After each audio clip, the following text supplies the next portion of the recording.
chat. Wasabi. Good night, good evening, or whatever time it is. Ava already got the head pats going. I'm actually trying to hotkey it. Because this is my new model with my deep toggle. My hotkey still works. So I don't have the stuff, yeah. Oh, nice. I think mine is shorter than yours, though. How did I forget? Yeah, it is. Mine is just set, like... I had to push it twice. Like, once to activate it, and then once to deactivate it. Oh. So I can forget, and like, oh, I'll be head pat for 30 minutes. I have mine set to where it automatically turns off after, I think, 10. Yeah, it's probably smarter to do it that way. I'm forgetful. Okay, here we go. Add key. So chat again, thank you all for showing up to Lawtism. I am very impressed with how much you guys enjoy Lawtism. I was a little worried on our first show that people would not care and would not show up. But everybody seems to show up all the time, so that's very fun. Yeah, that is pretty cool. Random little housekeeping things. I am now legally obligated to ask you to like, comment, and subscribe because YouTube has changed their algorithm in probably the dumbest way possible. And now, if you don't interact with the video at all... it's probably the smartest way. Yeah. But yeah, it's shitty for creators. Yeah, now if you don't interact with the video through like, commenting, subscribing, it doesn't actually count your view at all. They have... So now when we say like, comment, and subscribe, please do, because your view will not count unless you do that. I don't know why they did this. I mean, I sort of get why they did this. I don't get why they did this to the viewers.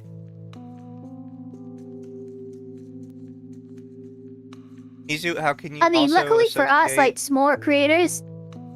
Oh, like, now I just saw your, Yeah. The random super chat from Artemis for 29. Mizu, how can you associate with known emotion? Lawli. That's the knife ear for context. Pimp Akko, third person. What did you do, Lawli? Okay, first of all, this is defamation and slander. I did not emotionally abuse anybody. I did, however, physically abuse people in the form of shrinking them down to my size so we can play grounded tonight. But again, that's not emotional abuse. Wish I could play with y'all. I've been wanting to play with everybody. I'm wondering if I can get a mod working that'll allow us to play more than 4 people. If you do, I'll join. Yeah. That's insane. I guess it's a way to fight botting views. Oh, it's still super dumb. YouTube say it's a new policy, or was it's a new policy. It's a new policy that was edited while they were doing... What did they do? I'm trying to... Because they did something... Oh, so basically, how things used to go is engaged views, like viewers who not only view the video but also like, commented, subscribed, and all that. That would actually boost your viewership. So you would get more viewership from the people who did that. But people who just viewed the videos would still be counted. Now, people who don't engage with a video will not be counted as a view. This is a new change. Yeah, but what I was saying was this came across with another change where they reworded how they're handling content. And they basically changed it from repeat content to something more akin to like low effort. Like you're getting a little on the edge there, buddy. Also, thank you Festivia for 2. Ava emotionally by being a damn elf. Chat, we don't tolerate racism here. Festiva just needs to keep it in her pants. We don't tolerate racism here. That's for the card girls. Yeah, You mean the Etsby girls? Yeah. That group split apart faster than my mom and dad. I mean, what? All because one of them was an actual lolicon. Although, even she denies she's a lolicon on Twitter. I don't know what that's about, but... Oh, that's funny. Yeah, she's just like, See, I can't deny it for me. because it's in my tagline, the Lawli. Yeah. Like, yeah, I know what's happening. I know what I am. By the way, that said, guys, even if you are just a lurker, I am not mad at you or anything. This is just environments. So I still appreciate you watching the content. Care about what I have to say. Yeah, we recognize him, even if YouTube won't.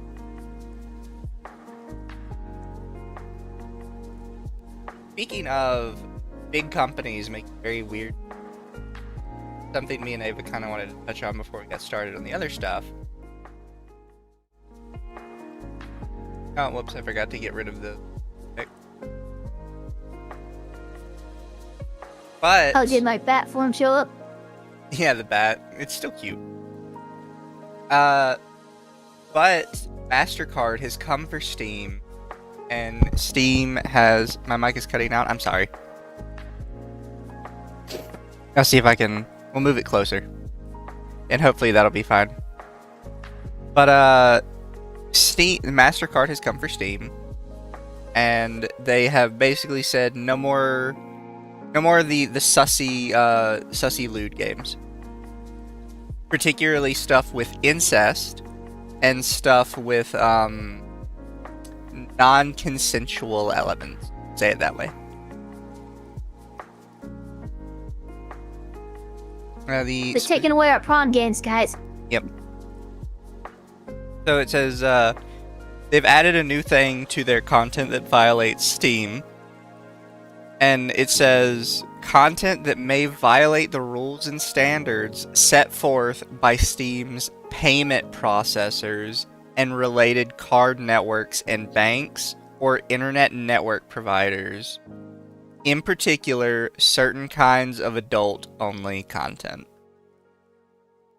And then this is a list of a whole bunch of stuff that all got removed at once. Although this is, you can kind of tell from the picture that about all of this is from the same dev.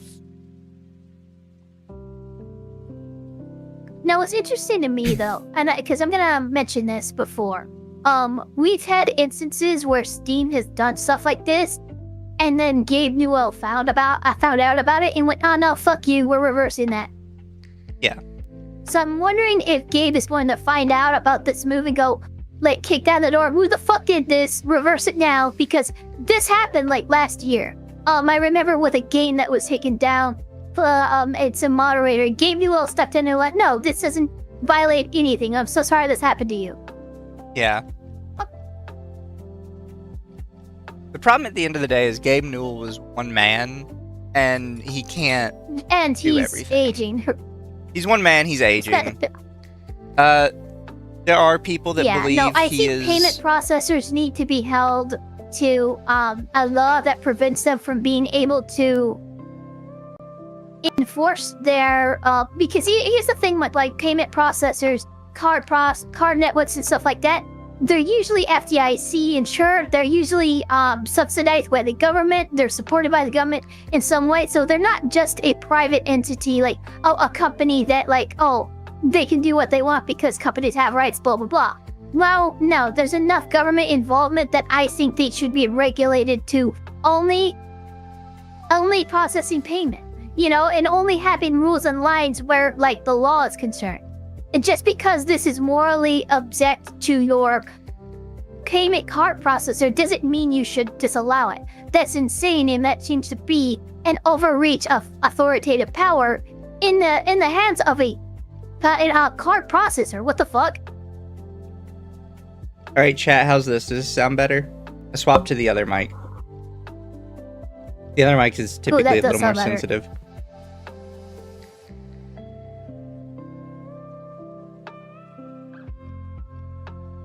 Sometimes I hate using the other mic because you guys probably don't hear it, but I can hear like every little imperfection because of how sensitive it is. Problem is the government also shouldn't have that power. That's where you end up in this weird middle ground, and we have the same thing with the Stop Killing Games initiative, where the only solution is government intervention, but we also recognize that government intervention is a double-edged sword that will probably come back to bite us in the ass. Yeah. It's one of those things that just you don't really have a good solution. So our best bet is kind of like, well, right now we're fully being screwed. Might as well just try the other thing. Basically, we have to ride the dragon right now. I mean, when it comes to stuff like this, censorship and stuff, like, it goes in a pattern. Like the 80s, we were huge into the fucking censorship thing. There were book burnings and stuff going on. Then there was the Renaissance era, freedom of information and stuff like that. You had stuff like the Arab's cookbook coming out, but like you end up having these patterns where people are all for freedom of information, and then for a time they're all like, no, we have to protect the children, and whatever other reason they give for censoring shit. But basically right now on the censorship roller coaster, we're high censorship. Wait a couple years, we might start moving out of that. But it's just a cycle we have to put up with right now. Yeah, temporarily. I'm gonna get my dashboard on my other screen. And who writes bad drag? Listen, you're not wrong, but you're also not right. And Magma for 10. Ava, I'm in talks with an attorney who happens to be a spider. The class action is heading your way for emotional abuse. Temp is apprehensive to talk to her, though. My question is, how did the spider give a law degree? What the fuck? Ava, we told you, the VTards are the racist ones. You can't... Okay, yeah, but I'm not being racist. It can't write. What the fuck? Who says it can't write? It's got like good little grippy things on its hands. This isn't Charlotte's Web, okay? We're not.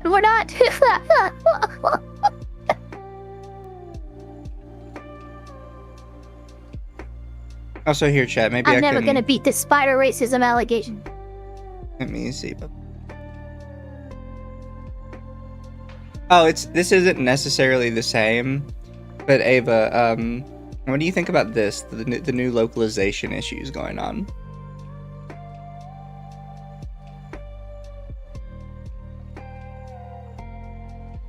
With the what's going on with the localization stuff? ChatGPT said when Ikadin. They're just some of the companies are just now using ChatGPT to do the translation for them. Claude can make mistakes. Probably the worst one is down here, and I'm sorry you can't see it as well, chat. Maybe if I did this way. Yeah, you can see it a little bit, but it's still off to the side here. But the one on the bottom left here is from Woo-Wah, which I still play Woo-Wah. I refuse to not play it. But somebody put the translation. By the way, all this seems to be from Germany, or at least most of it seems to be from Germany. Don't know what the fuck is going on over there. But they didn't double check what it said, because it translates to, excuse me, but Zunwei is not an English term, and thus I cannot translate it. Please make sure that the text you submitted for translation is in English. And they put that in the game. Yeah, I mean...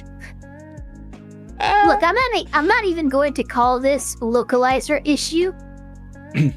This is quality control issue. This is based... I mean, this is what should come out in QA testing. This would come out in, like, language verification and stuff like that.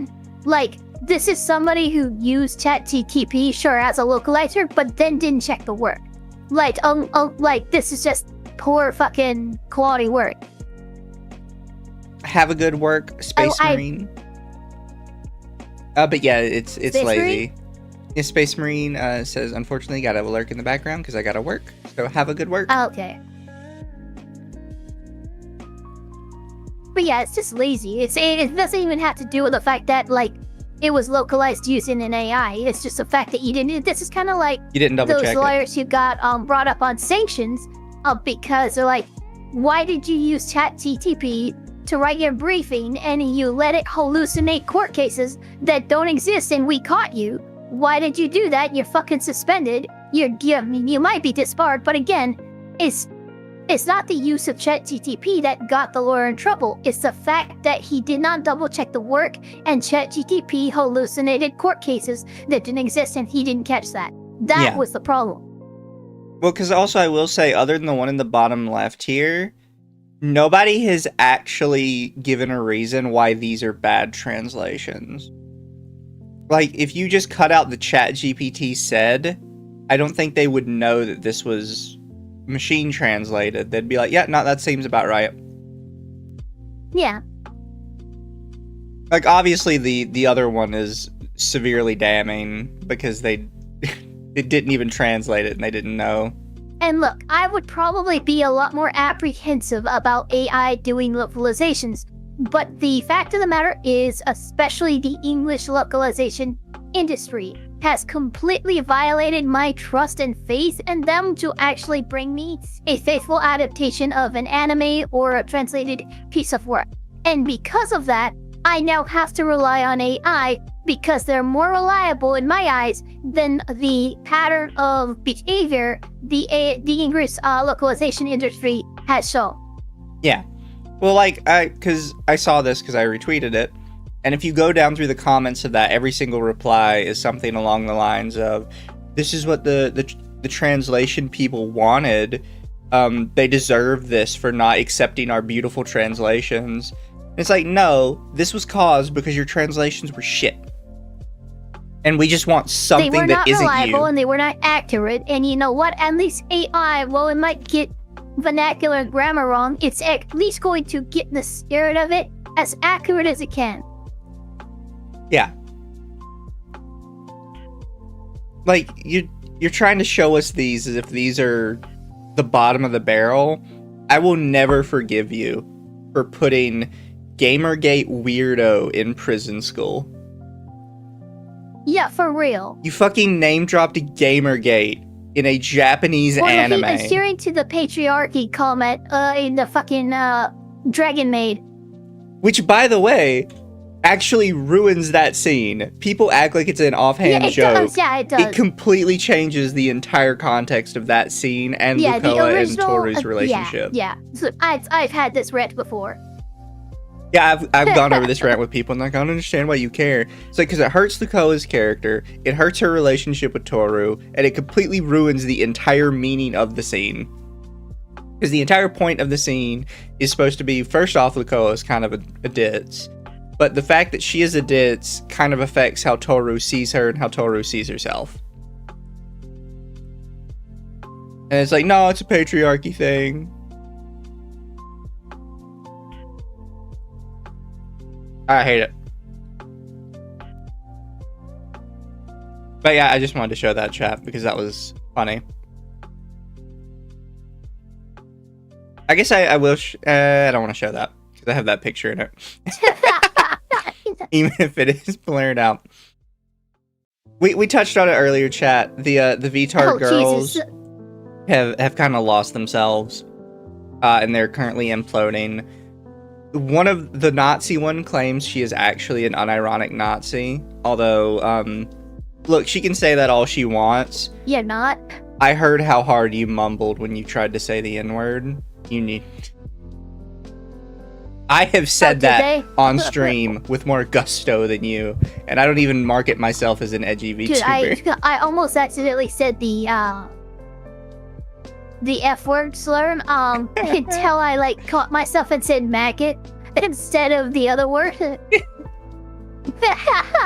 Like, oh shit, I'm on stream, I can't do that.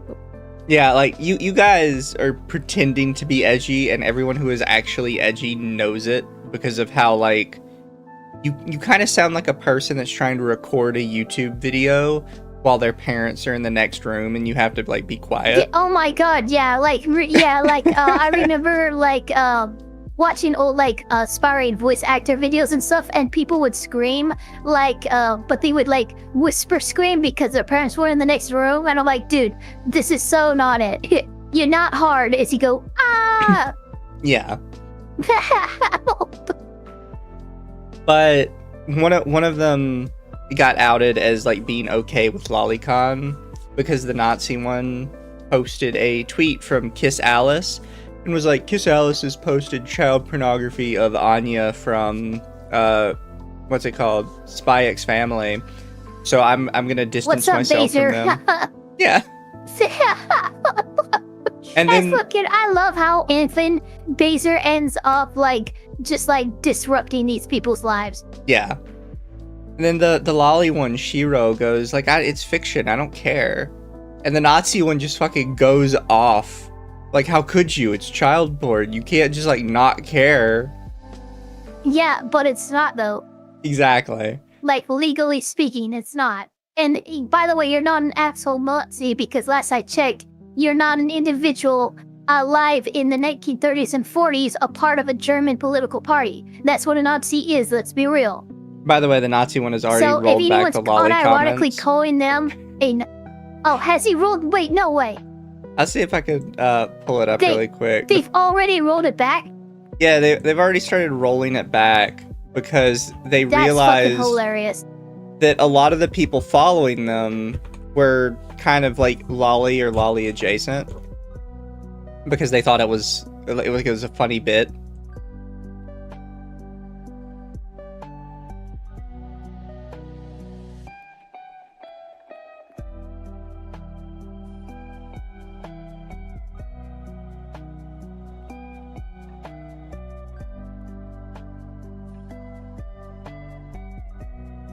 They're all kind of cringe, though. Yeah, not gonna lie.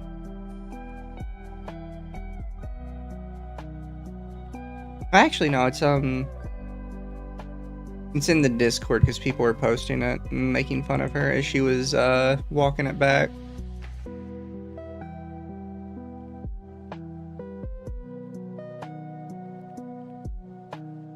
Oh, she was also going off because she was caught saying cunny a lot in the past, and she was like, I don't even know what cunny means. Yeah, that's a lie. Somebody posted pictures of her just saying like cunny, cunny, cunny over and over again, and somebody was like, you don't know what it means, and she says cunny means cute and funny, neither of which is implied specifically to children. Adults can be cute and funny. You're right. You know what? You're absolutely right. Ava's just saying that because she's cute and funny. I'm saying it because it defeats her own arguments. Yeah. Look, I've even had this issue. I'm not gonna lie, I've even had this issue with like some lolicons before. They're like, no, cunny just means cute and funny. It's like, no, yeah, we know what it means. It means lolly vagina. Yeah, that's exactly, there you go. Which can be cute and funny, but like, let's be real, we all know what. We all know what it is. Like, there's a 4chan copy pasta for it. Let's be real. Yeah, that's a great copy pasta. And you'll have people be like, no, cunny doesn't mean anything. There, Nathan's right. Canny, cool crap. It means crap. Saba knew what she was doing with that. I love her. Oh, Saba was so fucking gutted with it. Absolute peak. And so many tourists just got filtered immediately. Like, I can't believe she would have a child model. I love the people who like were fans of Girl, but were convinced that, oh, it's Hololive that forced her to have a lolly bottle. And now she has a chance to do it, and she comes out and like, yeah, this is what she always was, people. Sensual Gura Saba doesn't matter.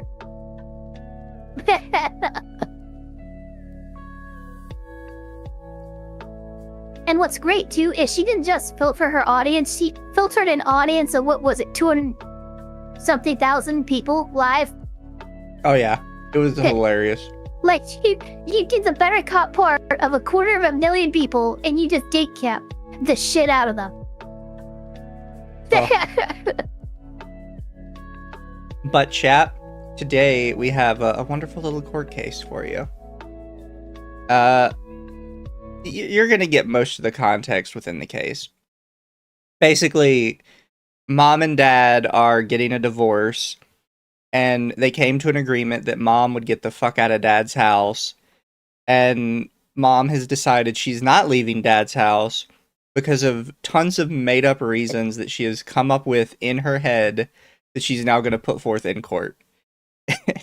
All right, you guys are going to see, and I'm going to point out the difference too, because again, family law was my thing. I was a state-appointed counsel for minors. In a domestic or divorce or anything like that in California, they actually appoint a attorney to represent the interests of the minors present in that family unit. California is one of the only, not the only state that does this, one of the only states that does this. And so a lot of these issues that you end up going to see coming up, especially the mom making a bunch of crazy claims about the dad and what he does under the house with the child, that would not be happening because there would be a minor's advocate there going, no, that's not what happens. I've spoken with the child, etc. So let's continue. But that's where I'm going to be coming from, is a minor's advocate. So actually, there will be no guardian ad litem in here because this is This is not a dispute with the child, and this is actually not a family court dispute. This is a landlord-tenant dispute. Okay, so this is landlord law, okay. But mom is trying to force it to be family law. So she can stay in the... So, never mind on everything I just said.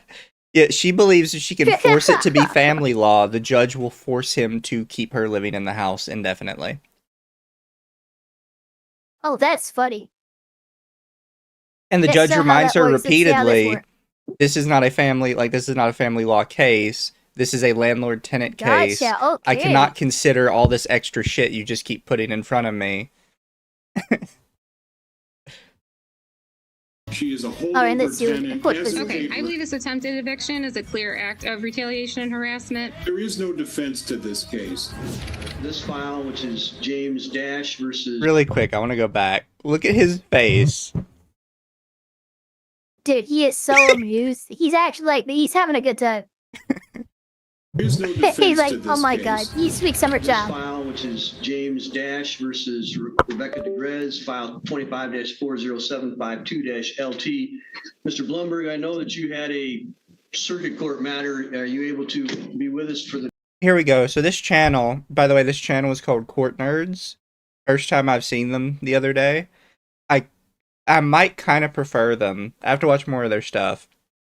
But I like these people that just give me the case and don't sit here and try to interject 50 times. Yeah, no, I like this a lot better with the little, like the post-it note, basically. Yeah. So this makes me feel like I'm actually in court, walking in and going, oh, what's this about? And then, glancing down at the docket or whatever's on the fucking deal. Oh, okay, I see. Yeah. So this is a holdover eviction case.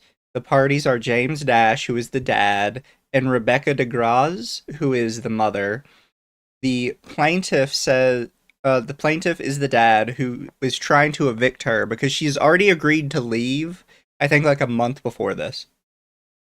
He wants his house back after months of missed move-out dates. This is funny. James Dash versus ex-squatter. No, I think it's a current squatter. Yeah. If I could just gonna say. The defendant refuses to leave and now insists the whole deal should be renegotiated while she's still living in his home. So again, that's not an ex-squatter. Only extra content I will give because it does... You don't find out some of this until midway through the hearing, but I think it does recontextualize a lot of what's being said. First off, Dad is not at the hearing. Dad's lawyer is at the hearing. As far as I can tell, Dad was not required to be here. Mom, as much as she is pro se currently, however, she is pro se because the deal she made with Dad was made through her own lawyer. So she did, when the deal was made, have a lawyer advocating for her.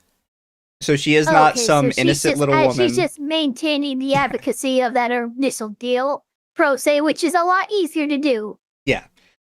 But then, actually tackling this. Okay, I see what that happens a lot. This doesn't come out till halfway through the hearing, where Dad's lawyer basically goes, she tries to say that they took advantage of her, and he basically goes, we didn't take advantage of her. She literally had a lawyer when we were doing this who was advocating on her behalf. Okay, wow, I mean... Jesus, okay, that's a bold little move. Yeah, she tries to pretend for the most thing that she's pro se, and then the plaintiff goes, actually, no, she had counsel when we did this.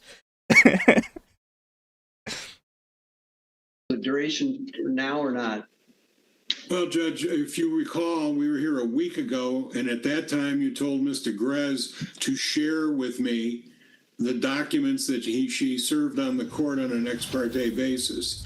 I can tell the court about 10 minutes ago, while I was in the middle of another hearing in front of Judge Mertz, that Mr. Grez hand-delivered these documents to my office. That's clearly not complying with the court's order.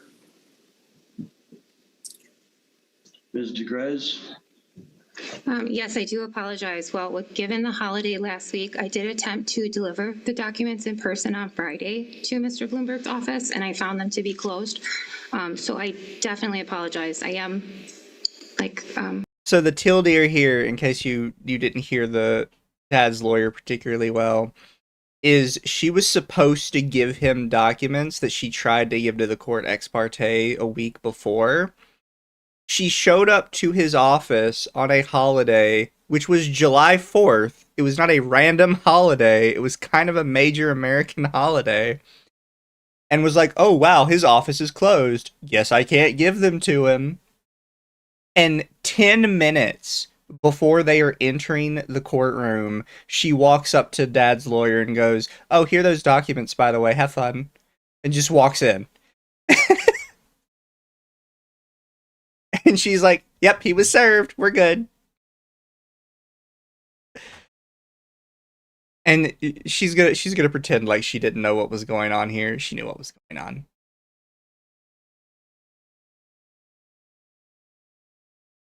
Is it bad? This has basically become the only content I enjoy watching lately. I've really burnt out on culture crap. No, it's drama, culture, and politics tend to get very, all three of them tend to get very they weigh down on you a lot. It's fun to go into stuff like this Yeah, where they will. we have no connection to any of it and it doesn't affect any of our lives.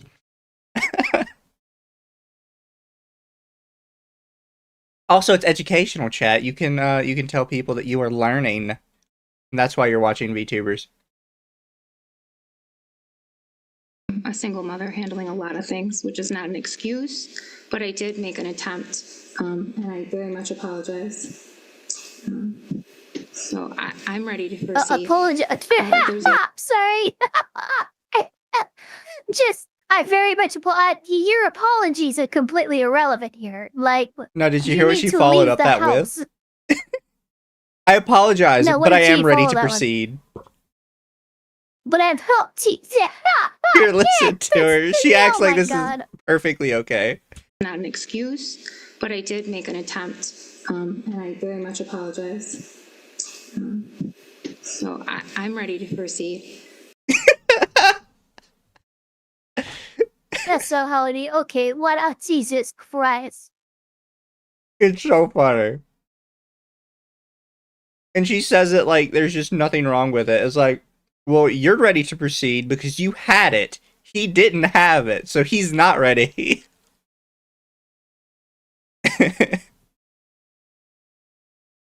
There's not very much in the packet if you would like to look it over. And Judge, I don't want to restate the obvious, but she hasn't even complied with your direct order. There is no defense to this case. There was a mediation agreement that required her to be out of the premises at the end of March. She is a holdover tenant, hasn't paid rent. And I mean, if we're going to go forward, that's one thing. But if the court considers these papers, I'm going to strongly object to that.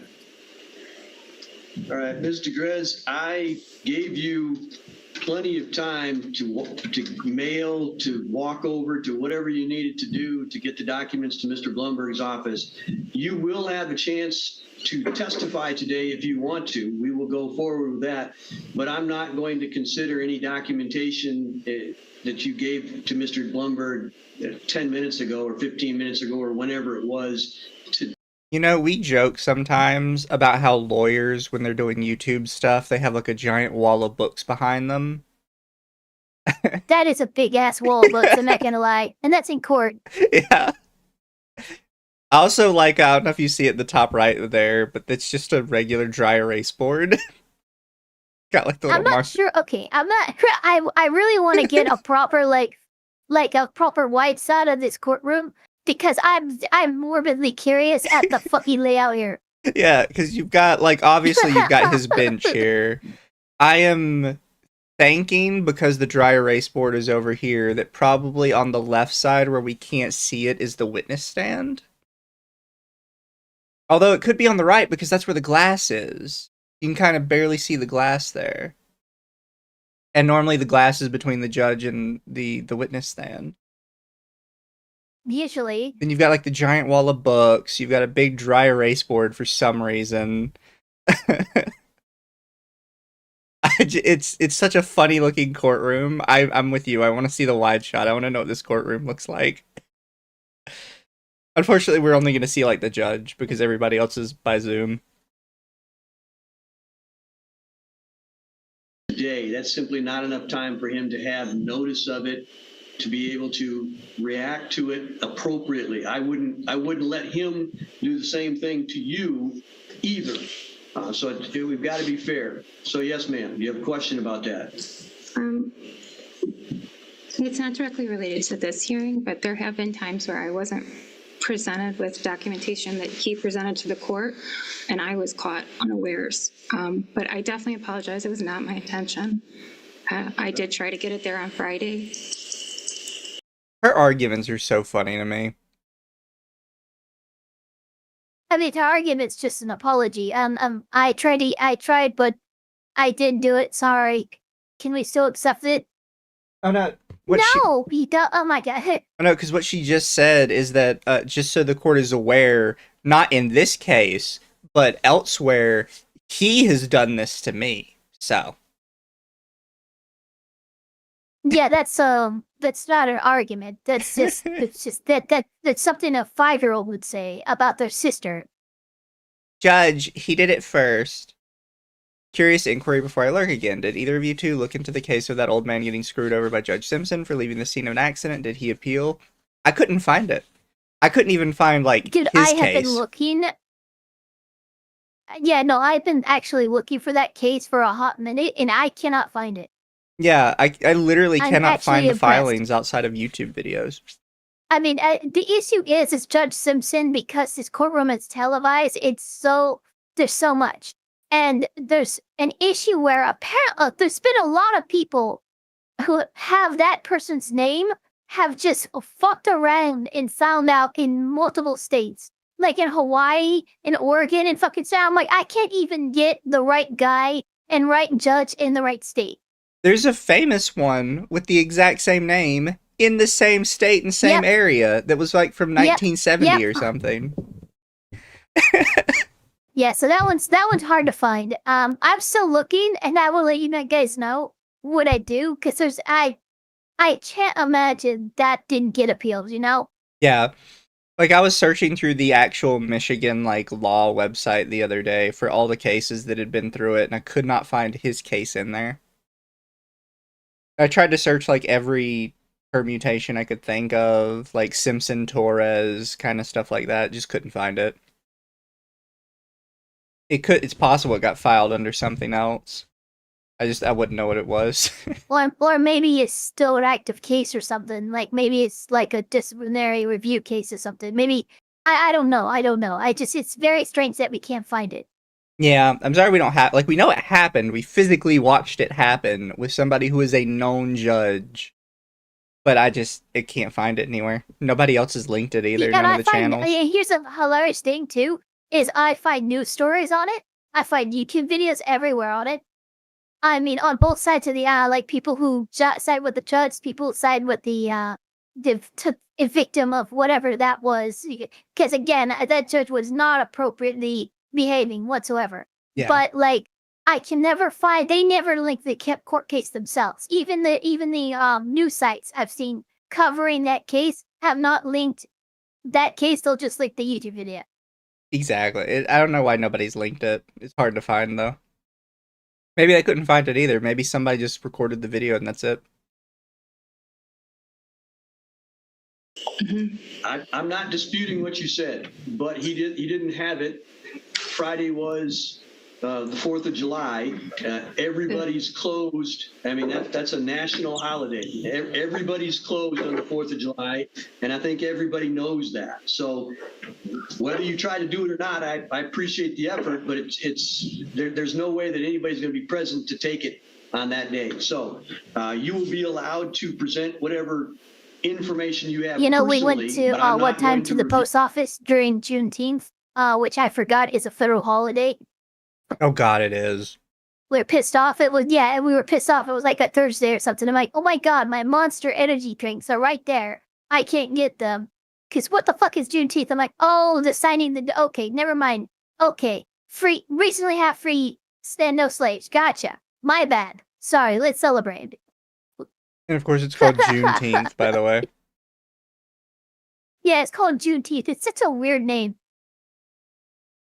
View the documentation that you submitted in the court file in this manila envelope that you submitted to the court. Mr. Blumberg, this is your complaint. How do you wish to proceed today by way of witnesses? I have, again, only glanced at these documents. None of them really have to do with the issues, but in the sake of being fair, I'm prepared to agree to reschedule this. I don't care whether you review these documents or not. In my 30-second review of them, they deal with custody issues and things other than the landlord-tenant matter. But I'm willing to reschedule this where the court will have the opportunity to hear all the evidence. That's funny, my dad's playing PUBG. What? My dad is playing PUBG. I just heard him deploy a parachute. Is that game still going? And it's still going somehow. They're actually doing a tournament in Korea right now. With a $500,000 pot. I've been attempted to re-download it and see what it's like these days. Because I used to play it a lot when it first came out. Yeah, I did too. Yeah, because back in the day, it was the only battle royale. Because it, like, basically first of its kind, pretty much. Yeah, and then Fortnite came out shortly after, and everyone moved there. But yeah, PUBG was like the OT. Ms. DeGrez, is that what you want to do too? You want me to consider these documents with this adjournment?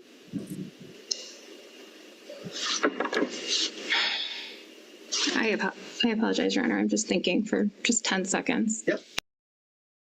I have to say, like, the dad's attorney gave her, like, probably the world's best out on that.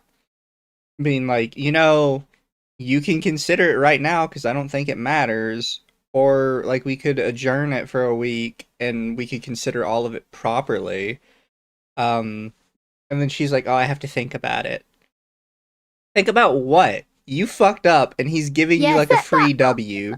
And you're just like, I don't know. What do you mean? That adjournment is the best thing you could get in this situation. Granted, I don't think it would help you, but it is probably best case scenario for you and what you want. But whatever for her, I guess. She's got to think about it. I just want to process that. Please take your time. I have everything in front of me. I'm organized. I'm ready to proceed. Why the fuck were you bouncing? What the Studied fuck? on the matter. If you care not care, but you cannot consider the envelope. I accept that. I feel like things keep getting rescheduled to my own humiliation. So, You can't say humiliation with a question mark. That inflection betrays you. You don't know what you're talking about.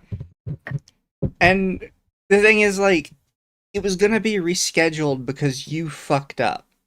Like, just eat the L, lady. And it doesn't have to be rescheduled. He said we could reschedule it if you really want this shit, like, in the docket. And, like, all you had to say was yes or no. But she had to make it into a big rigmarole. I don't know how much time was passed between her thinking and this, but it was, like, a good 5 minutes. I would like to get the matter Mr. settled. Blumberg, are you ready? The case is with you. Oh, side note, she said that she is very well read and well studied on this. Spoiler, she is not. I will say because I've actually watched the whole case, Ava hasn't yet, is she makes the common mistake I see with a lot of people where they read a law and they assume that like one-time reading of a law was enough to understand the entire thing. And they don't read like the definition section. They don't read like all the What you want to do yeah, no, when you are researching a law is you want to look up the court cases that have cited and used those laws, specifically court cases that were appellate decisions or higher court decisions, because those are establishing case law that back up the enforcement and the credibility of the law that you're trying to argue. What she probably did is she just looked up the law, read it, thought she understood it, and boom, I'm learned it study. No, you need to fucking put in 30 hours of reading through every court case that law has been used in and adjudge its fucking weight in one way or the other. Like, there's a lot of fucking reading when it comes to law. And when she says, yeah, I've learned all this. No, you're not, bitch. You don't know what learned is. I'm sorry. Yeah. Also, kid sneeze. I could feel that one. Oh. I'm sorry, Chiana sneezed. I always feel them like right before it happens. I can never like predict it. There's so much research into it. Exactly. I can almost guarantee you what she did is she read it once and said, yeah, that I understand it. Which, to be fair, is not uncommon for like laymen to do. I have to explain this with people all the time when they come with me and like, Mizu, you don't understand the law. Here, I just read it. Like, okay, did you just read it one time? Like, you just read literally like the first Google result that listed out what the law was. That's all you did. Like, well, yeah, that's all I needed because I can read. It's like, okay, well, I hate to tell you this, but what you read was the Gemini interpretation of the law. Yeah, that. And it's like, I don't think you understand that reading a law is not enough to understand it. There's a reason that like a lot of laws at the bottom will have a definition section. Specifically like big federal ones, which is typically what we deal with when we deal with like the lolicon argument. And you can't just not read the definition section. Because legal definitions and layman definitions are not the same thing. Now, a lot of people love, well, these states have an illegal site. Okay, well, they have obscenity laws in place against, but look into how often obscenity laws are actually like litigated in court and how often they're struck down due to First Amendment protections. Yeah. Then you find out that, okay, while there are these laws in place in these states, they're not very strong and they're almost ever used by a prosecutor to convict somebody for possession of lawfully so content. Obscenity laws don't typically make it too far, and they especially don't make it too far when nothing was in public. Like, as soon as you go into a court case, and they're like, yeah, we're getting them on obscenity charges for some stuff they had in their private residence, that you basically killed your case. Judges don't like hearing obscenity and private residence in the same sentence. I mean, again, people are trying to like make a big deal of SB 20 in Texas, which was just passed both the Senate and the House of Representatives. I don't know if the governor's signed it into law yet. But people are like, oh my God. It's like, look, what's going to happen with this law? It's not going to censor anime or anything like that. But what's going to happen is the first time that this law is used by a district attorney or prosecutor to convict somebody, it's going to be challenged. It's going to go through the courts. It's going to maybe even make it to the Supreme Court. And then they're going to cite the fucking 2003 Protect Act and go, we've already adjudicated on this. Wait, regarding this exact wording, you know this law struck down. That's what's going to happen. Yeah. Now, yes, the law exists, and yes, someone might do it with it, but the second that it's used is the second that it gets challenged, and once it gets challenged, it's going to get struck down. I would, a similar one is because people like to quote the Protect Act a lot when talking about Lawli show stuff that we all know has been struck down. You mean the one that was amended by the Supreme Court and narrowed extremely because it was overly broad? But I do like to mention, because people bring up that somebody actually did get charged with the Protect Act because they took a plea deal. Yeah, back in 2008. Yeah, there was one person, exactly one person to my knowledge, that got charged with the Protect Act, and it's because they took a plea deal in regards to it. The second person they tried to charge with it immediately went all the way to the Supreme Court and won. Challenged it in, yep.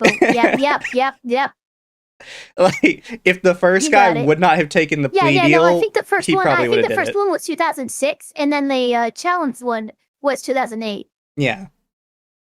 And the first one didn't even try it. He just went ahead and took the deal. If he had tried it, and he probably could have done what the second guy did, went all the way to the top, and they would have been like, yeah, no, this sucks.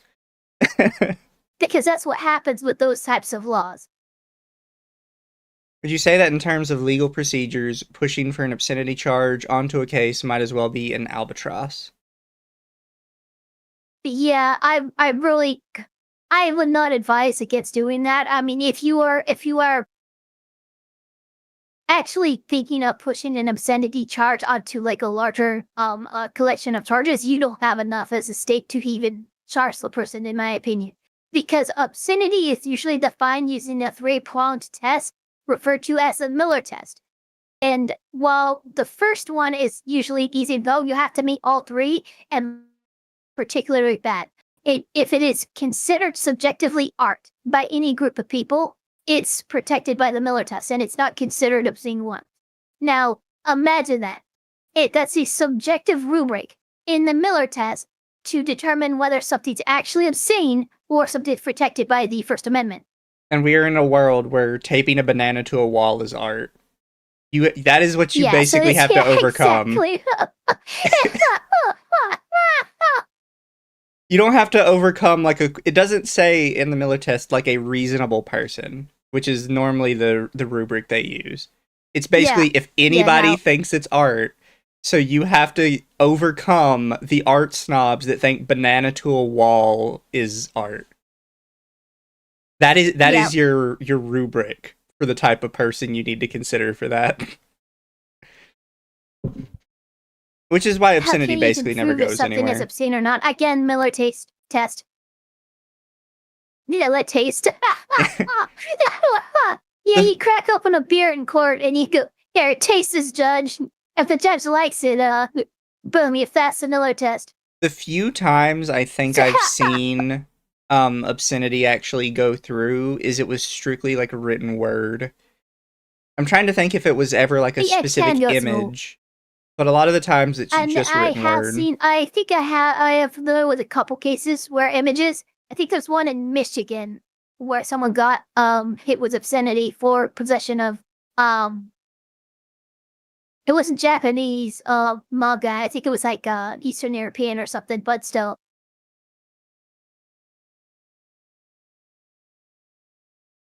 Also, in fairness, the Eastern European stuff looks like eerily realistic. I'm not saying it should be a crime. I'm just saying a lot of it kind of creeps me out because it looks very realistic. The closer we get to any kind of uncanny valley with that kind of stuff, the more freaked out I get. Yeah. I'm not saying it should be illegal. I just don't like it. There's a lot of things I don't like. It doesn't mean I want them to be illegal.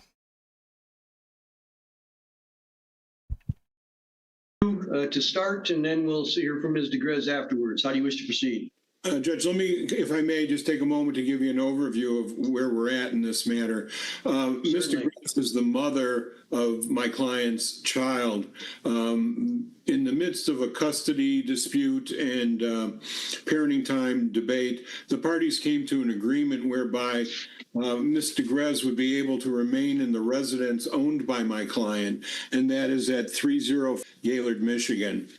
She was allowed to stay there for a period of time with the understanding that at the end of March of this year, she was to vacate the premises. That was memorialized in a mediation agreement between the parties and signed by the parties and their respective counsel. In consideration of that, certain monies were to be deducted from Mr. Dash's child support obligation.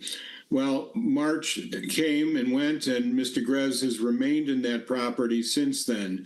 She's been served properly with a notice to quit and a complaint to recover possession of property. Oh, God damn it. My cat brought in another snake. What?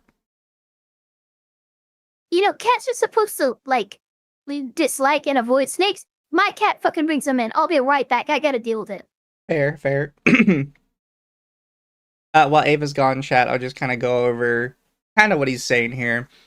Is basically, even though they are in court, Mother has effectively already lost.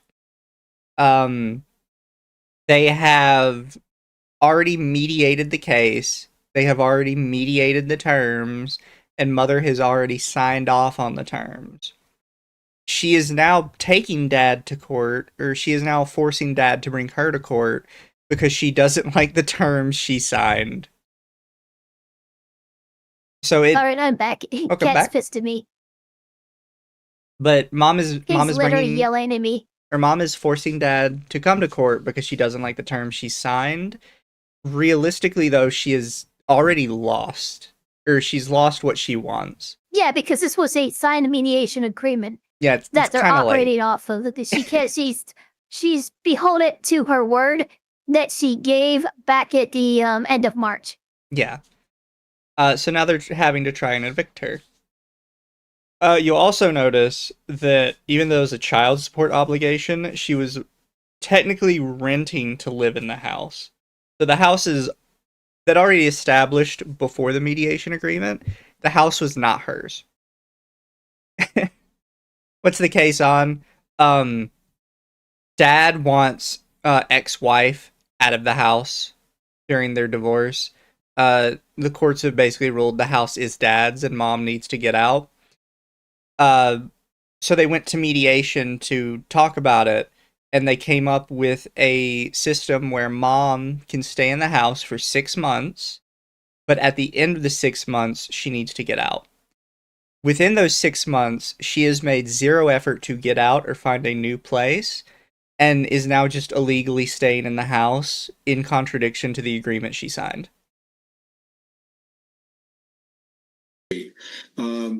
Her defense is, as I read it, or at least as I hear it, is that she's a single mother and she has no place to go, and there were other conditions that she believed would somehow allow her to stay in the property.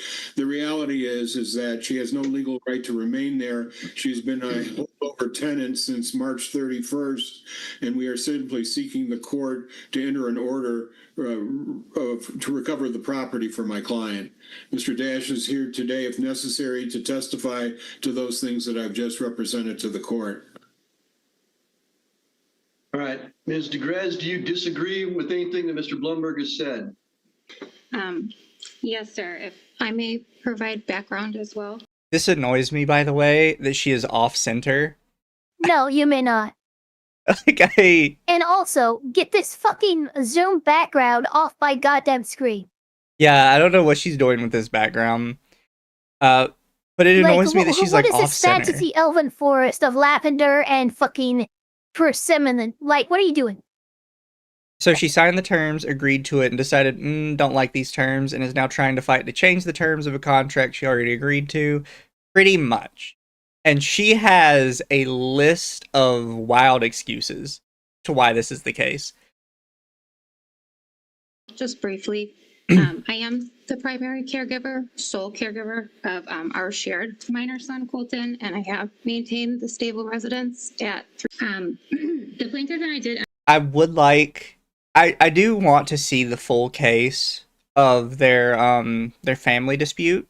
I'm very interested in that. Particularly because of some like the claims the mom makes here, even though they're not relevant to this case. At the end of the day, they aren't relevant. I am curious about them from like a outside looking in perspective. Because she says this stuff like, I'm the primary caregiver, I have, I've maintained like a safe and protective environment for the child, yada yada yada. The fact of the matter is, squatting in a house does not constitute providing a child a home. That's not how that works. Oh my god, Malfeasant Amalgam actually makes a appropriate point, and it's probably why the background's being used. Could you imagine the mess of a room behind the cutout background? That's also true. I don't imagine she's taken very good care of Dad's house, considering she's supposed to be leaving it. He's probably got a lot of cleaning They to do. smear shit all over the walls. Yeah. Also, something that never comes up in this case, but probably should have been brought up because of how much she talks about dad, is if you can't take care of the child, if you get evicted, maybe the child should stay in the home with dad. And that never comes up. Yeah. Like, the child could have a home with dad. It is you who is not providing the child, like, a safe and stable home environment. Because you weren't supposed to be there, and you agreed to not be there. Enter into a mediation agreement, which was dated August 1st, 2024. There were specific terms in that agreement that do apply directly to our situation now. First was conditions related to payment of the arrears by the plaintiff, which was conditional then on my move out. There were additional financial and logistic responsibilities, as well as within the mediation agreement, there's a mutually agreed upon review to revisit mediation before summer 2025. I did make several attempts with community mediation services. They did reach out to James and Mr. Bloomberg, and my attempts for further mediation were denied. There was no final eviction or move out date unless said conditions were fulfilled in good faith. And there's more. There was no official lease. It was just the date in the mediation agreement. There was no official agreed upon terms outside of that date. So I love that she says there was no lease. I don't think you realize you are in landlord-tenant court right now. You're not in family court, so you have immediately, like, shot yourself in the foot. Yeah, big time. Judge, there was no lease. He can't kick me out of the house unless he gives me a lease. Is that how that works? There's no lease, you're not supposed to be in the house. Oh, it's funny. With the various conditional matters I had already stated.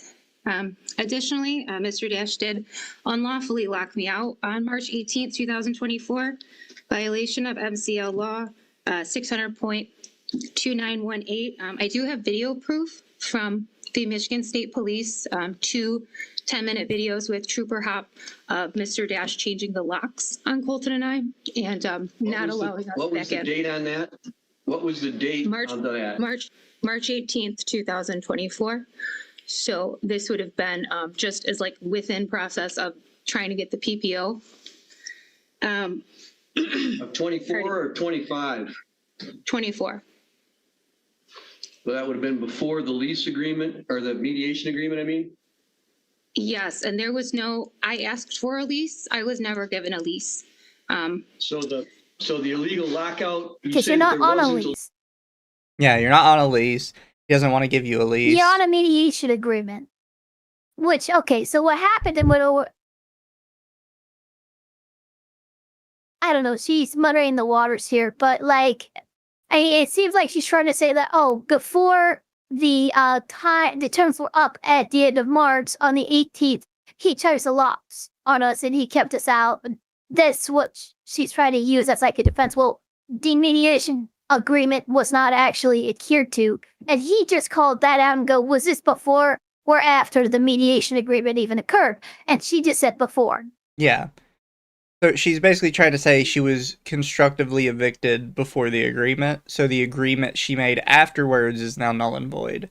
Like, no, that's not how that works. That's not how that works. Changing of the locks is what created the conflict that initiated the mediation agreement that you signed. That doesn't mean that if there was a violation of the agreement that you later signed. But you're just describing the catalyst that caused the mediation to happen. Yeah. The lease agreement, how did he illegally lock you out if there was no lease agreement? So this was documented in the PPO. So keep in mind, chat, like I said, this is not family court, and this is not a family court judge. He is not looking at their family court case, and he hasn't looked at their family court case. So for him, this is a landlord. It would not be appropriate for him to. Yeah, so for him, this is just a regular landlord-tenant case, and he's like, what the fuck does any of this have to do with, like, eviction? Before or after the terms in which she was allowed to reside in? It was before. Not resistance.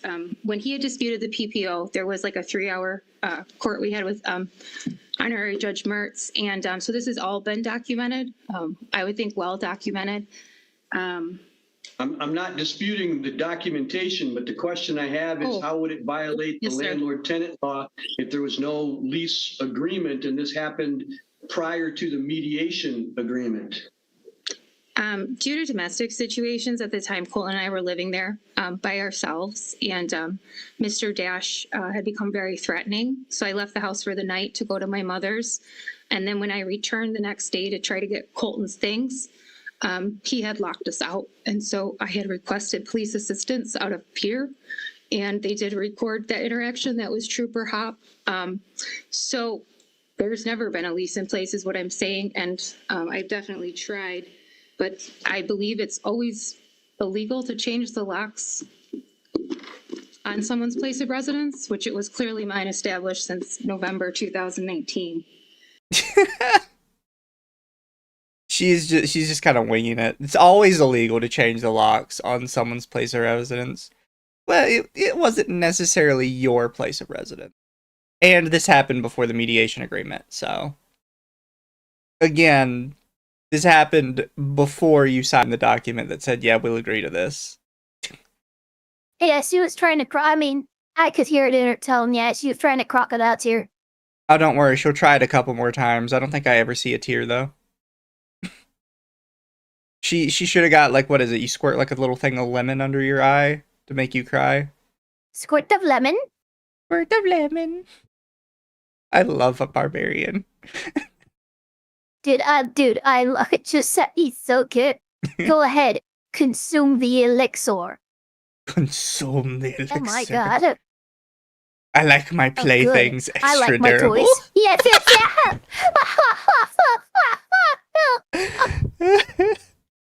He turns around to lock the door, and she sees the lich on his back, and the lich is just run. Oh, I'm sorry, chat. This is our little bit of autism. Excuse us this. All right, but then you stayed with him for the end of March, April, May, June, July, and then August before the mediation agreement, right? No, sir. Mr. Dash was not present at the home after a domestic incident in August. And so up to that point, were you residing together?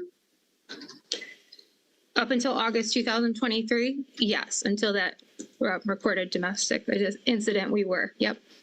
Mm-hmm. So you're alleging they changed the locks in March of 24? That is correct, sir. Then you reached a mediation agreement in August of 24.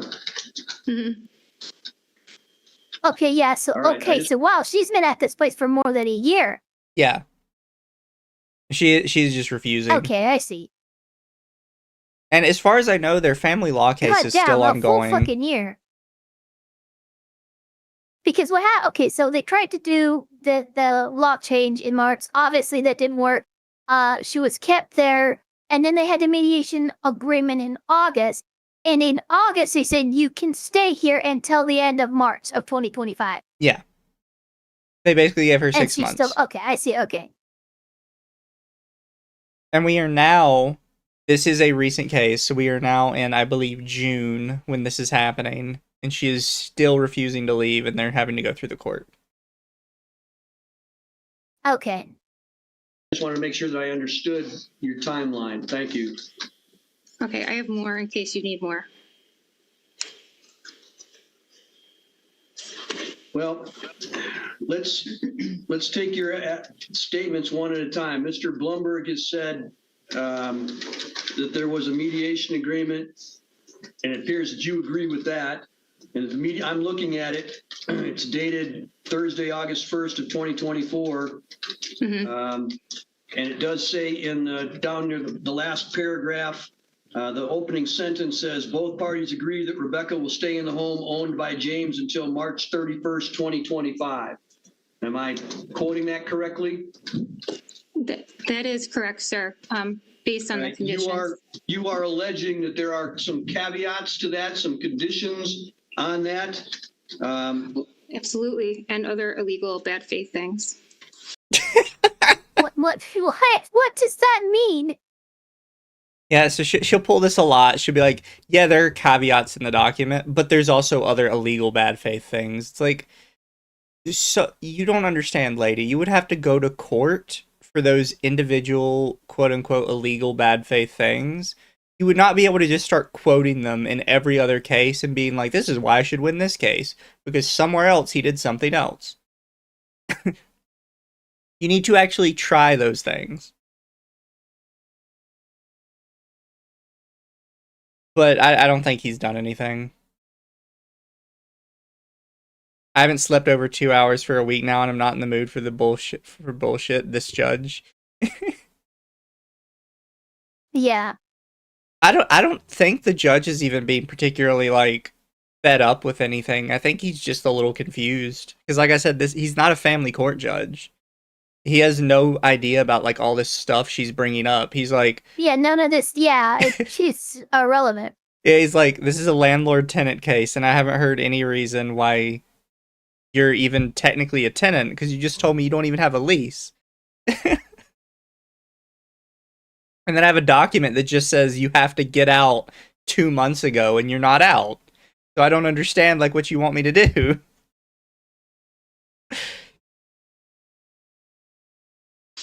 I'm sorry, I didn't hear what you said. I apologize for interrupting. No, you're fine. I said as well as further actions by the plaintiff that I would consider illegal and against like the eviction in general. Let me take these things one at a time. I love that she's just like shaking her hands around because she says I would consider it illegal, and she can't even remember that she called it bad faith a minute ago. She's got to come up with something new. She's so weird. She really should have kept her lawyer because she had one. She had a lawyer before this. Don't know what happened to him. Maybe she ran out of money. Let's be real.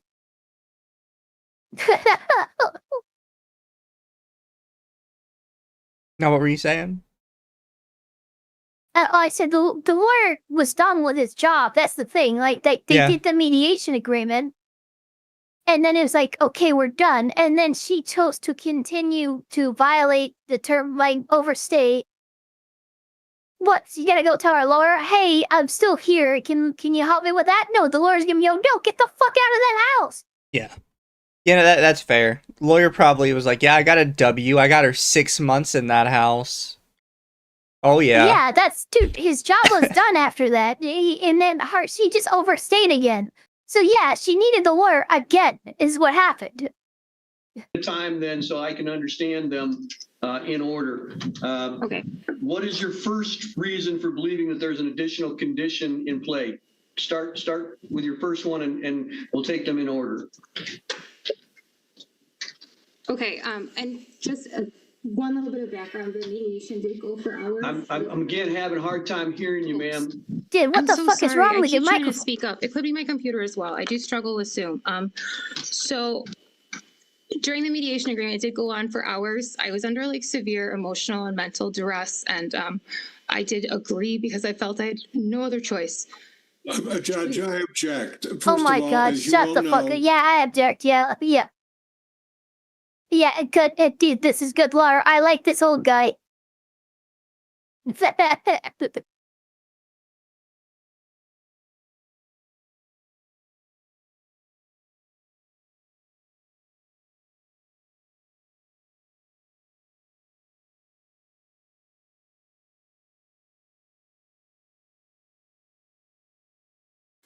What goes on at mediation is confidential. The mediation agreement reflects the agreement of the parties and their attorney. She was represented by counsel at the mediation. So any discussions about what went on in mediation, I believe, is improper. All right, ma'am, Sorry, apparently I am muted. My bad.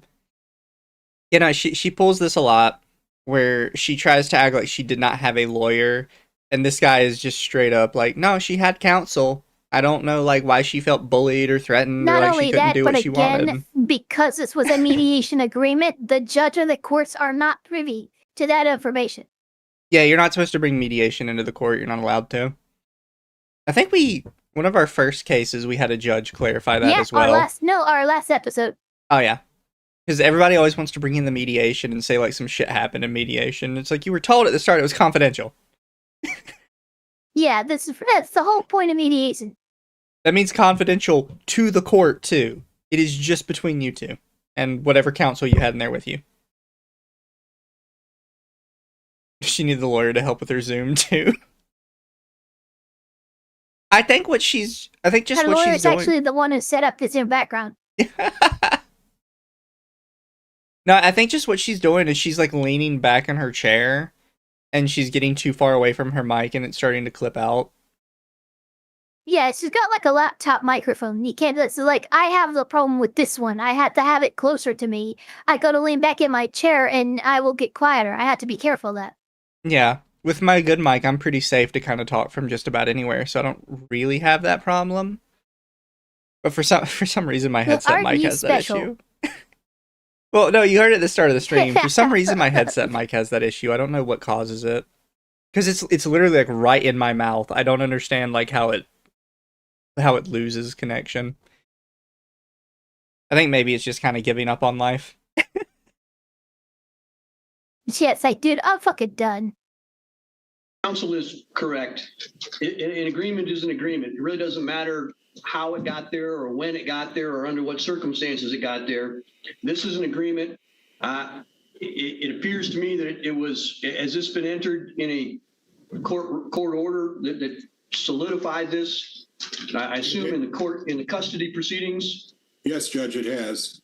Ms. DeGrez, do you agree with that this has been solemnized by a court order so that it's a binding agreement on the parties? Yes, sir. I have the dates here as well. I was with Honorary Judge Mertz. I would just like to add, though, if I don't know why she always says Honorary Judge Mertz. It's people who think they know how to navigate the law. It's like, yeah, I was with Honorable Judge Smith. Yeah, all of them are honorables. Yeah, excuse me, Dishonorable Judge Mathis. What? Exactly. Well, it's not just the fact that she keeps trying to say honorable when she can just say, oh, it was in front of Judge Mertz. She keeps saying honorary. She doesn't actually say honorable. It's like, it's wrong word, but the spirit is there, so I'll give you a pass.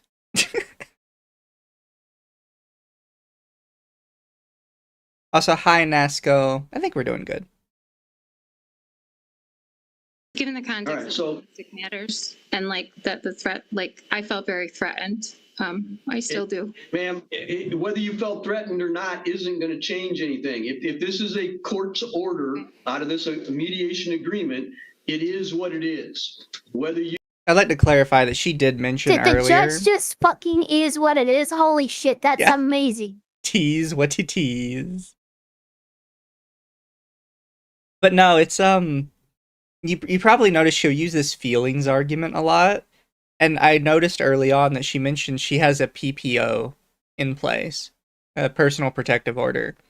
So I think she's very used to in family court being able to say, I feel threatened, I feel like put upon, I feel this, I feel that. Yeah, and that actually be taken into account. It's not going to work here, though. Yeah. In anything that's not family court, the first thing judge is going to be like is, okay, I don't really care how you feel. We have a document. Family court is always obsessed with the woman's state of mind. And if she's threatened or what, and they will freaking go above and beyond what the court should do just to make sure the woman feels protected in court proceedings. But it's bullshit, and it's only really restricted to, like, it's It's a thing where it's like, other than like abuse, things like criminal trials and stuff like that, where a woman's been abused, family law is pretty much the most woman biased court system in America. Oh, it's terrible. I hate it.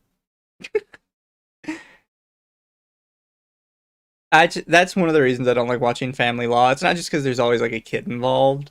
It's because it always feels like so like lopsided for the mom. Like it very much is. It very much is. I had one the other day where the mom was like constantly failing drug tests for methamphetamines, and the court was still sitting here like, you know, I really don't want to go against this. Give her another chance. Yeah, I really don't want to go against this 50-50 order. And you can see like the dad in the corner like fuming because he's like, I don't want my kid to go with a fucking meth addict. It's really bad. But he knows if he gets mad that he's gonna lose like all custody. But he's like, this is bullshit. My kid is stuck with a neglectful mother who does meth all day, and you're telling me I can't have more time with him. It's family court is very upsetting to watch. You agree to it willingly or unwillingly or under duress or whatever. I can't change that now. All I can do is enforce what it says. So both parties have agreed that there was a mediation agreement. Both parties have agreed today that this has been put in place under a court's order in a custody and parenting time case. So I need to know whether or not there are these conditions that you allege to this agreement. So the agreement says in one sentence that you're supposed to be out by March 31st. The mediation agreement is a sentence long? Holy shit, that's fucking hilarious. So it's not a sentence long. What conditions? But regarding her living at the house is exactly one sentence. So it effectively, where she's concerned, it is a sentence long. I'm interested to know where on this piece of paper, this probably a one-page piece of a paper agreement, where these conditions are that she keeps mentioning and referencing. She basically, like the long story short of it, is she believes the entire mediation agreement, every part of it is conditional to the other parts. Rather than it's a bunch of individual agreements within the mediation agreement, she believes if one thing isn't fulfilled in it, then none of it has to be fulfilled. Because she's not particularly intelligent. What do you believe allows you to stay after that? What are the conditions that you outline? So lay them out for me and we can take them one by one. So what's your first condition? I think foremost, there was no official lease telling me any further terms. In a lease situation, there's usually like a month to month that happens. And that would just be like the very tip of the iceberg. Is there not being a lease, me asking for a lease, not being provided with one, and repeatedly like trying to go through community mediation. You don't get a lease. You're not exchanging money for the right to live in a place. This is a mediation agreement. You can live here until then, and then you're out. You don't need a lease.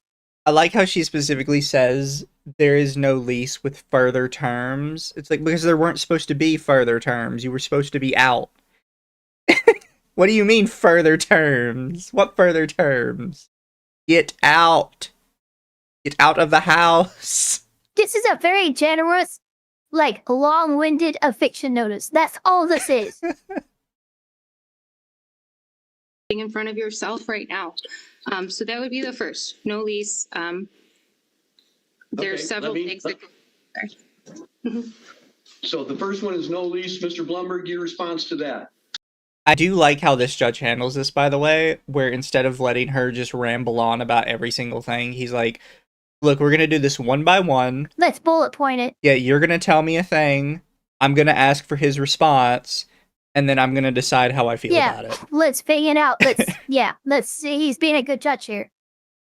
And he's basically, this is probably the easiest way to do this instead of just like long-winded back and forth testimony. Just give me a bullet point. It's really the only way to do it with these people. Yeah. Judge, there didn't need to be a lease. There was a verbal agreement reduced to writing that allowed her to stay in the home until March 31st of 2025. Any other terms in terms of who was paying the utilities, none of that was an issue or a factor in her ability to stay there. And again, there were no conditions. If the court reads this mediation agreement, there's no language in there that says the right to stay in the property is conditioned upon Mr. Dash complying with all other terms. Because if that's the road where she's going down, the fact is she's been the one that's denied my client parenting time, which was granted by the mediation agreement. Well, so there didn't need to be. I'm not here to. Sorry to interrupt, but I'm not here to do parenting time. This is a landlord-tenant matter. That's a different court. That's a different proceeding. So the issue is whether or not the fact that there was no written lease allows her, or is a condition, would allow as a condition for her to stay longer. I know of no legal precedent that would say that that is true, ma'am. The fact that there was no written lease may have enforcement consequences as far as him requiring you to pay rent, but I don't know of anything that says that you get to stay longer without his permission. And clearly he has revoked that permission at this point. So I don't know of any legal requirement that says that you are allowed to stay other than by the party's own agreement after you've reached an agreement that says you are to be out on a certain date. So I'm going to deny that as a basis for allowing you to continue to stay. What is your second reason that you believe would allow you to stay longer than March the 5th, March 31st? Okay. I really do like this judge. I like that. I'm loving this judge. I'm fucking dead. Like I would, like, I'm not gonna do it. And he doesn't I have a new toggle. Doesn't let people ramble on either. Like doesn't let the because I like that he doesn't let the opposing attorney ramble on either. Denied on that. What's the second point? Yeah. He doesn't let the plaintiff's attorney ramble on either. He's like, look, man, you should know. I just said it to her. Yeah, which is good. We're not here for the family parenting time thing. I literally couldn't touch that even if I wanted to. Not my thing. I just want to hear about this lease that supposedly exists. Very good. So I do disagree with Mr. Blumberg. Verbally within that mediation, it was known or agreed that the payment of the arrears was how I was going to move out of the house as well. Like, it's pretty conditional on it. Ultimately, what she's trying to say here is that because there was a payment of like back child support, basically, from dad. Oh, okay. And she is claiming that she is required to get that back child support before she moves out, because it was understood in mediation that she would use that back child support as a way to move out. However, something she's kind of leaving out here is that she was technically paying rent on the house by having that amount of rent deducted from child support payments. And child support has already been not paying them? Yeah, and child support has already been fully paid in the little amount he did owe. Okay. So she's just kind of making this up as she goes.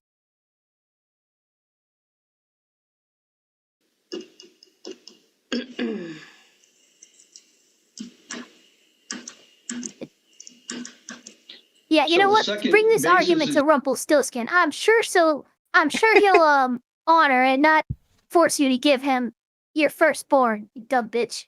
Yeah. I always like the joke about the adventurer that makes the deal with the Fae, and it's like, you have to give me your firstborn. It's like, okay, when do we start? What do you mean? When you said you want my firstborn, when do we start? Come on, let's fucking go. You said you wanted them. The other one is the monk is the one that talks to the Fae, and as they're leaving, they're like, "Oh, what did the Fae ask you for?" They're like, "Oh, they asked me for my firstborn." They're like, "You didn't tell them that you took a vow of celibacy?" He's like, well, it didn't come up in conversation. Oh my god, that's actually fucking gold. That's actually amazing, is what that is. Also, thank you for the head pats, Nerdy Texan Accountant. At Nerdy Texan Accountant for 5, the judge is doing a lot better than last week's judge. Also, head pats for Ava and Mizu. Time for the ear wiggles. My ears just kind of flop around. It's crazy. I can't wiggle them. But my ears do have jiggle physics. You believe that he had to repay child support arrears in order for you to be required to move out of the home. Is that Yes, correct? sir. And yes, sir. I do have documentation of all the payments, which I've submitted. I think Mr. Blumberg does as well, but I've never seen James' documentation of the payments, so I'm not aware the truthfulness of what was submitted. Yes, so as I took it, the move out date was based on his fulfillment of said obligations. He failed to pay, he failed to mediate, and he acted unilaterally against several court matters, his own lawyer, myself, Okay. good faith. Did she try to cry? Yes. All right, so hang on. Let's. Oh, she's constantly trying to cry. Because she doesn't read to me as somebody that like is actually extremely beat up about this. She reads to me as somebody that's manipulative. Like I don't genuinely think she's so dumb that she doesn't understand this, because she's done a lot of research into this. So I'm kind of the opinion that she knows she's wrong, but she's throwing whatever she can and hoping the judge will, let her crocodile tears pass. But I could be wrong. She could just be a bad crier.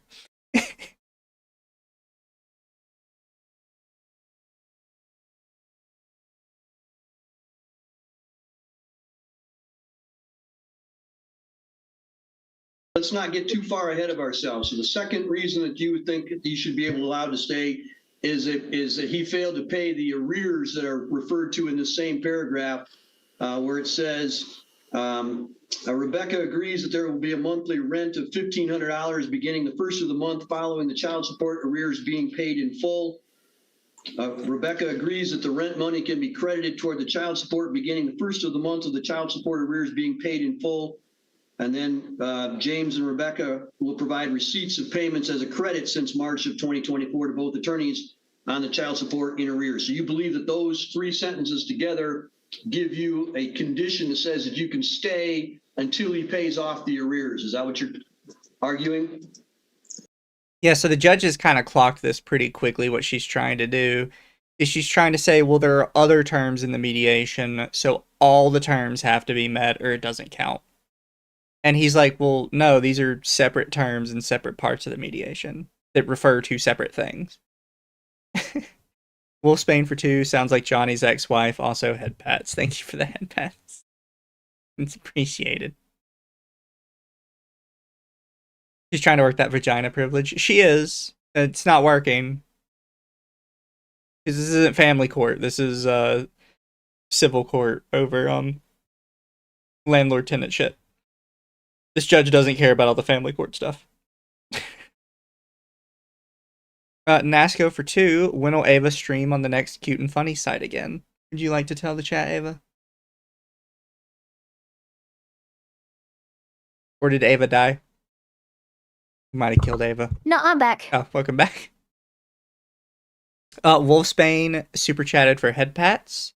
Nasco asks when you will stream on the Cute and Funny site again.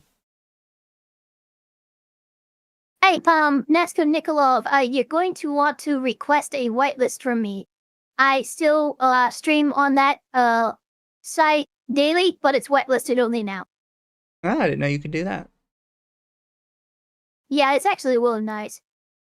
And then Blue Sky I'm for able 5. to very much handpick my community. Yeah.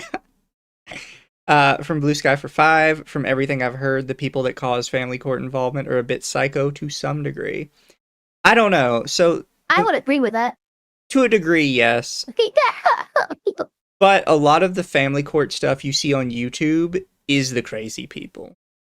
There are some people that have family court, because I've seen it once or twice, where they have family court involved just so there's like a specific written agreement. And they can't like come to a agreement on something specific. But neither side is particularly crazy. Both side has like a legitimate claim to it. And they just refuse to back down on it. No, family court also involves stuff like people don't think about. For instance, when a minor has a problem with the parents, like and keeps trying to run away, stuff like that, and you have the court having to get involved and make like, well, why is this kid they keep running away? They've made it very clear they don't want to be here. What do you do now?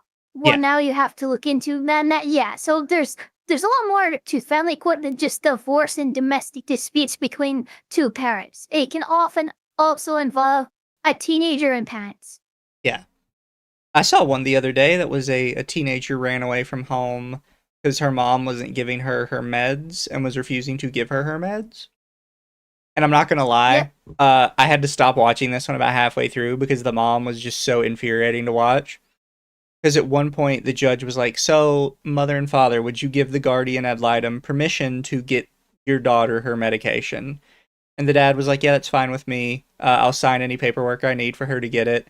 And the mom was like, I don't think that she needs medication, but if she does, I would rather her be institutionalized. And I was like, oh my God, are you fucking kidding me? She literally says that in front of the judge. And you kind of see, like, everybody in the courtroom, like, their eyes just kind of glaze over for a minute, and, like, she said what? Like, everyone was like, yeah, everyone was like, did we just hear that? Yeah. You could even hear, like, when the guardian ad litem starts to speak again, like, she's stumbling over her words, and she's like, what?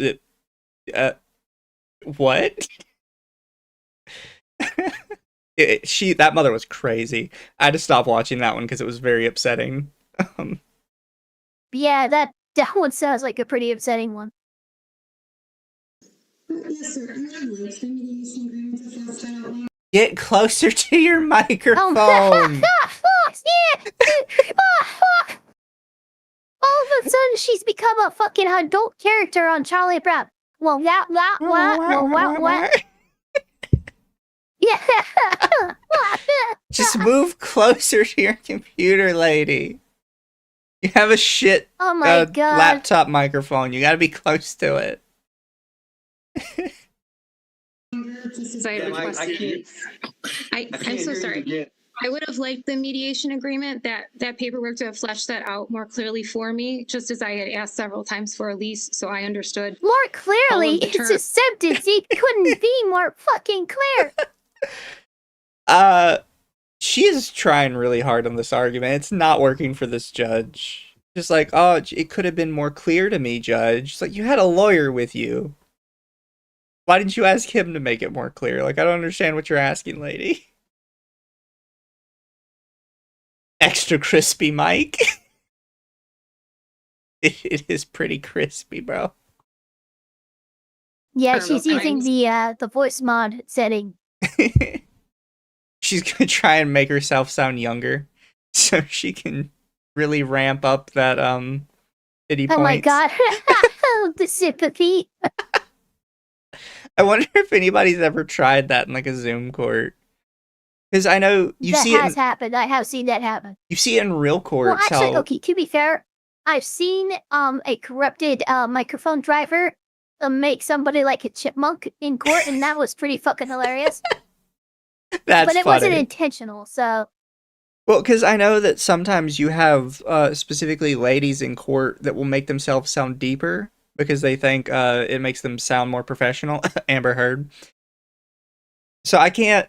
Yeah, that's true. I don't necessarily, especially with like the rise of Zoom, I can perfectly see somebody intentionally using a voice mod to try and make them sound like. Someone comes in. Oh, hey, how's it going? It's a girl, but it's pirate software's voice. They're using AI.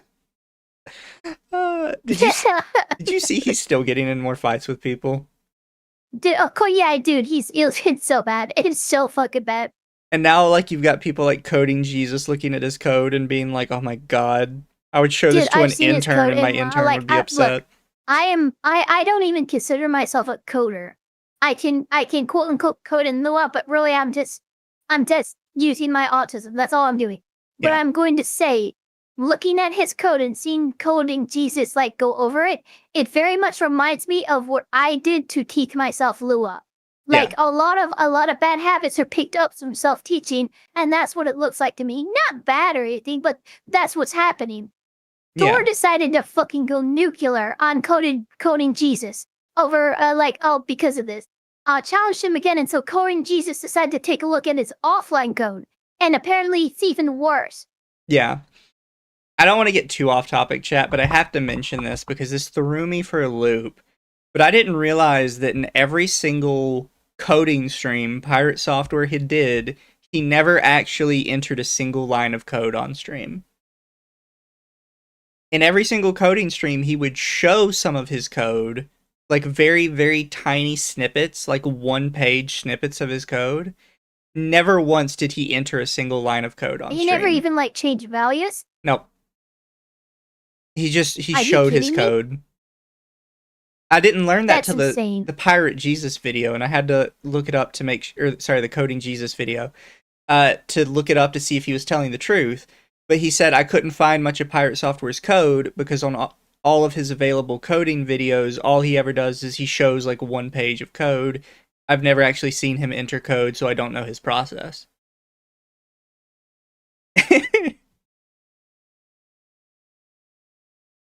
Speaking on Lua, how long till the PZ server is up again? Yeah. So I tried it this morning. It exploded. We're still getting the workshop error. So like until Steam fixes that, we can't do anything. Like Brian Coder's voting utility is what I use to make most of our mods work. And so with that one being the one that doesn't want to download, it's pretty fucked. We'll give it some time. It'll be fixed. I could run a vanilla server, but that's it.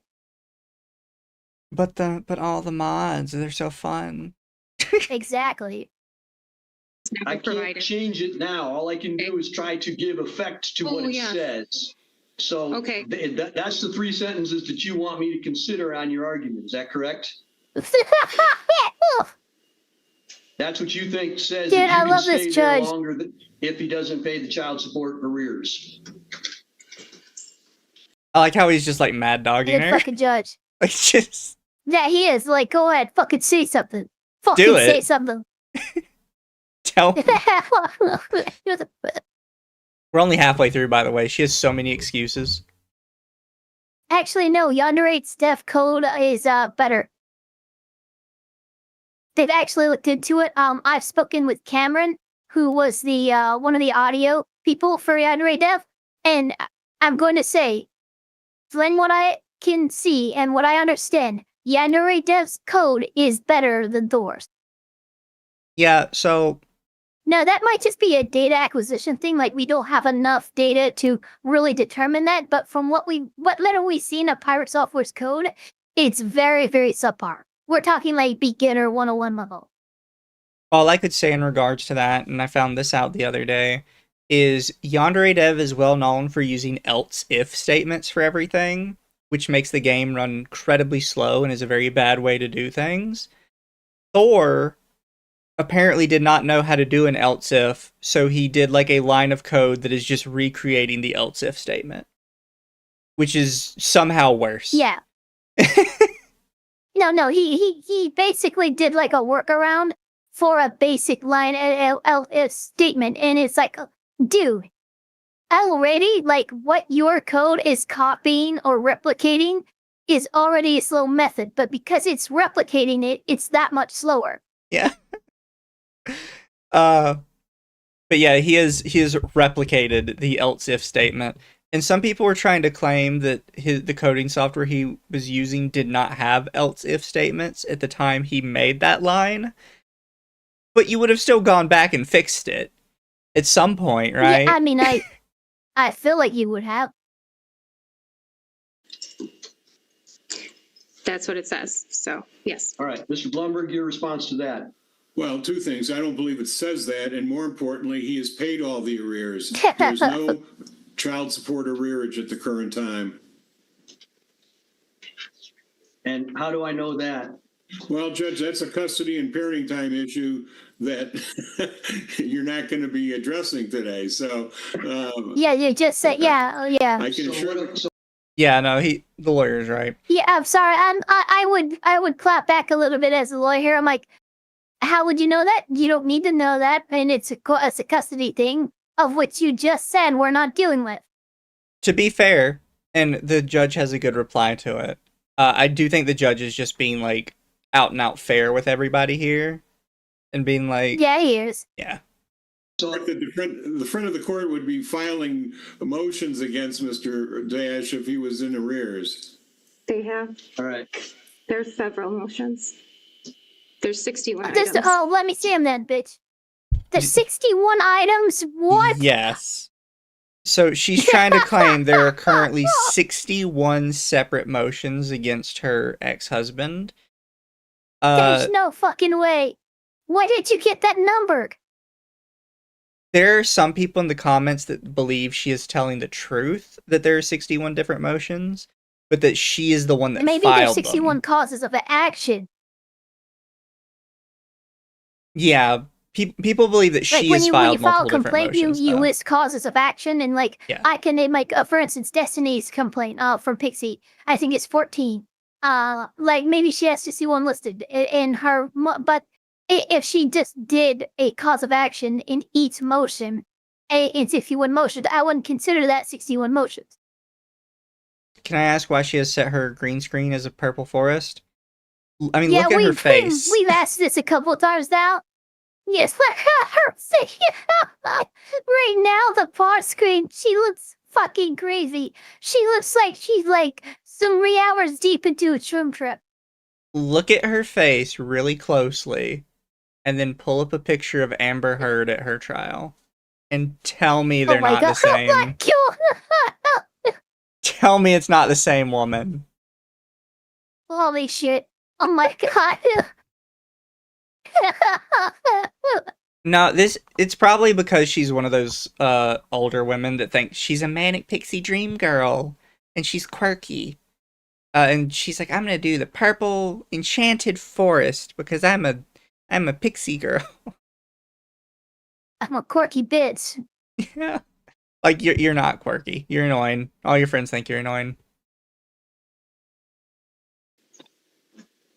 All right, here's... Riley stepped on a beat. The language says that there will be monthly rent of $1,500 beginning the first of the month following the child support arrears being that's paid a in lot. full. I think what's interesting is it'll only be mentioned... I mean, it's a house, is it not an apartment? No, so it'll be mentioned exactly once in this entire case, but when they refer to the home, they specifically say the tiny home. I believe that they owned... Oh no, what? For those who don't know, tiny home is not necessarily a reference to the home's specific size. Tiny home is a colloquial term used for these really small, compact housing builds that people make. Yeah. Sometimes smaller than a trailer. Cargo containers, can you use sheds? If you are paying, I'm sorry, $1,500 a month for a tiny home. I don't know what state this is in, but I'm looking at, but this seems like price gouging to me. Yeah. But this $1,500 is not worth monthly. It's not worth it for a tiny home. I don't care the location. They never show the house. The only time the house is referenced, other than saying the home, is they say a tiny home.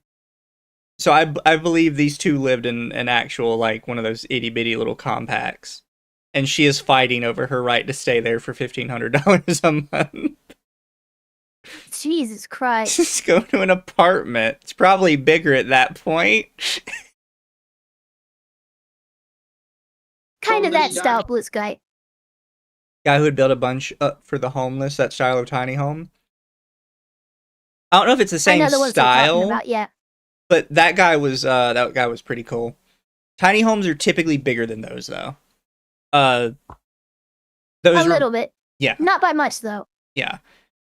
Although, like, I have to give that guy credit because he built a ton of those fucking things, and gave a bunch of people like a place to live. What was it? 1,600? Yeah. That's the thing. I don't want to go too hard off on a tangent, but I don't think a lot of people understand that, like, for the homeless, it's better to be in a building than not. So when you talk about building homes for the homeless, you don't have to build like for humans. Yeah, like in general. Yeah, you don't have to build like a full house. Like, just start with something, right? If they have a place that they can just rest their head at night, that's enough. For many people, that's been enough for me. I lived on a boat for most of my adult life. Yeah. Get them just a place to be in that has a lock on the door and has some type of insulation from the elements. And that is a huge first step to just, getting somebody just off the street. Yeah, just the mental game that you're being alone with that. Yeah. And you can sleep better at night because you feel safer because you're in an enclosed space with a lock on the door. Like, it's better all around. You have a little place to store your stuff. And then the police bulldozer comes. Yeah. I can't tell when payment of rent was supposed to start. It would be some point in the future from the date of this agreement, whenever the child support was paid in full. Yes, when the arrears were paid in full was when that would start. There is no payment on the house as well. The house is paid off. That's an important detail. Yeah, so there's no payment on the house. All right, the mortgage is paid. That is not an important detail because you're technically a renter, even though you don't have a lease agreement. It doesn't matter. You're not renting to own. Yeah. By the terms of the mediation, you do not own the house, you are renting it. It doesn't matter if the house is paid off or not. It's not even that you're renting it. You are allowed to stay until such a time as when the, time lapse March 31st, I think it was. And then you have to leave.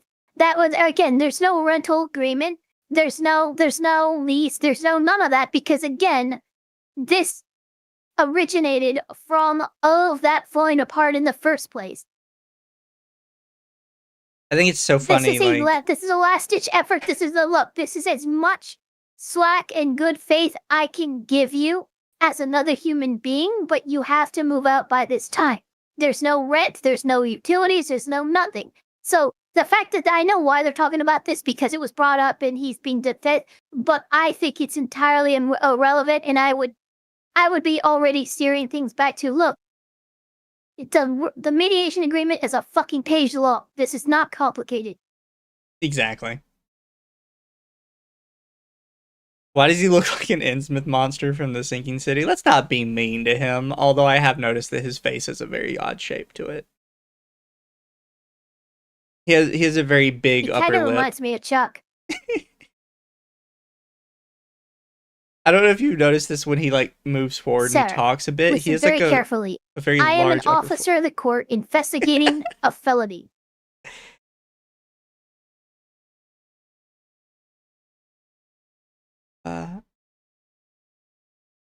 He looks like he might have a little nerve damage. I'm not going to say anything. Look, the truth can be mean. Exactly. Especially when it's something people can't control about themselves. Yeah, that's very true as well. I don't like doing that. Yeah, I'm ugly. You don't hear people making fun of me for being ugly. All right, stop. Let me process it. The next sentence says that Rebecca... Well, he is doing good. He's all right. Everybody, stop. He is doing pretty good. Where he's like, okay, let's. He realized right there. Let's tackle it one by one. Yeah. Which probably I feel like more judges should probably do, because some judges let them ramble on a little too long. It makes it a lot easier. Yeah, and then they're like, okay, I have 20 notes here. Let's try and figure out what order I need to do my notes in. It's or you could tackle it one by one. Rebecca agrees.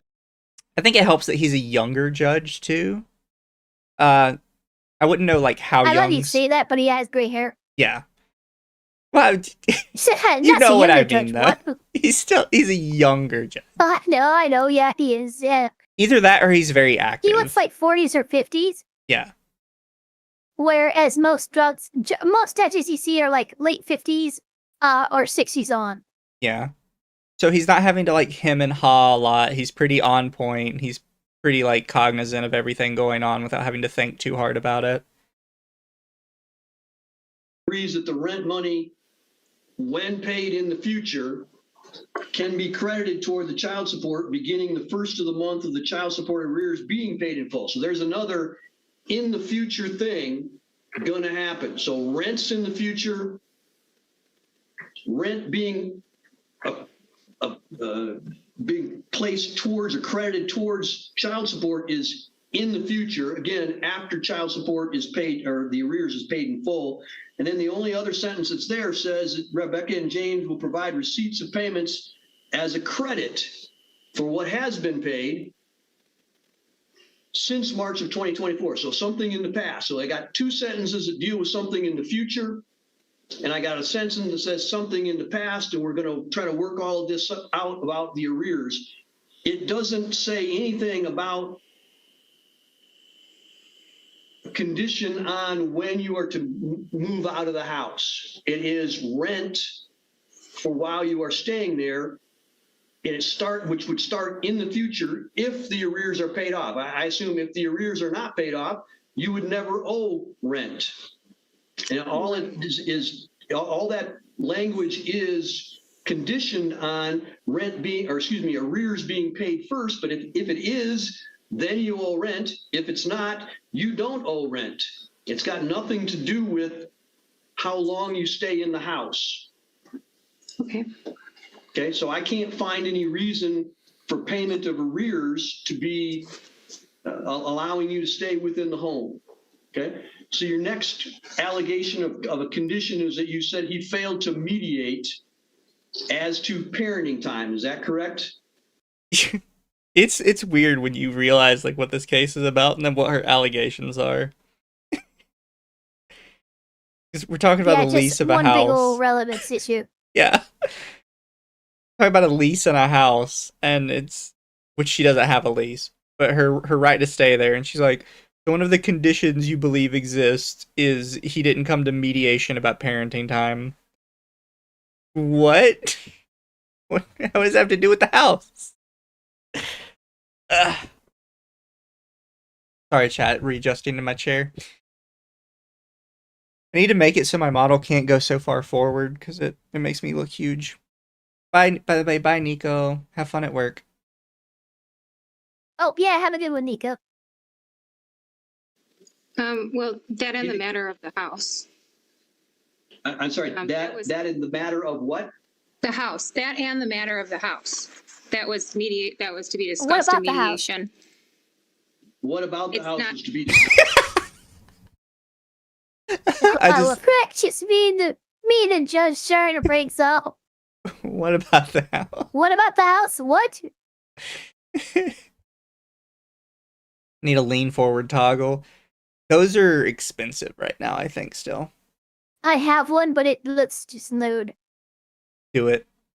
It looks really load. I can't, I'd have to set it up. Oh, fair. Because it's set for my tracking, but if I set a body position, I think it's X or Z.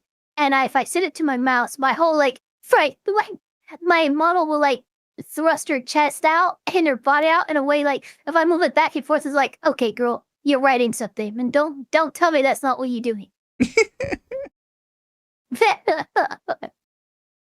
I would like more lewd toggles for me, but I wouldn't really have a place to use them. There's only one site that really allows them. Here's one. Ready, everybody? One, the judge rules in your favor.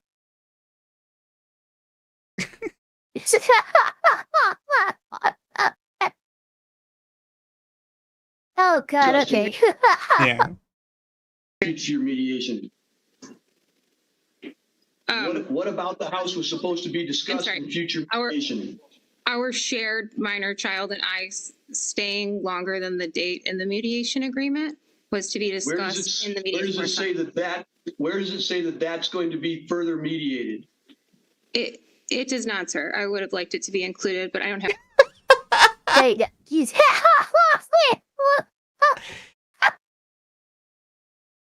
Jesus Christ.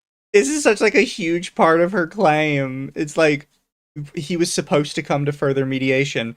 Okay, where does it say there's supposed to be further mediation? Well, it doesn't, but it'd be nice if it was. But I wanted it.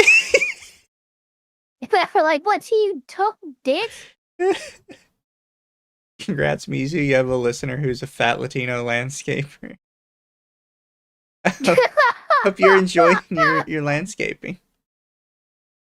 Wait, do you have a riding mower? As long as you gotta get one of those zero turns. I need to know. Who, me or them? Yeah, the zero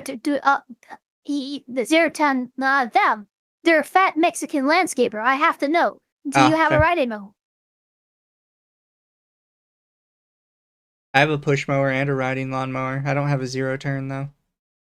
Wait, like a normal gas one, or like the old-fashioned one? Normal gas one. Nice.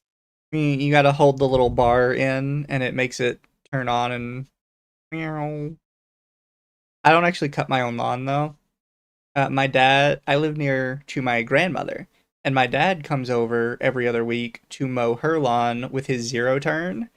So when he does that, he just stops by my and mows it too, because he actually really enjoys. Yeah, I know that. Yeah, he actually really enjoys mowing with his zero turn. Of course he does. But he's fucking the kind of person. He's like down on his riding mower, going with a beer in his hand, just enjoying life. Oh yeah.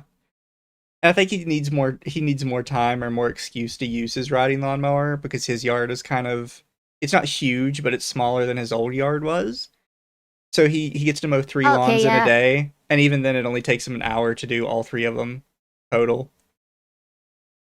So he only gets an hour on his riding lawnmower every 2 weeks. Yeah, no, you need more time than that. To be fair though, those zero turns go really quick once you know what to do with them. Like I watch him, he's just zooming. Oh yeah, they are. I've gotten on one, and because I'm so white, oh my god, Jesus Christ! This is way too fast. Who are you? Miss Lonnie, you're mowing the Flash. Have control. Well, you did at the time of mediation. You could have put that in there, but you didn't. So that's what I'm asking you. But did I miss something? I don't see it within this mediation agreement that you're going to come back and do future mediation on how long you get to stay in the house. Can you point that out to me, or is it not there? It is not there, sir. You're correct. It would have been nice to have an addendum on that sentence that said, and as well as the house. But you can't just. I love this Jeez, lady. All right, the judge. All right. Oh, this lady is so funny.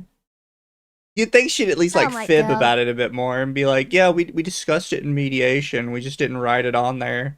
Instead, she's just like, "No, it's not on there at perjury. all." I mean, it would be, but I feel like she's already said some stuff that could possibly be considered perjury. She's getting close. No, nothing's been considered No, see, that's the thing, because she's like, well, yeah, no, it's not on there, but I would have liked it on there. With that, nothing there is a lie, but you're being a fucking asshole. I think I'm probably being considering stuff that she says later, because at one point when the plaintiff's counsel says some factual information, anything that could be that's okay, yeah.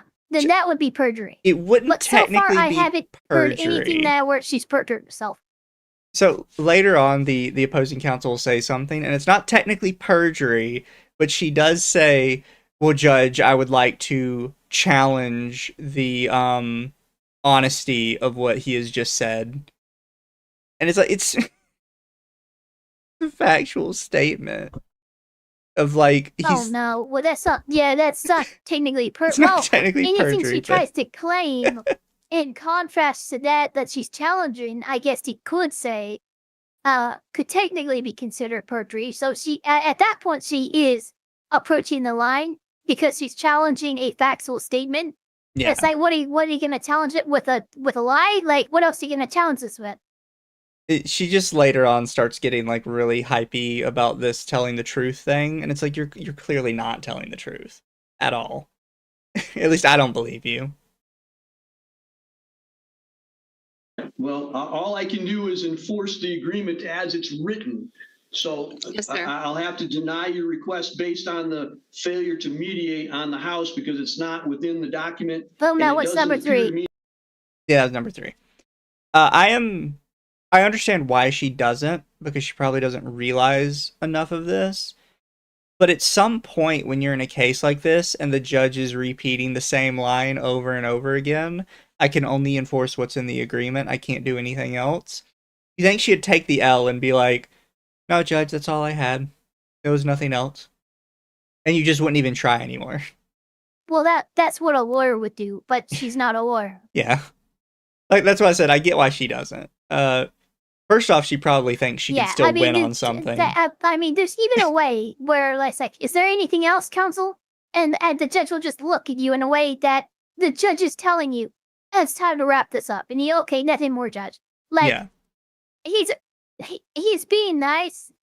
When he said, is there any other point that you want to bring up? Like, the first time when it was, like, point number 2. That was hit number 1. Nothing more, judge. Now he's going to do for number 3. Is there anything else? That's hint number 2. Again, she's not going to take the hint, but this is the judge kindly prodding, going, this isn't working, pull up. Yeah. And she's just going to keep going. And I get it. One, she's a layman. She probably doesn't pick up on that. And 2, she probably thinks she can still win on something. She seems like somebody who's a bit delusional enough to think that something's going to work. Yeah, I don't know what. I mean, this hearing has one express purpose, which is to enforce the mediation agreement. There is no winning here. There's only complying. Yeah. Need to be a reasonable reading of what the document says to imply that or to infer that at this point either, because future mediation is stated previously, I believe, 3-4 paragraphs above that. James will have 6 weeks of parenting time commencing in the summer of 2025. If the parties cannot agree on the schedule, they agree to return to mediation. So there is a paragraph in there that talks about returning on a specific item. Is something there. So you could have put that in there about the length of time you were going to stay in the. Yeah, it sounds like there's a little bit. But again, she didn't. But it really only allows for a return to mediation. Yeah. It doesn't say, oh, because of this, I get to stay here longer. No, that's not what that says at all. She's just super coping at this point. Home and that wasn't done there. Is there any other condition that you have that you believe allows you to stay within the home? Yes, sir, I do. Go ahead. I may proceed. So the unlawful lockout of 3/18/24, of which I have trooper. That doesn't matter. Video from. We've already covered this. I'm gonna. Oh. Yeah. Keep going. I'm gonna sue you.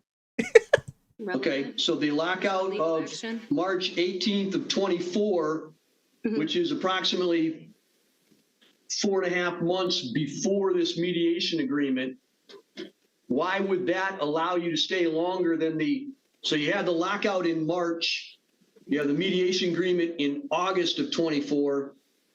Why would that extend the period for you to stay that you reached in mediation in August? Why would a March event change an August agreement? Okay, feel free to interrupt me. This might be. I'm sorry, ma'am, I can't. Move closer to your mic. I'm gonna away. Oh, my mother. Hold on. There we go. All of them. Sorry, what? Fucking boomer. Yeah. Okay, boomer. Pull back from your mic just a little bit. Or pull closer, I guess. I don't She doesn't even look that old. You'd think she'd know how to use a fucking computer. No, she doesn't. I mean, I don't know what to say. Some people just fucking stink poop. I feel like she's got to be around my age. Maybe a little older. She looks maybe late 20s, early 30s. Yeah. I don't get all these people in these Zoom courts that look so young and they're like, I'm sorry, Honor, technology is confusing. What you mean it's confusing? You grew up with it. You grew up on this shit. Yeah, exactly. You're having a harder time using this than the dude on the stand who's like 80. What do you mean? Look over there. The 80-year-old's like Tony Stark. He's hacking in this grids and shit. Like, what the fuck? I do agree with people that we have reached a point where, like, my generation was very technologically savvy because technology wasn't super user-friendly, so we had to learn a bunch of stuff in order to make it work right. But then the generation after us is basically brain dead because everything is so user-friendly, they have no idea what a file folder is. They watch too much Coco Melon. Yeah. I heard a lot of Gen Z don't know how to use PCs because all they know is their phone. Pretty much. That's actually true. It's getting pretty bad. Like, I'm a Zoomer PC gamer, and, like, seriously, every other Zoomer I talk to, what the fuck, you don't use Xbox, you don't use PlayStation? No, I can play all of that with an emulator plus my PC. Fuck you. Exactly. I can't hear you. I said, feel free to interrupt me. This might take me a minute to. I still can't hear you for whatever reason. Yeah, bitch, what is wrong with your fucking microphone? Here, let me pull that out. If you're close enough, I get you. But as soon as you back up a little, Let me pull that I can't out. hear you. I just don't want you to see my whole face. So, okay, here we go. Your whole face is just fine. I don't have a problem. So the judge kind of takes that as like a funny little quip by her. You can tell because he's kind of smiling and laughing about it. I think she is intentionally trying to do that to be manipulative. Because it's a very weird thing to say. Like, I want you to be able to see my whole face. When the whole time she keeps trying to do this fake crying thing. She definitely wants to be emotionally manipulative. So she's concerned with framing. Yeah. She is obsessed with the idea that speaks to histrionic. Yeah, that he can see her entire face. I will say that speaks to histrionic. Yeah, the judge is so focused I'm not on gonna the say facts. she has it because she just doesn't have enough. Like, where's the stories, girl? Like I should hear some crazy shit from you if you have actual histrionic, but no, you're just floundering. Yeah. No, she just, I think she thinks she can manipulate him if she can get like a sad mother look going, and it's just not worked so far. But she's coping. My mom was able to get away with a fucking lot using that. Yeah. I'm looking at your face, so you're good. I just need to hear you because it's important. Okay. Yes, very good, sir. So feel free to interrupt me. I would like to respond to that. Go ahead. Yep. This is just one. Wolfsbane for 5. Gen Z is hard-coded to use software given to them, but haven't been taught to understand the hardware or even software behind it. Also, head pats. Thank you for the head pats. I also do mine. I was 8 years old when I built my first PC out of 3 PCs that didn't work, and the hard drive that I chosen was filled with like the mother of all prawn viruses. I mean, like, seriously, it was bad. Fair. We had a family computer, and I used to play the old Dune game on it. Dune. Not the RTX one. It was an RPG one. I need to see if I can find it one day. It was wild. I remember playing Mabanogi and RuneScape in those days. I played both as well. Mabanogi. Oh, and Fly-a-Faf, whatever the fuck that was. Fly for fun. Yeah, FLYFF. Yeah. It's still going, by the way. You can download it on Steam. No fucking way. I think they've made like a second one now too, like an updated version. I mean, hey. Like, the only thing I remember just grinding, I'd make a character, I'd grind to level 20 so I could get a flying thing, and then I'd just fly around.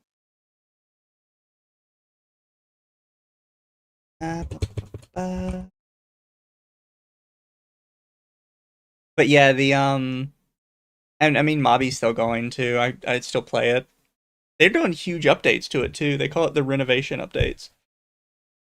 Yeah, you were showing me some of them. They're like redoing like the whole game and the graphics and stuff. It's pretty cool. I'm so excited. So good.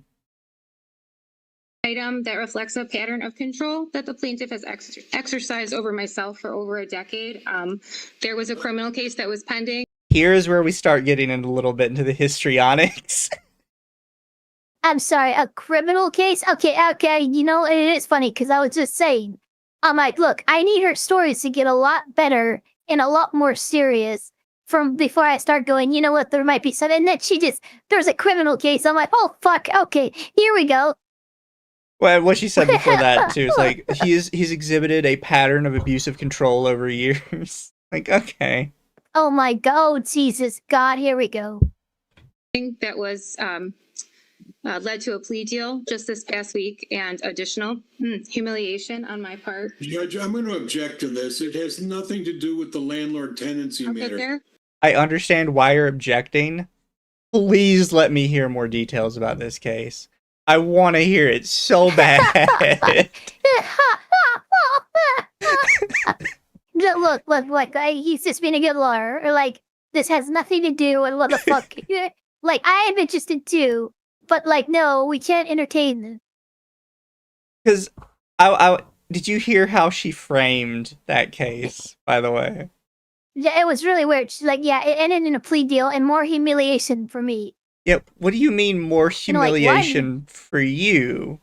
Yeah, you weren't convicted. What the fuck is happening? What was the plea deal bad for you? How did it fuck you up? Also, Mizu should RP as trauma judge. I think Ava's been doing that, right? Well, I'm working on content courts, which honestly, what I'm doing is I'm like. Content court is basically me cross-examining another content creator. Right now, I have one in the works for Catliente, aka Cat and Chat, and I also technically have one in the works for Remount. Yeah. I would chat. Yeah, so I am terrible at doing RP stuff. I haven't done it since I was a kid. No, like, I'm not the judge, but like I'm the lawyer on behalf of the accused. And I'm just cross-examining the testimony, which is those Google documents. So I'm just like, look, this is the framing. This is what they're doing. This is what is in line. That's not like ethically all right, journalistically. And that's kind of what I'm trying to point out. Yeah. Because a lot of people, especially lately, are just like, they read a Google Docie and they call that coverage. They don't reach out to the accused party. They don't try to get the other side. Like, it's a big problem, especially in VTubing coverage right now. And I want to do something to counter that. Yeah. Speaking of chat, a certain particular horse supervillain girl who made a call-out video on me is now getting reamed by the entire internet for doing exactly what I said she did to me to somebody else. Yeah, she did. Yes, she did. You're talking about WhatsApp, right? Yeah. It made me laugh when I saw it. I was like, everybody sees what I see. I was right a month early. Oh, more on that probably tomorrow. Yeah. I don't want to go too into it because we're going to do it on Under the Tea every Thursday at 11 p.m. Currently, we have a rotating third member, but we like bringing Ava in a lot because Ava's fun to talk about drama with. Oh my God, Devastator. Thank you so much for the 10 gifted memories. Sweet. By the way, Devastator, if I'm ever saying your name wrong, you can tell me. I see your name all the time in chat, and I just don't know how to pronounce it correctly. But thank you so much for the 10 gifted subs, and congratulations to everybody who got a gifted sub. Is super appreciated, and it definitely helps out the channel. What happened to the horse? Especially again, don't forget to like, comment, and subscribe. Do all the things because again, YouTube has changed their algorithm to where the only views that count as views for the creator are engaged views. So you have to be actively engaged with the content in order to be counted as a viewer. Yep, which is not fun. But if you don't do that, don't feel bad. We still appreciate lurkers, even if YouTube doesn't appreciate you. Yeah, sorry YouTube hates you. We love you. I don't get why, because like, yeah, it doesn't make any sense because here's the thing: they still run ads on the lurkers stuff. Yeah, and they still get money from the lurkers watching ads. Like you're still making fun. It's a dumb they'll change. also just kill the U-block origin. That shit's no longer working. Oh. Yep. Admittedly, I don't notice because I unironically do have YouTube Premium. I did too, so I never noticed either. And it says it has an E, but I might change it after my fiasco on X. So Devastare. That might explain the crashes. Yeah, they've been trying to do that for a while. To make it to where using an ad blocker would cause videos to crashes or run poorly. Yeah, they would they would intentionally code in if you use, they basically do this memory leak thing. Where like the tab that was open would start using so much memory. Opera or Google Chrome is like automatic fucking memory leak reach and memory limit would be reached, and then it would just fucking kick you off. And that would only work that would only happen if you had an ad block like U-block origin active. I turned that off and restarted. Boom, no YouTube memory errors anymore. Devastare for 5 says yes. I was reading chat. You could have said it in chat, but I do appreciate the super chat. I would have read it either way, though. Devastare over here being base as fuck. Imagine it is to lower the value of view botting, someone running 500 emulated phones to increase view counts. I mean, that's probably the idea behind it. Maybe, but YouTube is not an like Twitch has a view botting problem. Kick has a view botting problem. YouTube, I'm not seeing a view botting problem nearly as much as like the other platforms. So I don't. Because on YouTube it doesn't help you that much. But again, it just seems to be too much correction for too little actual problem. Like the solution is far more aggressive than the actual problem. Excuse me. I'm getting there. Let me just finish. Ms. DeGrez, hang on, both parties, hang on. Let me explain it to her. Ms. DeGrez, Mr. Blumberg has the right as an attorney to object to an argument or a statement that the other side makes. So he's made an objection. I'm then going to come to you and you're going to tell me where it is that you're going with this argument, and then I'll rule on whether or not it's going to be allowed. So he says that your argument that decades worth of alleged bad behavior on Mr. Dash's part isn't relevant to this agreement. So I want you to tell me why you think it is. Myself, yes, me. Dude, this judge, I'm sorry, but that was amazing. Yeah.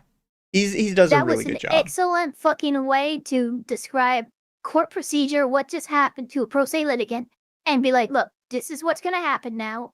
This is how I respond. How do you respond? Like this, dude, it's like having a teacher as a judge. He's doing a very good job. Yeah. He, after watching this one case, quickly became like one of my favorite judges. And I don't want to say that because I'm going to find out in like a month that he has like 20 cases of misconduct behind the scenes. Judge Simpson, I loved it up until last week. Yes, go ahead. Okay. Tell me why I should consider it. Okay, I believe this attempted eviction is a clear act of retaliation and harassment intended to punish me for any testimony that I would have put in for the case that was just decided this past week, continually undermine my stability and safety, and coerce me into silence. The threats placed on both myself and our shared minor child put us at severe risk of homelessness. Our child will lose shelter, safety, schooling, community, access to care. We're very well established in the community. I work at the high school. So this constitutes child endangerment on Mr. Dash's part for forcing an eviction. Oh my God, are you fucking kidding me? They go crazy. Are you fucking kidding me? Oh, Judge, please light her on fire. Light her ass on fire, please. Oh, Devastator for 6.5. What's a vampire's favorite fruit? That's right, a blood orange. Actually, you know what's funny? Unironically, like regarding being like drink affiliation that I get or whatever, I want to get my own flavor, and the flavor be blood orange. That's fair. I don't think many places would allow me to have the flavor I want. What flavor do you want? You know, it'd be very sexual coded. Oh my god, it reminds me of that episode of The Office. It's like, oh man, why did they get rid of originally? It's like, what's the original flavor of this energy drink they have? It's like coconut penis. And then Robert California's drinking it. He's like, oh man, why'd they get rid of original? And original was coconut penis. Child that very much doesn't want to move. Under Michigan law, MCL 722.62. Oh no! Oh no! No! No! No! No! No! No! Oh. She thought that she owned it with this, by the way. Like that she was the smartest person in the room. Jesus fucking God. I'm gonna I'm gonna stew. Before I have to continue, I have to say this, because Baked Buddha said blood orange is my favorite flavor of Mike's Hard. You can't call Mike's Hard lemonade just Mike's Hard. Because you have to say the lemonade. Mice. Yo, who's Mike and why is he hard? Two. So I consider this to be like a retaliatory eviction and leading to child endangerment. Okay. Retaliatory eviction leading to child endangerment. Oh my God, it just sound like fucking. I love it. I think it's hilarious. Great. Okay. I have more as well. But I have more. Of course, you have more. Behind all, you want to explain in a little more detail as to what he's done to you that causes you to believe it was a retaliatory eviction. Is that correct? I can. I can do that. I just want to make sure I understand your argument first. So, Mr. I can do that if you want. I'm asking you believe it to be a retaliatory eviction. Like, yeah, you're here to explain that to us. I'm fucking asking you to. What do you mean? I can. I can, Don't worry, but I Judge. won't. I can.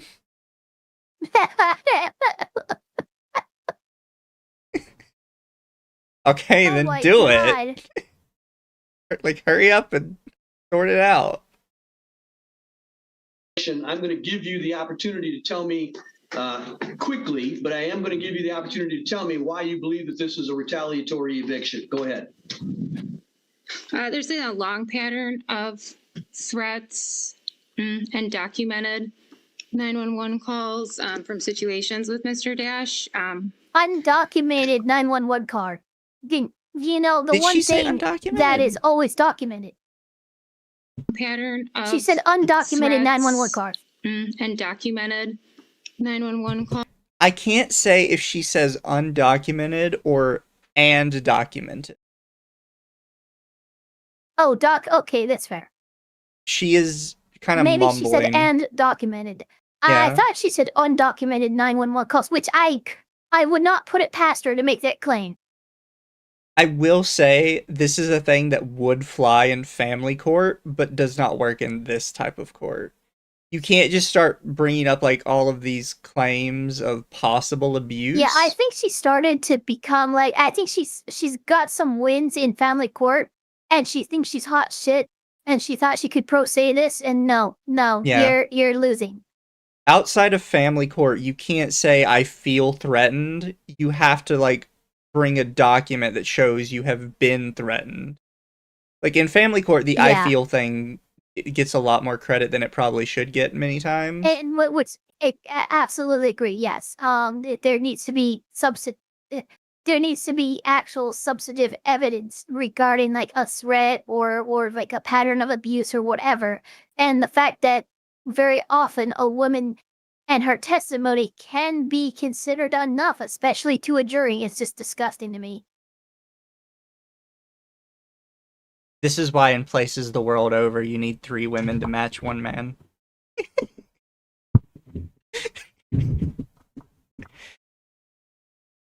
Don't worry, chat. That was my audition of the day for VTards.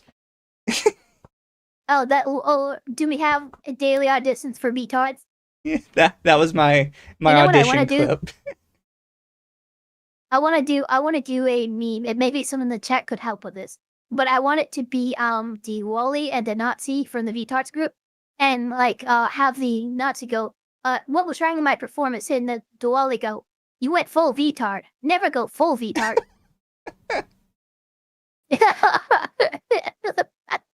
Because the group's whole thing is being edgy, though, she has to be in blackface like Robert Downey Jr. was. Yeah, no, exactly. It has to be like from that freaking meme, and just have their faces on it, and then have her model face blackface as well. Oh, we're getting so much trouble one day. Never go VTard. Never go full VTard. Calls from situations with Mr. Dash. I've continually felt threatened by both himself and his counsel. There was a letter sent by Mr. Bloomberg to the state police, the county police. Wait, now you're saying the lawyer's been threatening? Yeah, she's saying that she feels threatened by his counsel. That's a bold fucking accusation. Jesus Christ. You're gonna love the reasoning she has for why she's been threatened. Not even supposed to be allowed in my home until the PPO was upheld by honorary Judge Mertz. So I have felt threatened I love to see all honorary. along, and there is documentation of it, including the lengthy PPO hearing. By the way, they fucked up there. Fucked up what? They said honorary instead of honorable. Oh, she said honorary every time. Yeah, so here's the thing there. Like, you were saying that the judge is an honorary judge, like, actually hasn't done anything to become a judge on merit. Yeah. It's just like, oh yeah, you're just a judge just because we like you. Then honorary judge. I was like, no, you mean honorable, you dumb bitch. Oh, I wish I had this one. I watched a sovereign citizen case with a judge the other day, and the lady in the case kept saying "my honor" the entire time. My honor? Yeah, she'd be like, this is a fraudulent court, Judge so-and-so, and I would like to address my honor. Oh my god. She did it the entire time. And the judge never called her on it because he knew that she was a sovereign citizen, and he was just kind of like ignoring her. The entire time she just goes, like, my honor. I don't have time for this shit. Yeah. That supports that. Let's see, I have more. I do feel like it's a violation of my rights as a tenant, as a mother, and I'm a survivor, and I'm just asking for comment. By the way, I think that's Dad. I'm a survivor now. He never speaks the entire time. He's just here. But I'm pretty sure this is Dad who owns the house.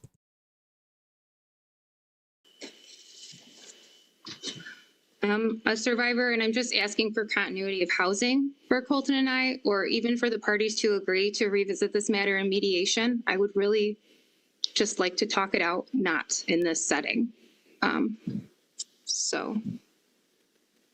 Or an extension. Our son really just doesn't want to move.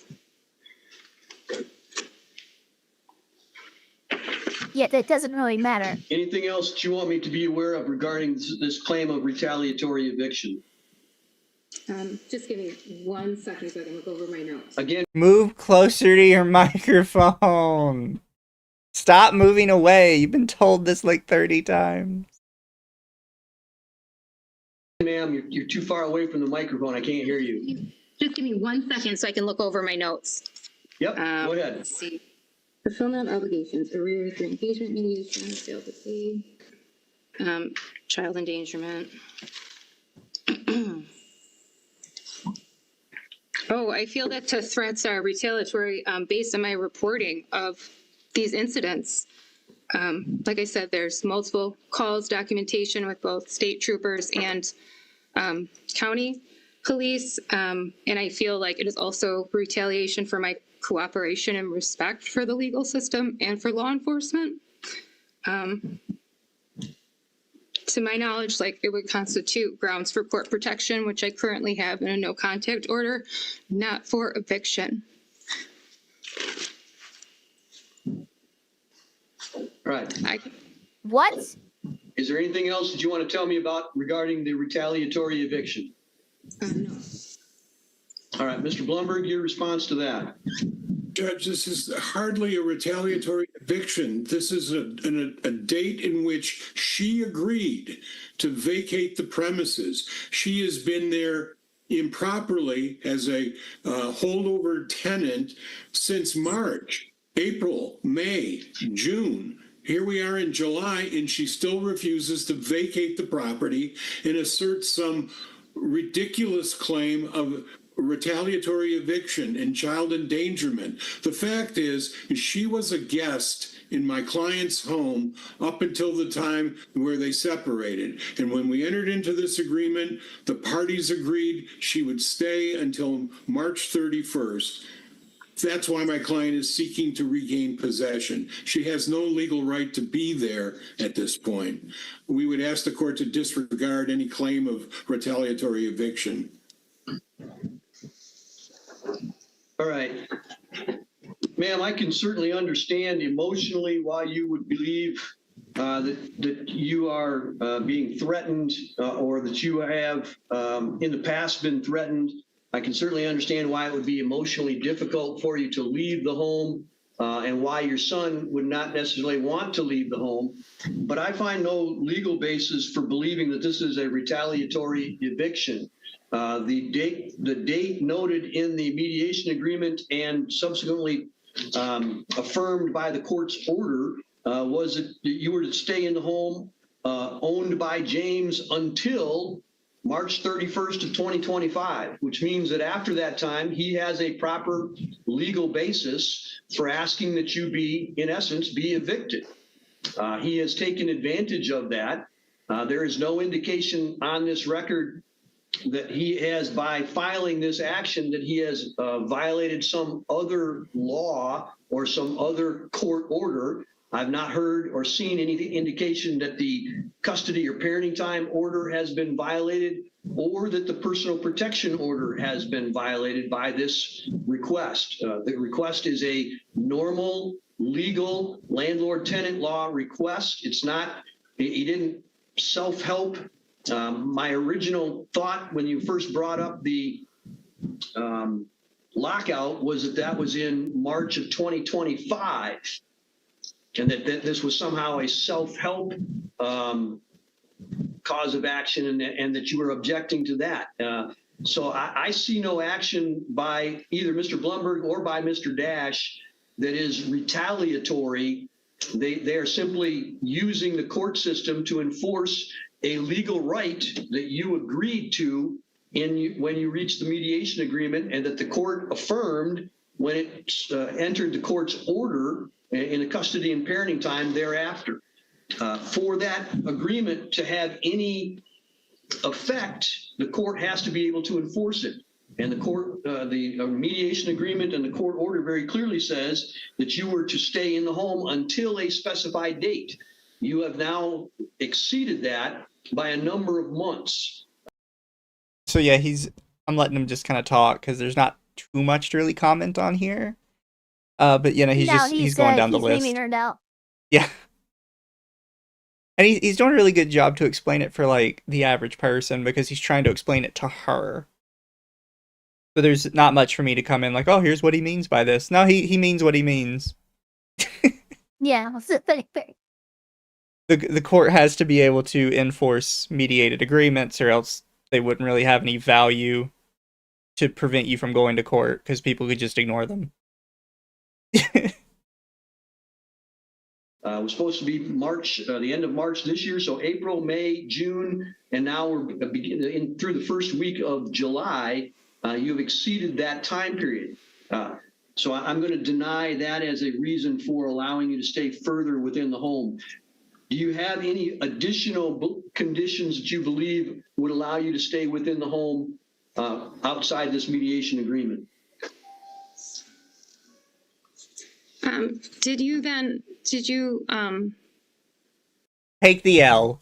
Please take the L. I know you're not going to. Take the L. But he's trying to be like Jesus. He's being nice. He has gone down the entire list for the last like 5 minutes and been like, honestly, you know what nothing. This reminds me of? What? That scene from SpongeBob where Man Ray is trying to give Patrick back his wallet. Like, you were just explaining it as plainly as possible. Sounds good to me. Well, the ticket was not my wallet. God damn it! I thought we were there. Thought we explained it. Thought we were good. I thought we were right there. We were right at the doors. God damn it! She just walk through. She still thinks she can win somehow. Look, you can lead a horse to water, but you can't drink. Force them to drown themselves. I mean, what? Did you refuse the child endangerment situation with? Yes, he did. He said, "Fuck all of it. You're wrong on all of it." And even if there was a child endangerment situation, he can't do anything about that. It's criminal court. You can't go into like a landlord-tenant eviction and be like, "Oh, he can't evict me because he is endangering children." Like, no, you can't just say that. And that wouldn't hold any bearing on this. That's a completely separate case of completely separate issues.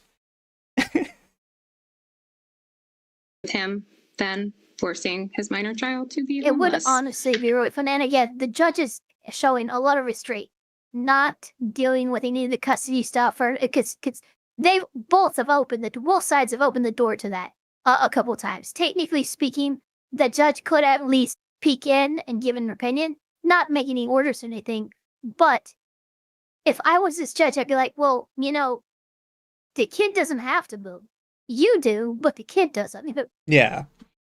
Because that's kind of what she's kind of going for now, is like, oh, he's forcing the kid to move out. It's like, no, he's forcing you to move out. The mediation agreement specifically states you. Yeah, the kid could stay. You're just taking the kid with you. You guys share custody, so the kid is absolutely, exactly. Kid could always stay. And this is why I hate these types of people, because she, even if unintentionally and subconsciously, she's trying to use her kid as a bargaining chip. She's using her kid as a shield. Exactly. And that's disgusting. The statute that you cite, MCL 722.622, is the child protection statute, and it basically is the definitional section. It does not contain a specified definition of child endangerment. There are certainly definitions of neglect and abuse, child abuse, serious abuse or neglect, all of those kinds of things. But the only child endangerment statute that I'm aware of in the state of Michigan is drunk driving with a child less than 16 years of age in your car. That's called child endangerment under the Michigan statutory scheme. I understand what you're saying, that by kicking your son out of the house or without you having another place to go might be some sort of abuse or neglect in your mind, but I don't find that as a matter of fact today, because I don't know under what circumstances you would be able to move the child. And if you are the parent, as you've alleged, if you are the parent with custody at the moment, where the child is going to stay would fall on you first, even if you were. So if this was a third party that was saying, hey. So this is something I think is really funny, because it's one of her first statements coming back to bite her in the ass on one of her last statements. Because at the start, she said that she had sole custody over the child. And now she's saying that if she is removed from the home... She said she was the sole caretaker. Sole caretaker. But that's something she said at the start. And now she's trying to say if dad kicks her out, then he's kicking his child out on the street. And the judge is like, wait, you said you were the sole caretaker. Yeah. Which means dad's not required to provide shelter for the child, you are. So are you telling me that you can't provide shelter for the child unless you force dad to do it, who doesn't technically have custody, according to you? It's so funny that it came back to bite her like that. I love it. Hey, you haven't paid your rent, I'm going to kick you out. It's not abuse for that landlord, whoever that landlord would be, to remove you from the home. Even if you were to be homeless at that point, it would be your job to find the child immediate shelter. And if so, I can't make a finding of fact that says that his use of the court system to enforce a right that he has is child endangerment, because it's not a statutory phrase or a violation. I also find that it's not neglect or abuse under these exact circumstances as I have them today, because you are able to provide.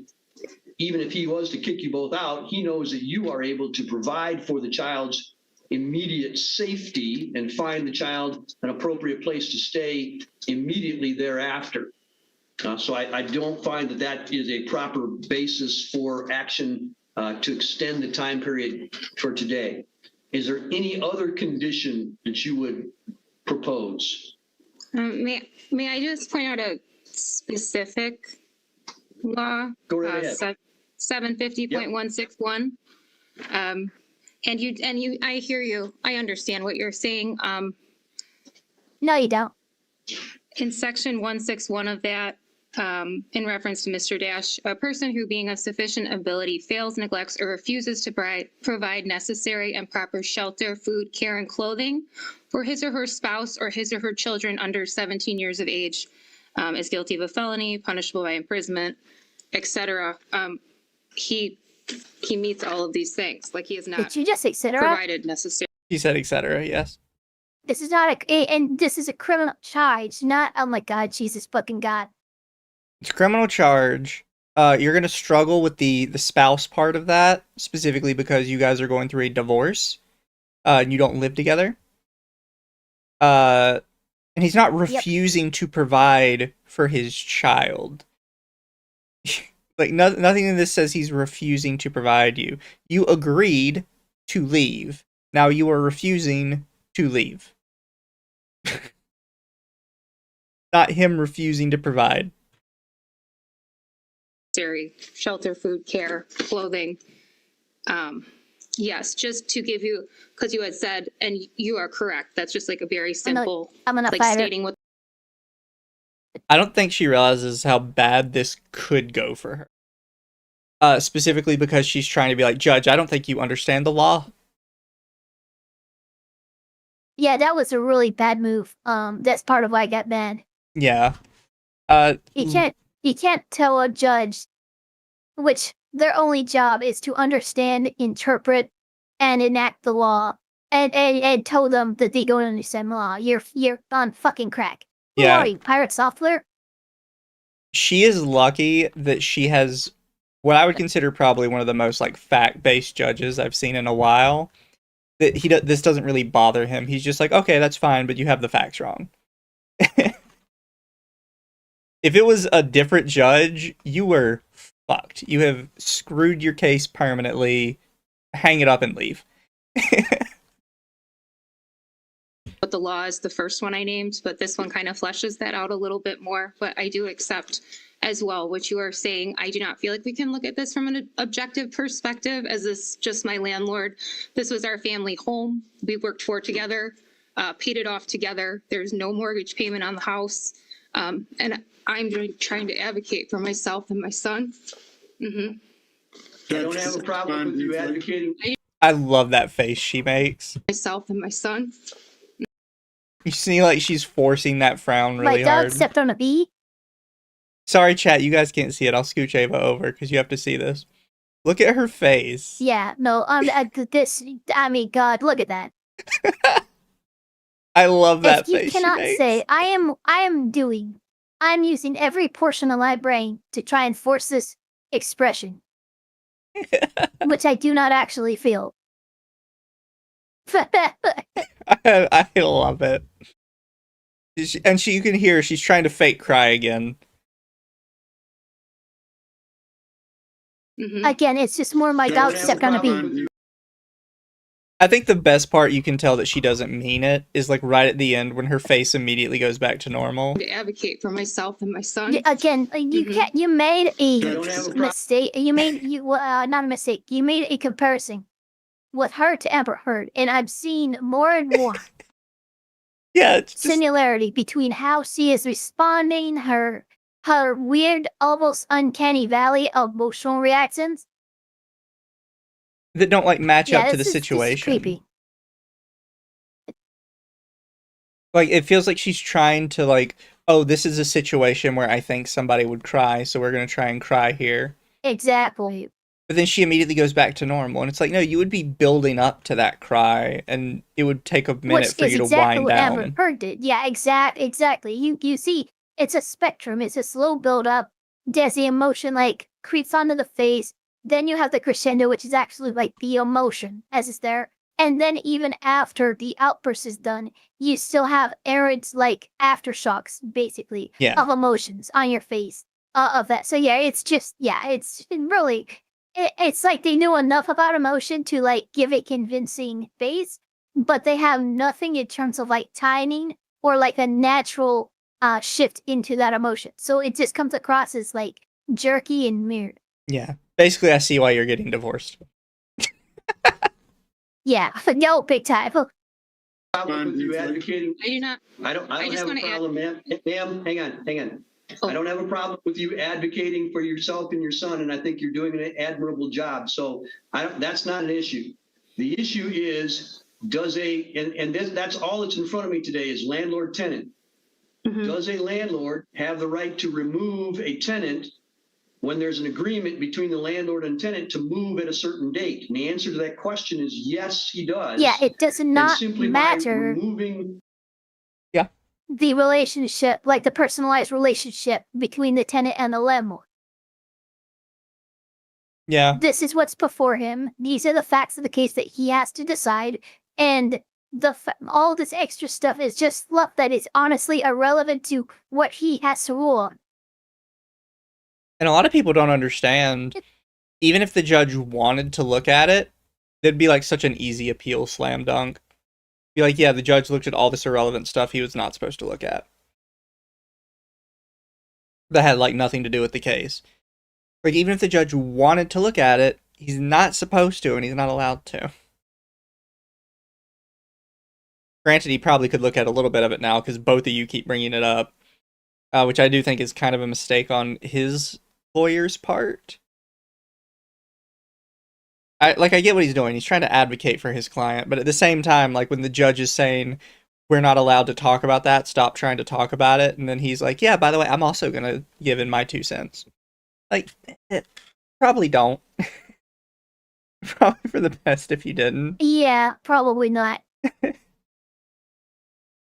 The tenant, if the tenant has a young child, does not cause the child to be neglected or abused, because the tenant can provide for the child's immediate welfare by getting a motel or getting a hotel or going to a homeless shelter or renting another place. So it is not abusive or neglectful, even if the landlord is the father of the child and knows that the child is going to be removed from the home. Oh, he's good. That the child believes is its long-term home.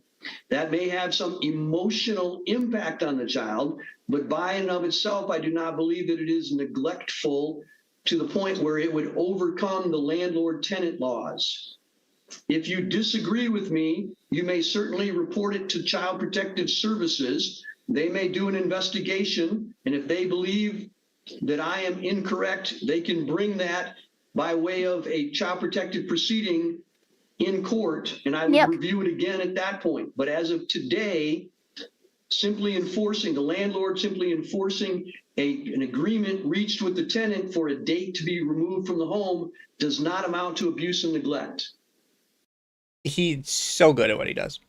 And I'm really glad to see, this is a very good judge. That down here you see that this specific case has like 100,000 views. You can't see it on the side over here. But a lot of the other court cases on here, some of them a month old, don't have like nearly as many views as this one.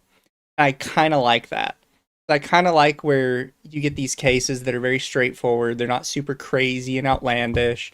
They don't have people screaming and shouting. It gives you a baseline on like what you should expect court procedure to actually look like. Yeah. Because a lot a lot of things just like, oh my god, look at this attorney and judge having at it, or look at this judge attack this attorney, or look at this. No, let's just look at like a well-learned judge who knows his job well, educating not only a pro se litigant, but also anybody who happens to be present, watching, what have you. Yeah. And I know it's not like, for some people, it's not as exciting, but that's why I'm glad that this video of theirs has so many views on it, because it tells me that more people are getting interested in the legal side of it and not necessarily the court blow-up side of it. Which makes me happy. Because this, unironically, chat, this is a little bit of my tism, where I really like the court judges. Also, Devastator for 7.4. What has teeth and you don't need to brush? That's right, a zipper. I don't know, you should probably still be cleaning your zippers. You can get all kinds of gunk in there. I mean, maybe not brush, but like polish and maintain, absolutely. Yeah, you don't want to jump zipper, it's horrible. Yeah, because what happens if you get your balls caught in your zipper? Now you got infected balls.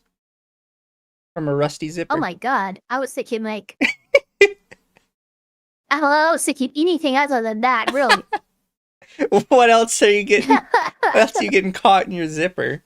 The only other thing that I was thinking like my backpack jumped a zipper because like I wasn't maintaining it. I didn't keep the zipper track clean, and it jumped in it. It's like, oh great, now the backpack won't stay closed. The other one is like, oh yeah, it's gonna get on my balls. I'm like, oh Jesus. I don't know. I've seen girls get like their nipple caught in a zipper before when they're like turned sideways and trying to zip it up. That has happened. That is extremely annoying. And it hurts. Not in a good way.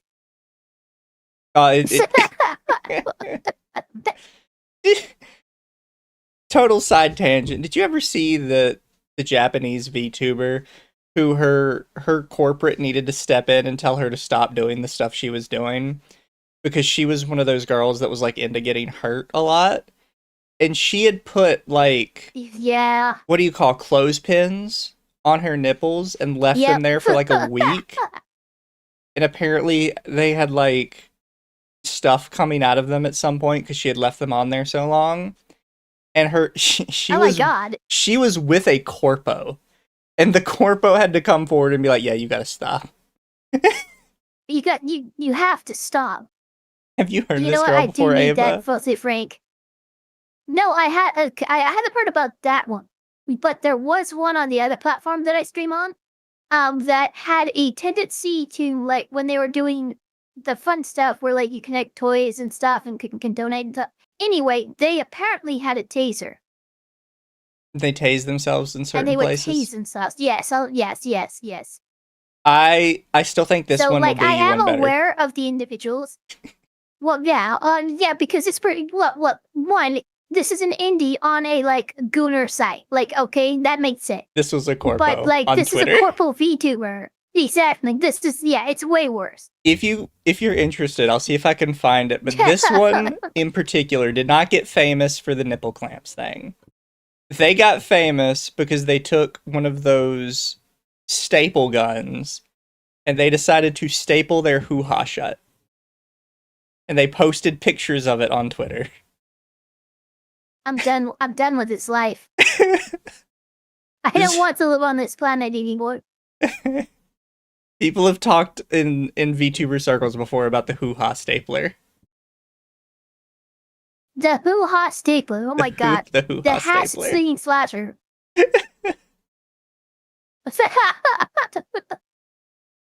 I've seen that one. God, a couple Pedro's people have seen that one. Pedro Enrique de Sousa Almeida, what the fuck? Apparently that area doesn't bleed that much. I mispronounced the last two names, but... Stapler Chan. Oh, Stapler Chan. What do you mean, Stapler Chan? She was somewhat famous for a while. I can't believe you haven't heard of her before. I have not. See, it's hard to find the image of it. She had posted it to Twitter, but everyone always posts it uncensored or censored. Oh, she was a Lawli VTuber too. Here, I'll post this version in chat for you. She does not represent us. You say oh my god, are you kidding me? And you can see in the corner the stapler she used. Yeah, oh Jesus. Here, chat, I think this is safe for work enough I could show it for you guys, because it's fully censored. Yeah, it's enough. But yeah, this is, Why does she have red eyes? Why does she have the same color as my eyes? I don't like that. Hoo-ha stapler VTuber. Her tweet over here is, please do it at your own risk. Here you will. Tori Gun Tucker 3-in-1 Powerful Hand Tucker. You can see it kind of in the bottom corner here, what she used. Like, that's horrifying. And then on the left, it's completely censored, but she did post an uncensored picture of stapling herself. It's a very famous situation back in the day when I first started. This was literally like 3 or 4 years ago. Okay, that's probably why. It was right that I got into VTubers during the later half of COVID. But again, I really got in when the Solen Topsiki Doki Bird thing happened in Legal Mindset started, because I came from the LawTube sphere. That's where I came from. That's what I used to watch all the time. And then I saw this VTuber thing, you know what? Oh my god, yes. Yeah. So yeah, this was a little thank God, I would not have stumbled across this organically with the time that I started getting into VTuber. Oh, Pippa tweeted about it when it happened. Oh my god, Jesus Christ. Yeah, Pippa had tweeted when it happened, stapled vagina VTuber is the only VTuber unicorn you can fully trust.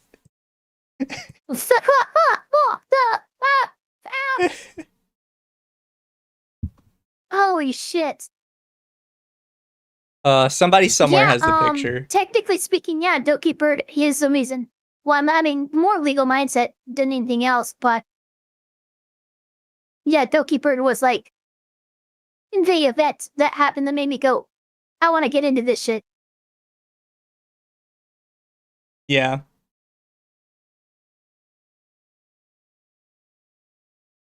God, there's so many articles on this. Of course there is. It's fucking nuts. Well, it's not nuts. It's actually vagina, but... Oh, there are memes of it. Somebody posted this on one of the websites. Oh my god.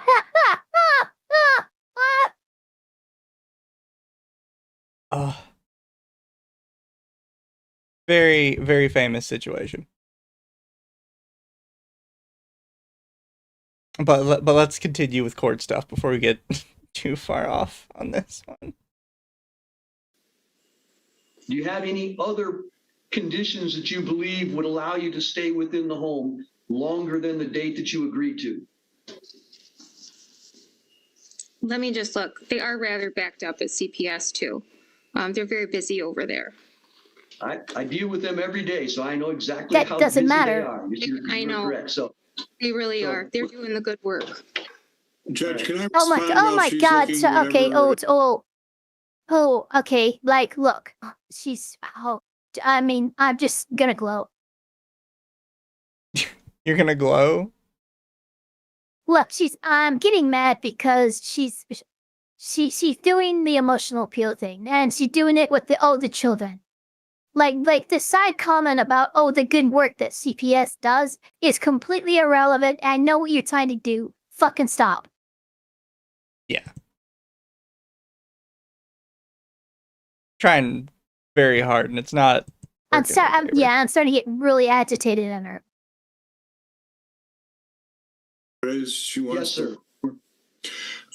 If anyone is neglectful in this situation, it is Ms. DeGrez. She is the individual who cannot provide for her child. My client, at a moment's notice, can provide this child with housing, food, and clothing. So if she wants to go down that road, she is the neglectful parent, not my client. Go down that road. Sir, I would love to go down that road. Like, what, 230 miles away? 230 miles away, sir. Damn.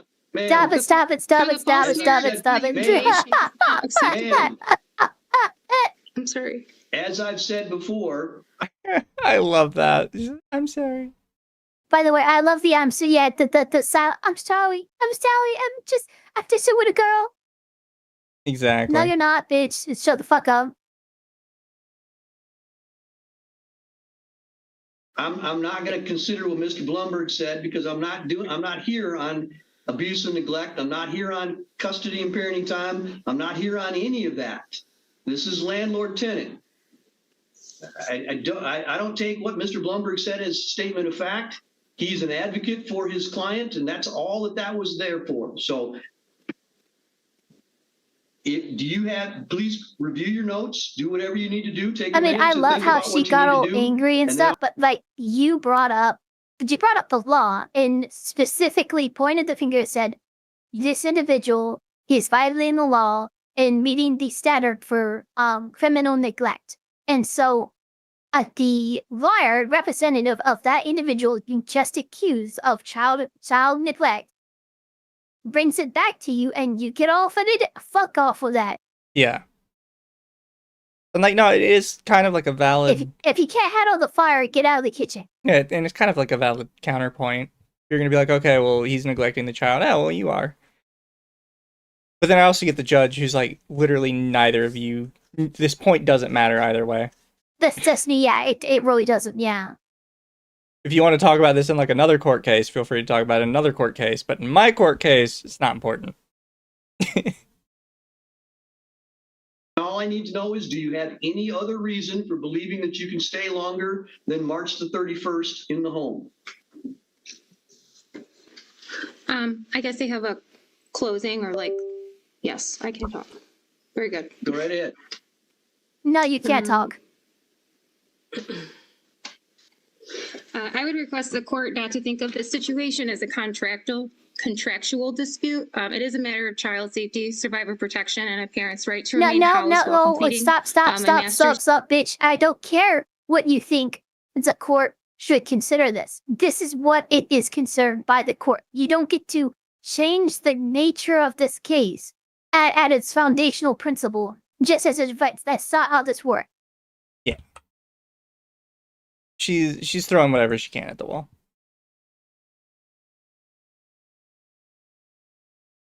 Degree and caring for our shared son. The plaintiff's actions are consistent, the long-standard pattern of abuse and retaliation, and this should be evaluated as such in any legal setting, especially as it pertains exactly to this. I don't believe it can be looked at objectively as a landlord-tenant typical situation that you described. I do understand what you have said. I agree with this very much. I would like the court to consider the non-performance and retaliatory motives of the respondent with this. And please just uphold my continued right to reside at my home at minimum until a mediation session can be You don't have a right. held and we can. Yeah. It's very cope. It's not going anywhere for her. Agree on further terms. You know what? Maybe she poops the bed. I will never get over the fact that Amber Heard did that. I know, it's wild. I love watching his testimony of him like describing it. And there's a point that like he's describing it, he's kind of like looking down in a way, like we call it a memory. Yeah. And a memory, and he goes, he just smiles and shakes his head because even in his memory, he cannot believe that happened. It's wild. Like an adult did that. You should shit on the bed like a dog. And then tried to blame it on the dog.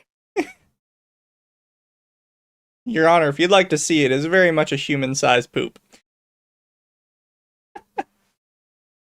Oh, it's wild. Yeah, we have it here for evidence.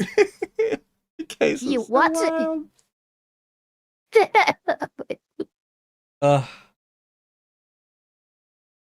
That's like proper histrionics, by the way.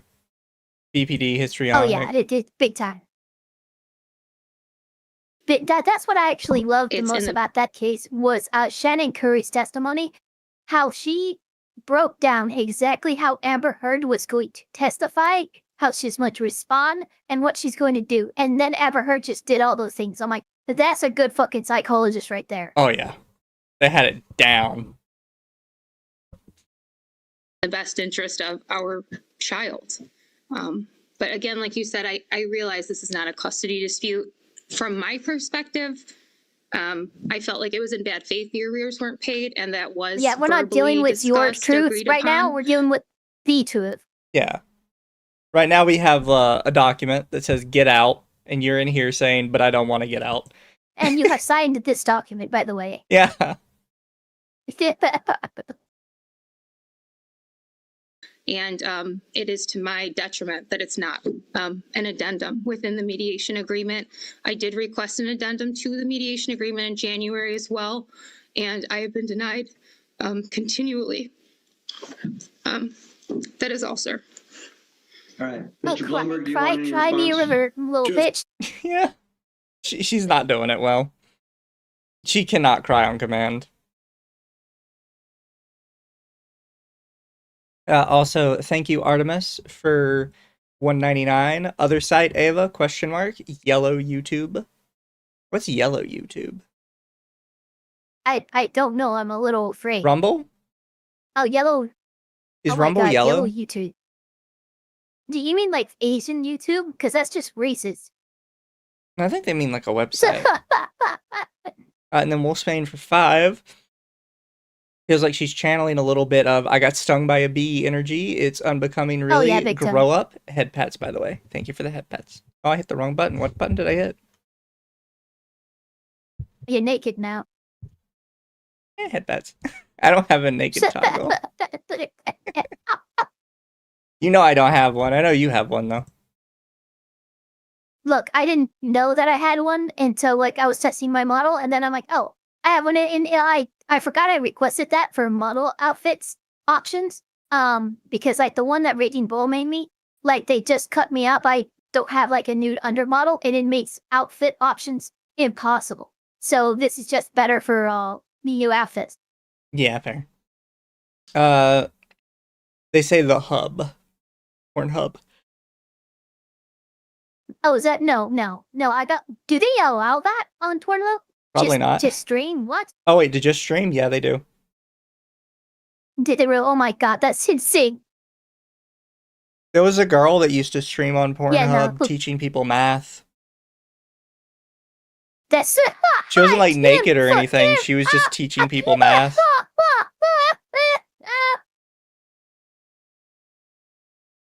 That is so fucking funny. That said, there is an untapped market of teaching people things while a naked woman is on the screen. On porn sites? Oh, yeah, that is true.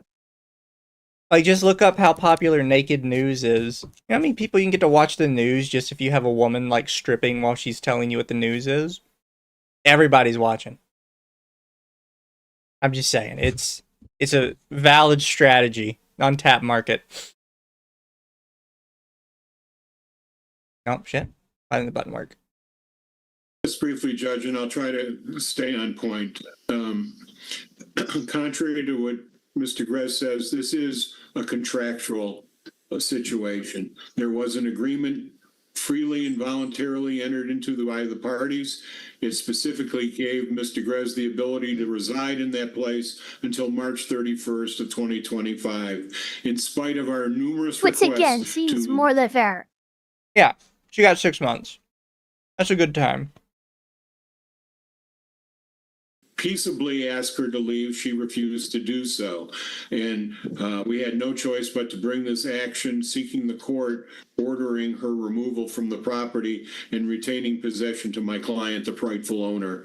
This isn't about custody. It's not about child endangerment. It's about my client's legal right to retain his property. Thank you. All right. Yeah, the landlord's owner is fucking, the landlord's lawyer is fucking done. Oh. Yeah. Also, for some reason, his attorney has just like a really good camera. Like a really high quality webcam going on there. Yeah, the camera, look, I think that lawyer did what any lawyer should have when COVID hit. And like, look, you're going to be on Zoom a lot. All right, better invest in a good webcam then. Oh, yeah. I also feel like he's got the angle of it down perfectly. Yeah, the guy probably has a good paralegal that like knows tech. Yeah.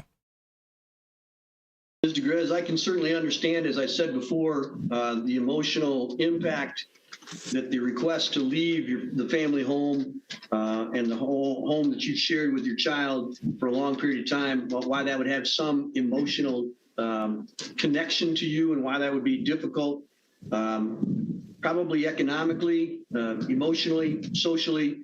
However, this is nothing more than a common, ordinary landlord-tenant matter. This is a holdover on a verbal lease, if you will. The parties mediated that as a part of the nature of express warranty. Yep.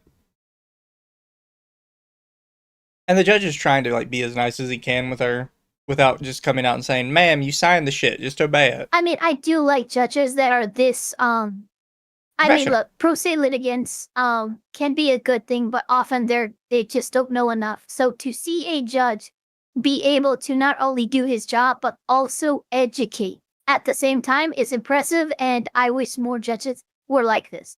Oh, I love this one. Assuming there's no, like, fact pattern other than this case that would tarnish my image of him. I swear to God, if next week we come over and he's, like, attacking people with a chainsaw. No, kidding. Time portion of your relationship that was reduced to an agreement. The parties with counsel agreed to have you move from the home on March the 31st. Mr. Dash and Mr. Blumberg are simply asking that the court now enforce that through the appropriate contractual landlord-tenant process. You have been given every opportunity to produce to me a landlord-tenant reason why I should not do that, why I should allow you to stay within the home for a longer period of time, and you've not given me any legal basis for doing so, other than it would be hard for you, it would be hard for the child, and you would like some grace. Unfortunately, I can't make one side agree to something that they do not wish to. The parties reached this agreement. I can only enforce what the parties agreed to, and that's what I'm going to do in this particular case. Mr. Blumberg, do you have a proposed judgment for me to sign today or not? I do not, Judge. I will provide that to the court tomorrow, certainly at the earliest, or maybe later today, although it's... All right. Why don't we do that under a 7-day notice? She would be required to be out within 10 days of today's date. That's the most of time that I believe that I would normally be allowed to give her. So, ma'am, you have 10 days from today's date. Mr. Blumberg is going to send me the original and send you a copy of a proposed judgment. If you disagree with, not with what my ruling is, but what his order says, whether it if it differs from what I have said, then you have the right to object to it, and you must do so in writing. I've actually seen this come up in a sparse amount of cases. I think most people, even the dumbest pro ses, seem to understand this. But I have seen, I think, 1 or 2 people that haven't, that thought that they are allowed to challenge the nature of the order itself. Even if the judge explains, like, this guy is doing very clearly, no, you can challenge it if he has written something in there that I did not say. But if everything in there is just stuff that I said on like the day we made the order, you're not supposed to challenge that.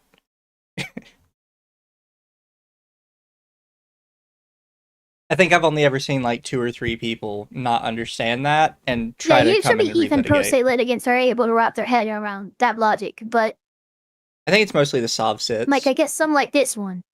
Yeah, sov sits really can't.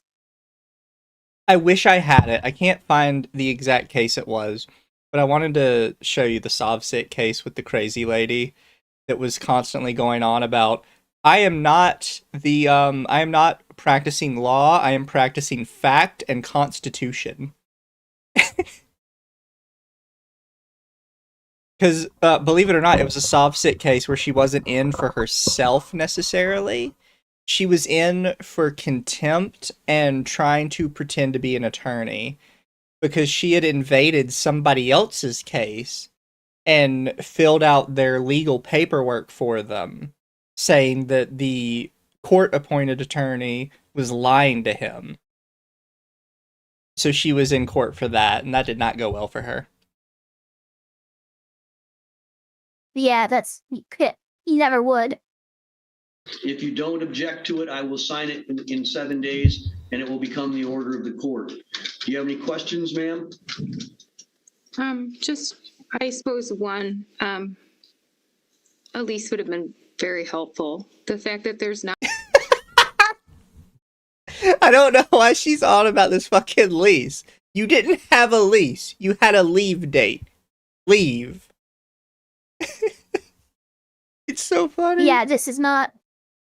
I mean, she's really just trying to argue semantics, and it's not working because it's been explained to her several times. There's no lease needed here because it was a mediation agreement. You're allowed to live here until this date, and then you have to move out.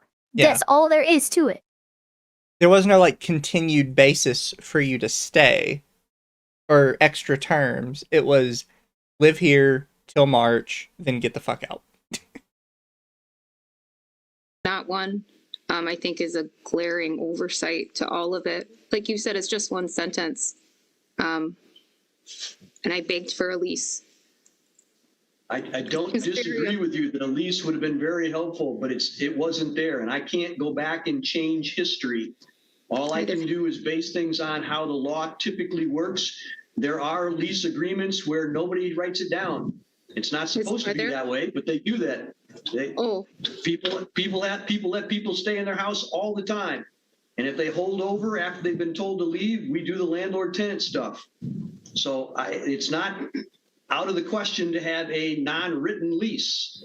And so that's what you have in this particular case, a non-written month-to-month lease. You're a holdover after you agreed to go. And so I'm treating you exactly the same way I would treat anybody else that comes before me with the same kind of claim.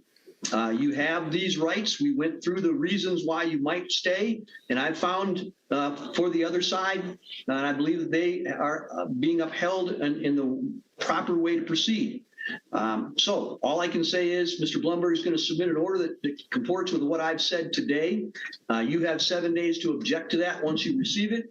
If you don't object, I'll sign it. If you do object, we'll have another hearing on it, but you've got 10 days period to be out. Okay? All right. That's all for today then. Thank you very much. Hey, Judge, can I just ask one last thing? I want to make sure we all understand. Yep. Well, she has the right to object to the form of the order, but not the court's ruling. I'm not sure she understood that. That's correct. Oh, good, smart. And she has the right to appeal if she wishes, but she'd have to do that appropriately. And I don't know whether the next court would accept it or would adjourn it or hold it in abeyance. So all I can say is that's the ruling that I've made. Mr. Blumberg is going to submit the order, and we'll take care of things in the due course as they proceed on down the road. Thank you all very much. Thank you. With that, the court will be in recess. Honorable Kevin Hesslink. I don't know why it's so funny that this judge's name is Kevin. It just seems like such a casual name. Judge Kevin, he's wearing a backwards cap and he drinks a Monster Energy drink. I I like this one though. I think this is a good one. It's nice to have like a very straightforward case. It's still funny how she's trying to manipulate him though. It's not working, and she just keeps going. No, it's. I mean, for her to bring in like criminal statutes, like penal code and stuff like, yeah, this meets child neglect. No, what you just described with like meets you, like you meet that standard for neglect, but not the landlord. Yeah. It just she doesn't follow. It's very funny. No, she doesn't. I mean, I think she does. I just think like her intellectual like stubbornness makes it impossible for her to like acknowledge it. Yeah, no, I get that. Because I find it very difficult to believe that people are actually that stupid that they can have something plainly and normally explained to them, and it just doesn't hit them. It's like, okay, now you're just being intentionally obtuse. Exactly. Would you like to touch on one of these ones on the side here? Because I didn't have a second one planned. But I see two that could be interesting. We have... Oh, what are they two? Judge can't get Karen to shut up about her neighbor and get out of his courtroom, which is 26 minutes. And desperate woman insists she's going to buy the burnt out house she's being evicted from, which is 30 minutes. Okay, let's do the other one, because the second one just sounds like a crazy person. Okay, so the Karen one? Yeah, the Karen one. Sounds a little bit better. Also, I am going to get this, so I can put it in the description. There you go. I'm sorry, Chad. I'm trying to do better about putting them in the description. And this one, by the way, is from Looking at Legal Stuff. I do occasionally watch this channel as well. I think they're pretty solid. They are pretty good.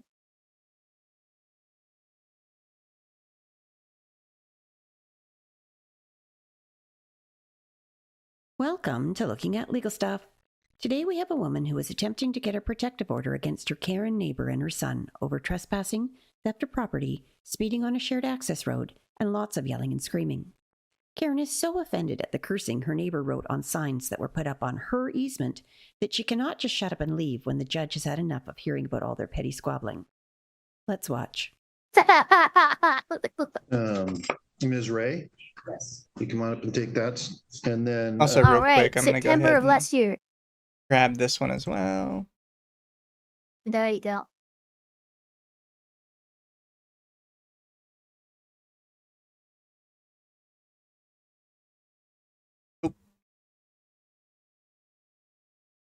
Oh, I messed up. I forgot I had already included the cases from last time.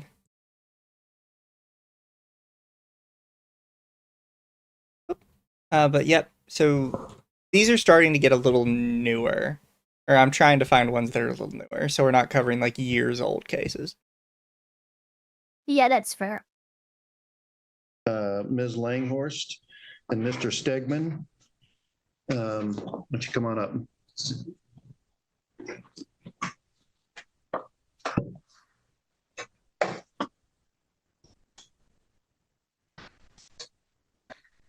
Mr. Stegman, you can take a seat at that table.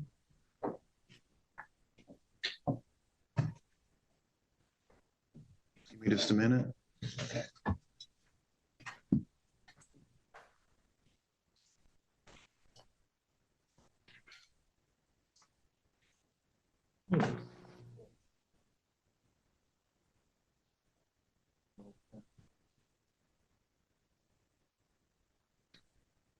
Where do I sit? On the other, where the other chair is available. If you could go on the other side of Mr. Stegman.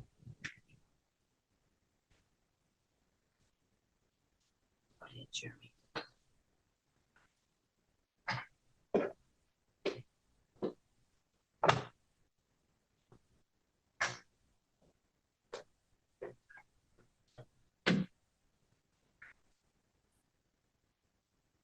Oh, what happened? Just some dead air. Hold on. No, YouTube just dropped to like 0 on everything. I'm making sure it's still okay. Oh, what the fuck? Is it still live, chat? It looks live on my side, but all the analytics just dropped to 0.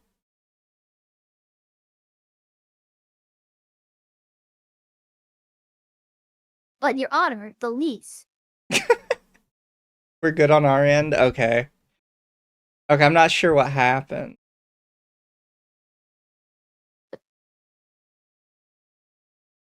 They said audio bitrate was 0, connection rate was 0. That always is on. That's happened with me, and it's never actually like been truthful. Okay, I was like just if the audio concerned. bitrate is 0, no one can fucking hear me, but everyone says they can hear me. Yeah. Okay, well, YouTube So is just being weird somebody's again. lying. YouTube is, apparently. Thanks, guys. Sorry about that. You know, no, it's the judge about that lease, actually.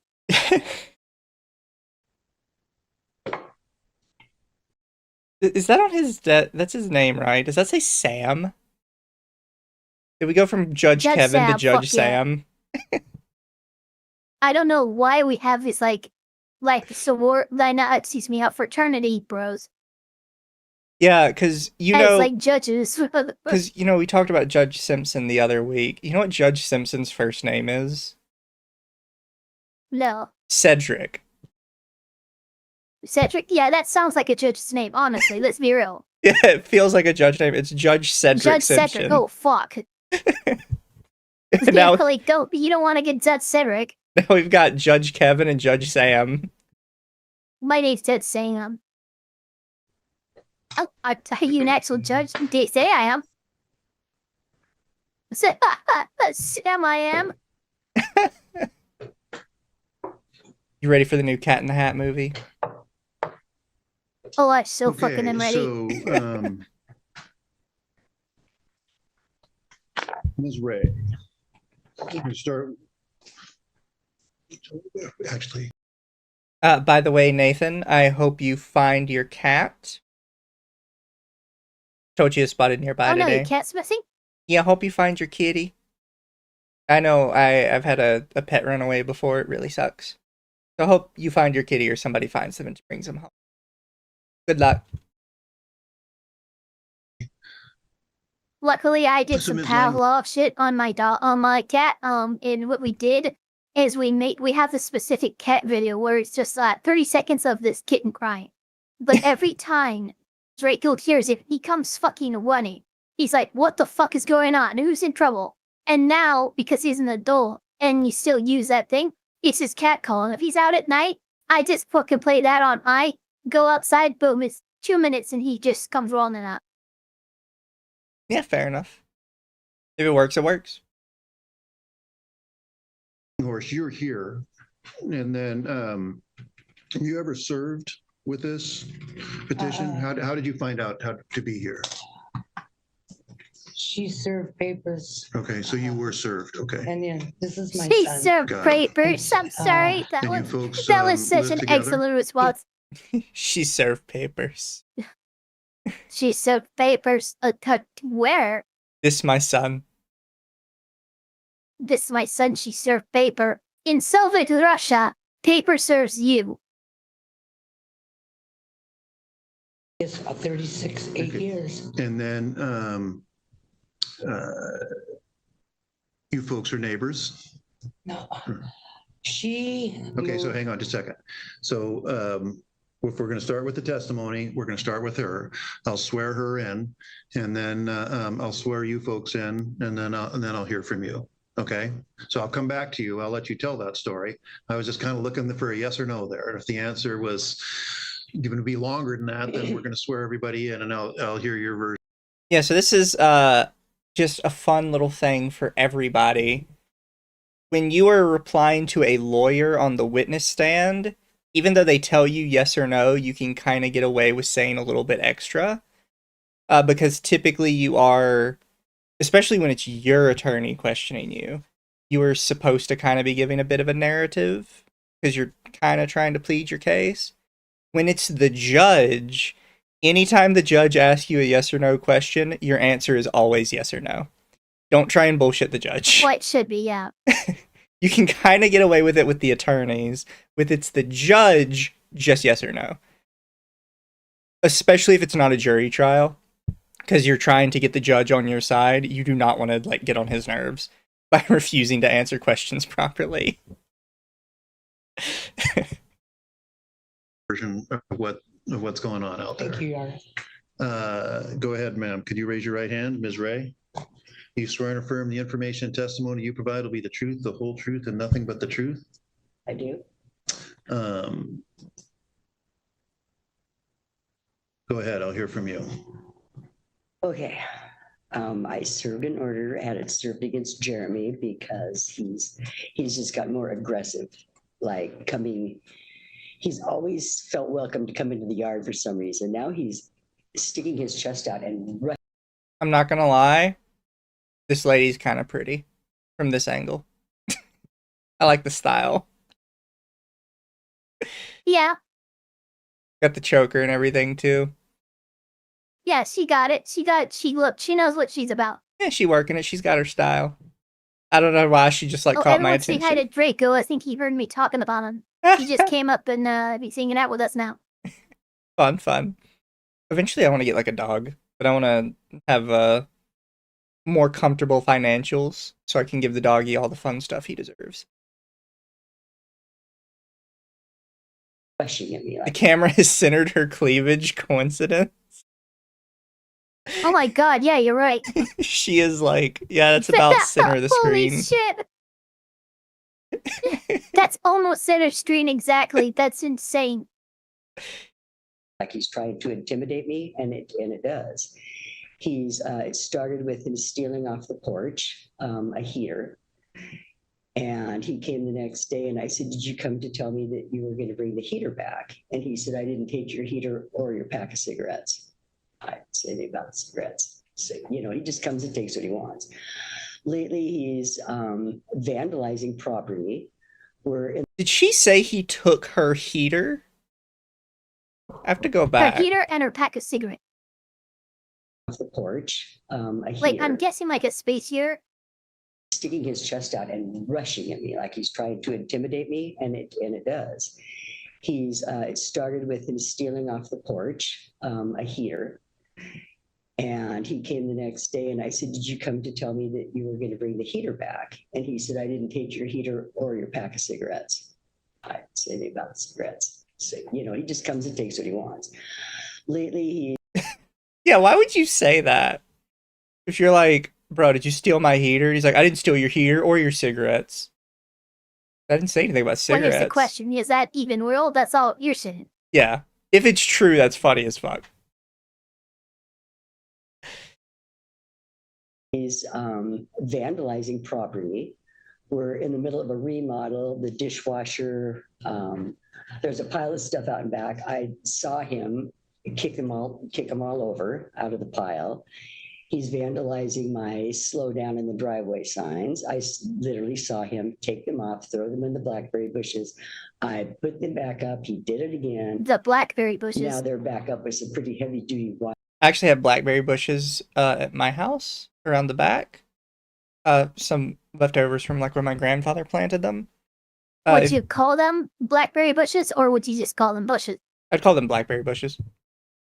Because they do grow the blackberries. I'm just wondering, because again, with the framing and stuff like that, you can tell she's very particular about her, which stays in her property. It's like, oh yeah, he took them all and they were over by the blackberry bushes. This tells me that somebody might be a little bit, they're seeing a lot more in inappropriate behavior with their property than what actually might be present because of how much value they see their property as. I would say it's probably less the blackberry part of it, because she says that he's throwing them on her blackberry bushes. And the thing with blackberry bushes is I guess people don't realize this, they're very thorny. They're like giant thorn bushes that also have blackberries in them. Yeah, they are. If she's having to try, and they can get pretty tall. Like the ones that are in my backyard can get up to like 5-6 feet tall if they have like proper standing on them.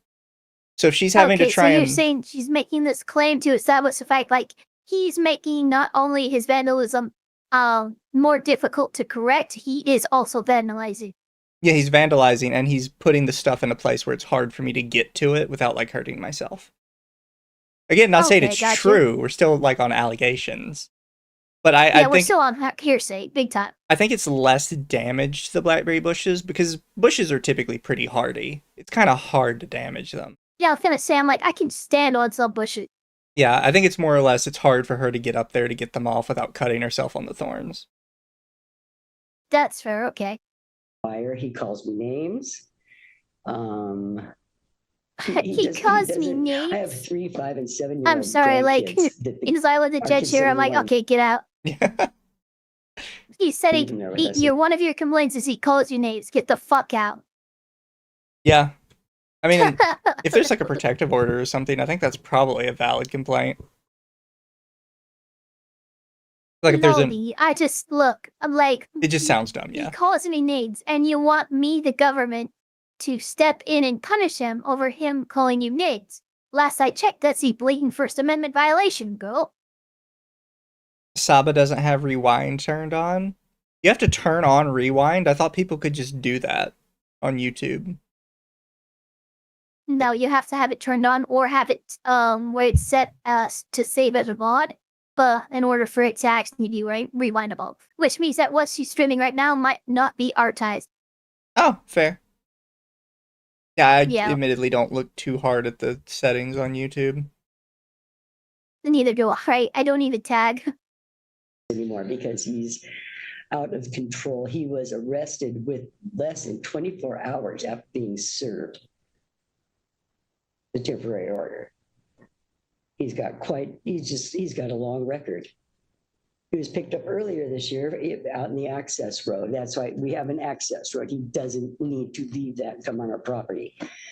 And he was picked up early in the year for yelling at the top of his lungs naked with a knife on the access road. What? I'm sorry, what's it? Is there a police report on this? Yeah, I want to see the police report on that one. Because, Jesus, that sounds like meth-induced psychosis level shit. Yeah.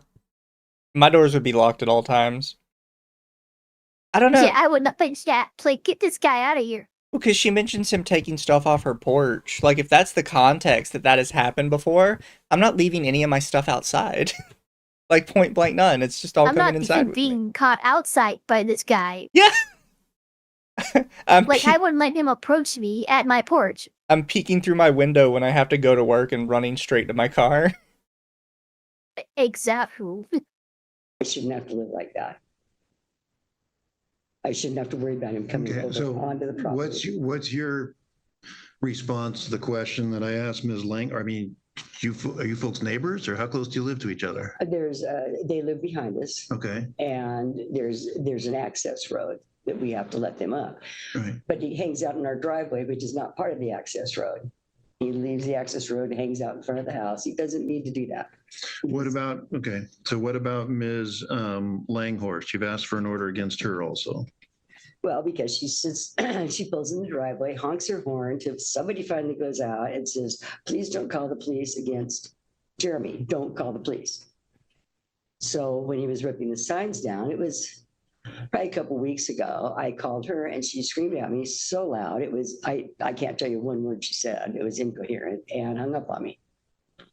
That was Jeremy. Okay, so ma'am, you'll give a turn. Okay. Like, remember what I said at the beginning, don't be talking to the other party. I'm sorry. Okay. I'm sorry. Why has he just been staring down the whole time like this?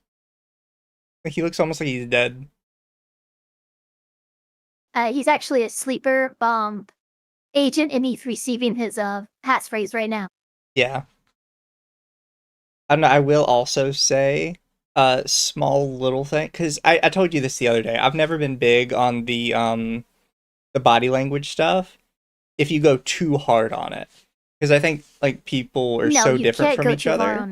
Yeah, people are so different from each other. It's hard to tell what's a legitimate tell and what's just interesting regarding behavioral linguistics and body behavior is there's a lot of micro expressions and body reactions that are actually, they're almost instinctual, but they're tied to our emotions. So if you have something to hide or you feel vulnerable as a male, you might end up using a manipulator of hiding your gonads, for instance. And now that doesn't tell us that you're lying. It doesn't tell us anything specific. It just means that you feel vulnerable for whatever reason. Now you have to use all these little cues and stuff in a congregation of a mountain of evidence to actually give a proper body language analysis. This is something that requires use of training, use of schoolwork and stuff like that. I like to use it as supplementary to like not verify, but like to help my theory or my point that I'm trying to make. I'm like, look, this shows that, but I also have like 3 other evidentiary bases for making that point beyond just the body language analysis. Yeah. You should not like rely on any expert opinion, no matter how like good it looks like, right? And a body language expert, that's all they are. They're just a expert women's. Yeah. I just always feel like people go too hard on it.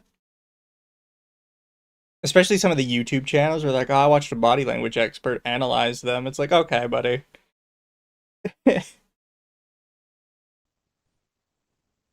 Go ahead, ma'am. You may continue. That's about it. He just does not need to come onto our property and rush at me when I'm out watering. Because what I was actually thinking about with the body language stuff was, and I don't know like if she just chose it because it's closer to the edge, but they're in court together. Even though it's like through Zoom, it looks like. And she chose the side closest to him on her chair. And she's just been like swinging back and forth in her chair like a little kid. I just thought it was funny. Shouldn't have to be afraid to take the garbage out the garbage can and have him rushing at me. Coming out now, we quit going out to the front porch so much. We've been in the back porch because it's quieter, or it's, I don't have to worry about him as much. Now he's just blatantly coming. How long have you lived there, ma'am? 5 years. Okay. And then how long has this been going on? It was probably 4 years. It's just getting worse now. I see. The aggression's getting. This is a really small town courthouse, by the way. Like, you've got 2 benches in there. 2 tiny little benches. Like, this is a tiny little courthouse. I want to kind of know where this is. This is like a rule as fuck courtroom.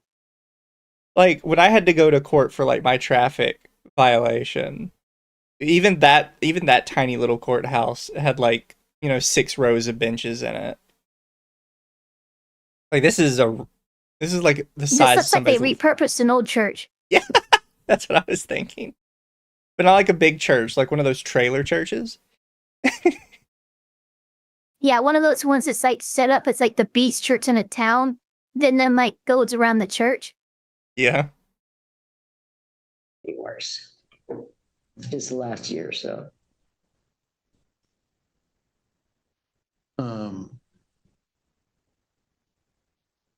Ms. Langhorst, you could raise your right hand. Do you swear and affirm the information and testimony you provide will be the truth, the whole truth, and nothing but the truth? Absolutely. You think he dyes his hair, Judge?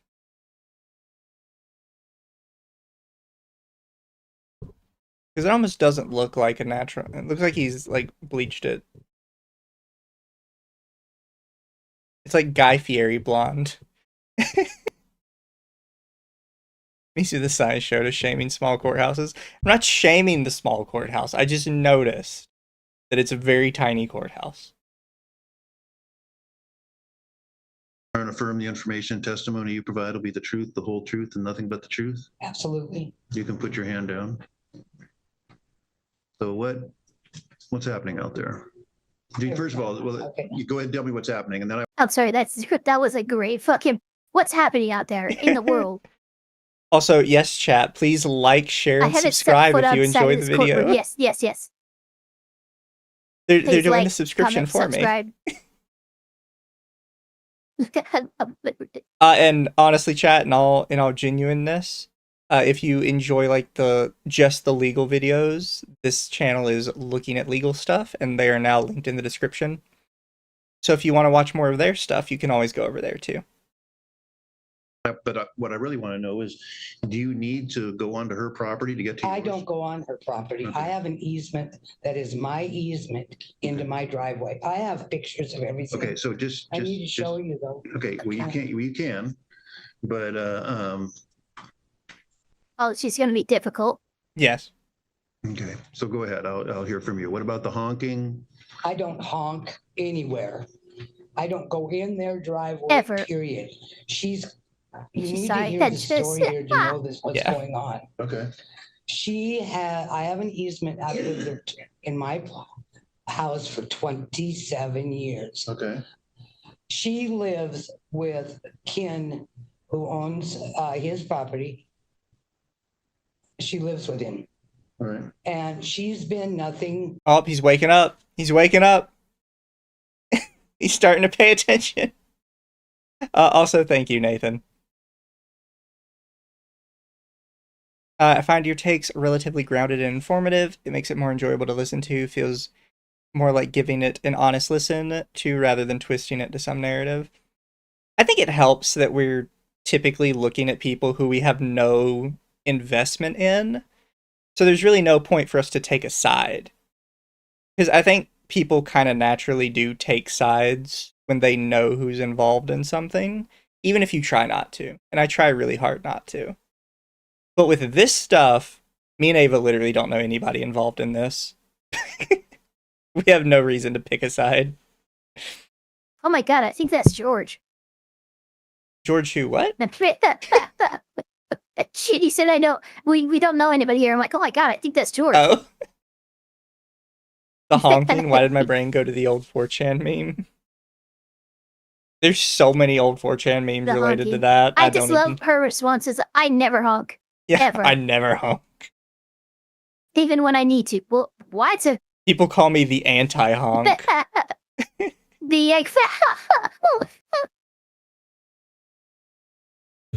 But trouble to me, calling me on the phone, telling me somebody's going into the easement too. I don't want to say it, but the son does look like he's a little out of it on a drug or something. Like, dude, he took like 3 animals right before court.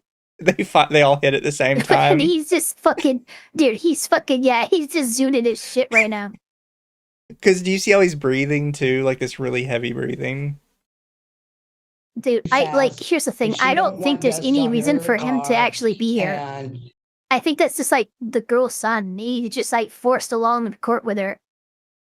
Wait, I have to go back. Did she say she put on a sign, "Slow down, asshole"? Oh my god, that's kind of amazing. On the phone, telling me somebody's going into the easement too fast because she don't want dust on her car, and she. Can I show you something?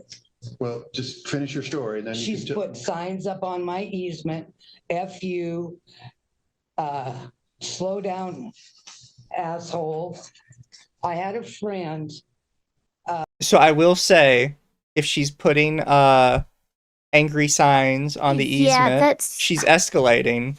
However, she's escalating and she's inciting. And here's the thing too, like, you guys share that easement, it's technically your public property. You're not allowed to like put on like instigatory signs of you with your neighbors on an easement that you share. It's not like it's your property. You don't have the same level of building rights and permits and all that shit that you would if it was like even your driveway. This is an easement that leads to your driveway. You're not allowed to like put up weird ass signs like that.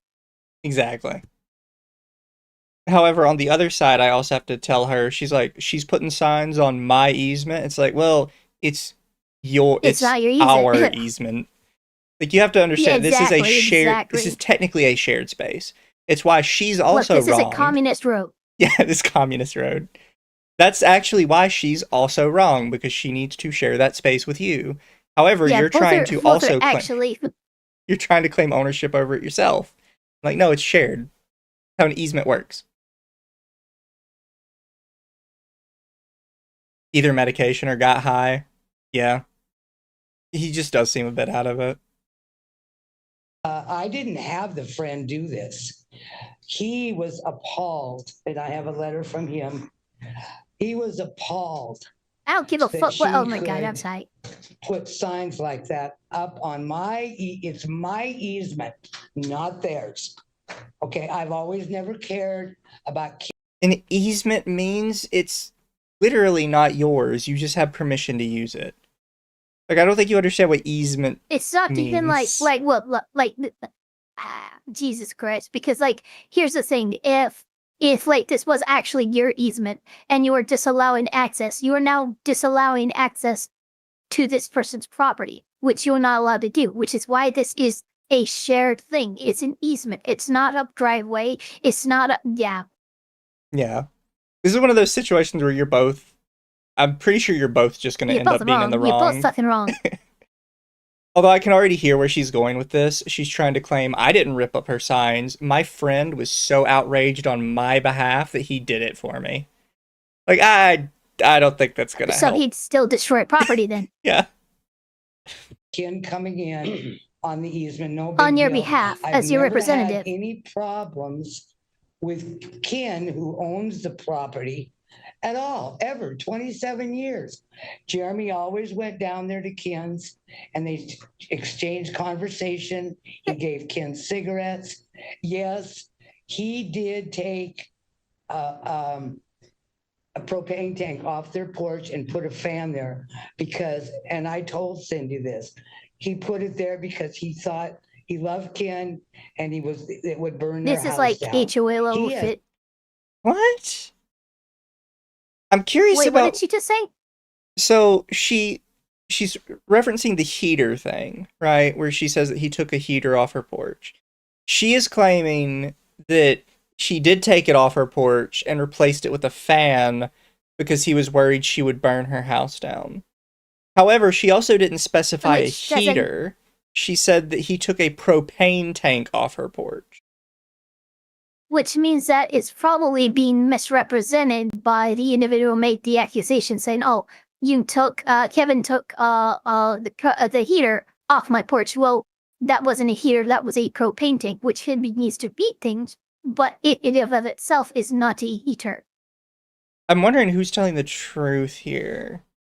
I'm a little bit... I feel like the person who just specified that it's a propane tank is probably in the right here. I don't know. I'm a little bit on the other lady's side on this one. It's one thing to make the claim, right? Oh, well, she took my heater. But, like, what would be the purpose of lying in response to this when it's easily verifiable? That's not a propane tank. That's a fucking electric heater. What are you talking about? Yeah. Now, but it behooves her, the respondent, to go, no, that wasn't a heater that was taken. It was a propane tank, and we were concerned about it not being secured appropriately. Also, Ike says, am I crazy? Because again, if the judge follows up on that, they're just going to go, no, you're lying to me. This isn't a propane tank. This is a heater. Yeah. Ike says, am I crazy, or does that dude that's nodding off just have his belly out? No, he's got his belly out. He doesn't have the button. Yeah, he's got a little bit of belly. It's hard to see it, but you can see the button on his shirt right here. Tell me on day one, it's not buttoned all the way down. What a bargain. I wonder if we're going to get toast. But that has not been down there. He did not see the protection order, and he was so offended. I've got pictures of it. So of offended. The signs, and this is her. Wait, did you hear that? There's a protection order in place. Yeah, that's actually a big deal. And it would burn their house down. Because now pause it real quick. Yeah. Because it doesn't matter. Like, if the dispute is between these two ladies, the fact that he was so offended on this behalf and took action, well, guess what? You're taking action on behalf of this individual who has a protective order in place against them. They're not allowed to interact, so you cannot interact on one of their behalves. It's completely inappropriate. It's a violation. It's torturous enough. Yeah. I think that's what she's saying. Not been down there. It is what she said. He did not see the protection order, and he was so offended. I've got pictures of it, of the signs, and this is her standing on her porch. She watched every car that moved up. I can actually see that picture pretty clearly of her. Did you hear her? She says she's standing on her porch. She's very clearly in the grass. It's such a bizarre representation. Oh. Standing that's bizarre. Her porch, she watched every car that moved come up my easement into my place. called me on the phone. This car went in there too fast. I don't mind Cindy having a 15 mile an hour speed. I've never went up my driveway fast since I've lived there. Never. She wanted to put speed bumps, a gate across it. She's caused me problems with my heart. And also, Jeremy was away from the house. I'm sorry, what? You talking about what he put in his pocket? She's caused me problems with your art? No, I'm talking about the testimony. Are you trying to fucking, like, eggshell argument here? Like, the eggshell argument being that, like, okay, if you rob a bank or, like, a store and the clerk has a heart attack, right, because he has a pre-existing heart condition, well, you can be charged with the murder of that individual. Yeah. Well, like, this is completely irrelevant information. Oh my god. They caused me problems with the heart. No, they fucking didn't. Shut up. Exactly, yeah. For a while, he has a mental disorder, but he is one of the kindest people in the world until he saw the signs that say asshole, F you, and I've got pictures of Do you have pictures of those? Yeah. I'm not gonna lie. There's a personal protective order. You were admitting that the person who ripped the signs down has a mental problem. Did it on your behalf. Did it on your behalf. They have mental problems. And you're saying that upon seeing the signs, they flew into a rage and ripped them up. This is not good for you. This is kind of giving her credence. I'm not sure what your argument is. Yeah, this is kind of giving the other lady credence to, like, yeah, I'm kind of afraid in my house because these people are nuts. Yeah, I don't like, and I don't like her either, and the way she's, like, set up these weird instigatory signs and stuff like that, but it's like, this is the facts of the case. Like, this landlord is fucking mentally not all there, taking shit from my porch and sliding into a rage because of what he reads on a sign. Like, I'm sorry, that's not good. Yeah. If the woman can have her cleavage out, but he can have his belly out. Yeah. Okay. So just show them to Ms. Ray first. She knows what's there. Okay. I want you to show them. I'm not going to look at anything until, actually, ma'am, are you with them? Yeah. Could we want you to save Ms. Langhorse a trip there? If you wouldn't mind coming up, ma'am, you can stay seated. Ms. Langhorse, stay seated, please. I'm just going to have you take those pictures, give them to Ms. Ray. That's my sister who lived on my property. Okay, all right. For 16 years. Okay, all right. Yeah. Go ahead and take a seat there. 16 years. No, she can take a seat there. 16 times the detail. I also want to give you, Judge. I don't think she realizes the reason the judge is trying to say like this is because he's like, okay, I think it's probably better if you two just don't have contact. Like, even in the courtroom. Like, if we can have a third party transfer papers between you two, it's probably for the best. Yeah, what's the bailiff? Meyer, that's what the bailiff is for. Well, who's the letter from? The friend who took the pictures because he was so appalled. No, that's it. I don't need that. It's just a total embarrassment to have. I don't need that. Okay. Can you, and Ms. Ray, can you bring those up to me, please? That's her standing out there eyeing whatever's going on, like she did for months. I mean, and to be fair, you're allowed to do that. You could stand on your own lawn and watch people go by, even if it's creepy. Yeah, it's weird. but it's not in of itself any kind of violation. You're standing on your own lawn, watching people drive by your house. Yeah, I mean, it's not like she's standing there naked or something. Yeah. As long as she's not, like, yelling at, like, even if she's yelling at people, she probably has a little bit of a right to do it from her own lawn. You could could probably get hit with, like, a breach of peace. Yeah. But, like, yeah. But, like, if she's just standing there, like, I think about the fucking SpongeBob meme. He's just standing there, menacingly.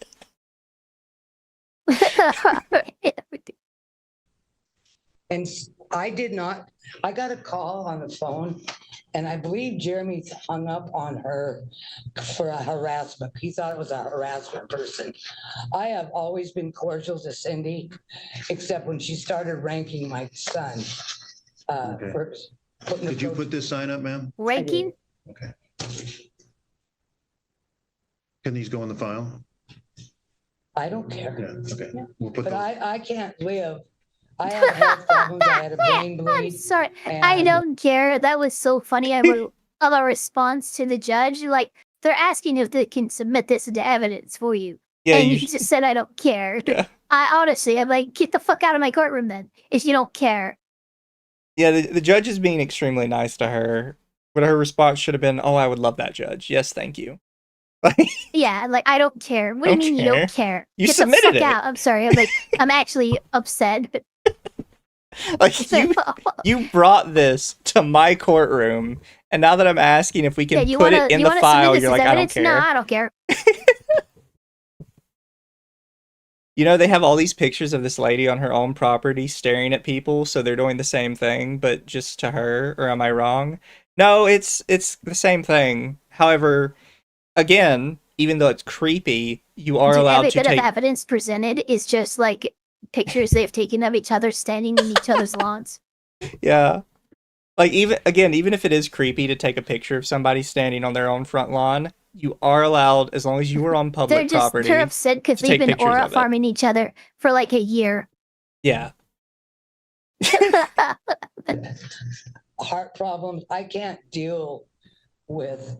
And Jeremy got angry because Jeremy, dude, you're okay. Listen, you're probably gonna want to stop saying that. Nothing to have her competency evaluated because you are switching sentences and topics at more frequently than Donald Supper Biden does. Yeah. Like, please stick to a singular train of thought, please. And also, for your own benefit, stop constantly saying, "Well, he got angry." Well, that's not helping your case. He got angry. And you don't understand, you will like Jeremy when he's angry. Yeah, like, it's not helping your case, really. It's not their property, period. Well, is he just playing with his pocket now? He is so out of it. I'm not going to take a whole lot of time. Mentally... I'm not going to take a lot of time, but he doesn't. He's like, I'm not sure how to handle this. Yeah. Their own driveway. This is bizarre. And now hang on just a second. Okay, I'm upset. Okay, clearly. I can't believe this is happening. Well, it is. And so, I don't want to go on I'd appreciate it if you wouldn't interrupt me, was what I would like.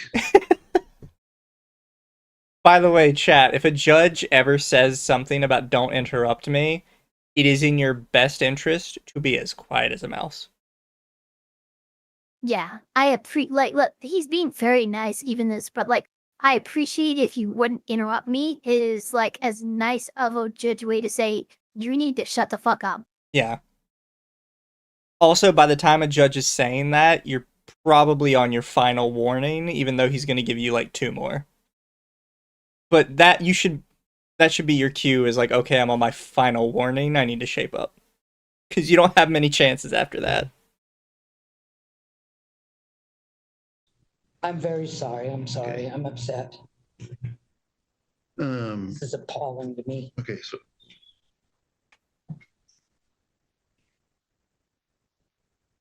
Ms. Ray, I'll come back to you. I thought I heard Ms. Langhorst mention Ken. Ken, does he live there still?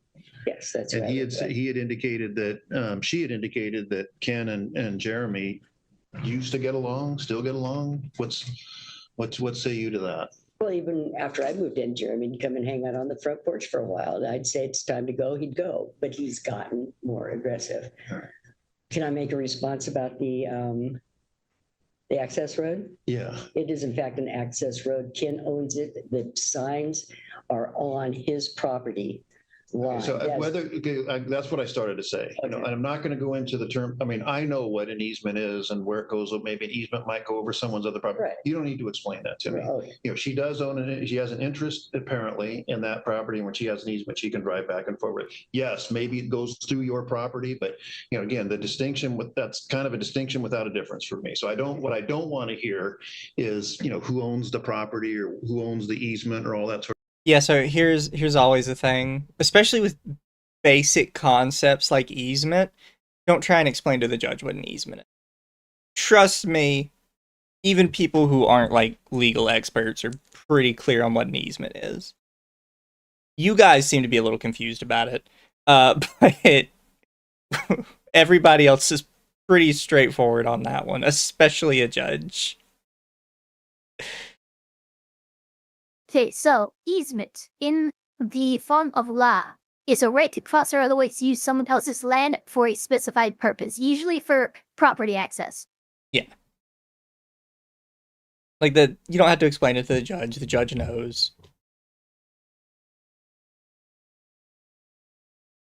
Oh, hi, Jody. Also, the gifted sub was from Devastaire. Ripples is kind of the name I call you guys. Until somebody gives me a better name. But for now, I think Ripples works. Because, you know, like Ripples in a puddle.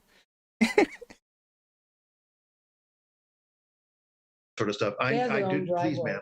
See, you just gotta, there's just basic manners that you need to conduct yourself in court. I'm sorry. And one of them is you don't interrupt the other party. And, you know, it's really not a great idea to be interrupting the judge either. I've never been It's to just court. not. Well, I have. And I'm trying to tell you how Okay. how to behave once you're here. And that is don't interrupt when people are. I can't.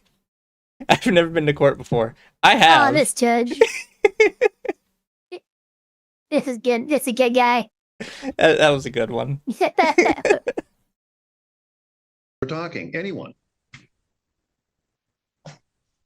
So again, this really isn't in front of me in terms of who owns the easement and all that sort of stuff. I mean, but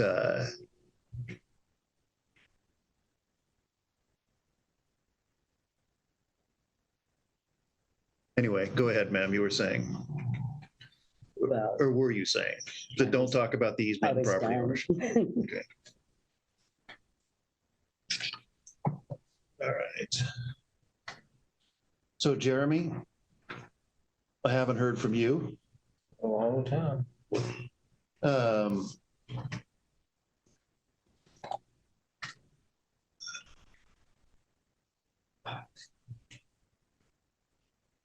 Hi, Hi. my name is Jeremy. They're attending the statement. Yeah, you told me that when you came up here earlier. Oh. So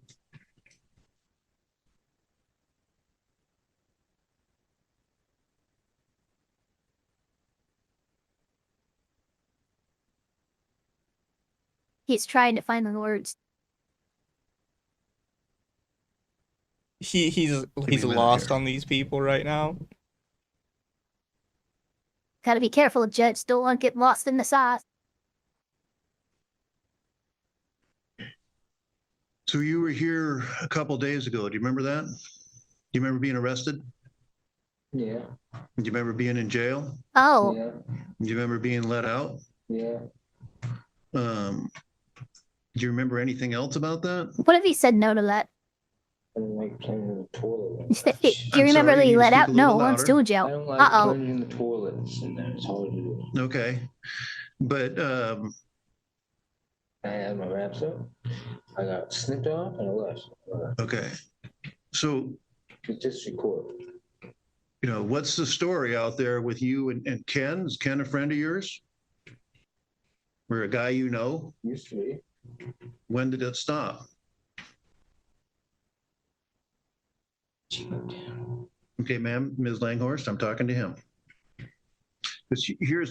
Go ahead, or do you remember? Do you have an opinion as to when it stopped? Used to be. I'm sorry? Around 6 months ago. Okay, what happened? So this is something that's always a big issue to deal with in court, and it's definitely an issue that's kind of difficult for judges to deal with.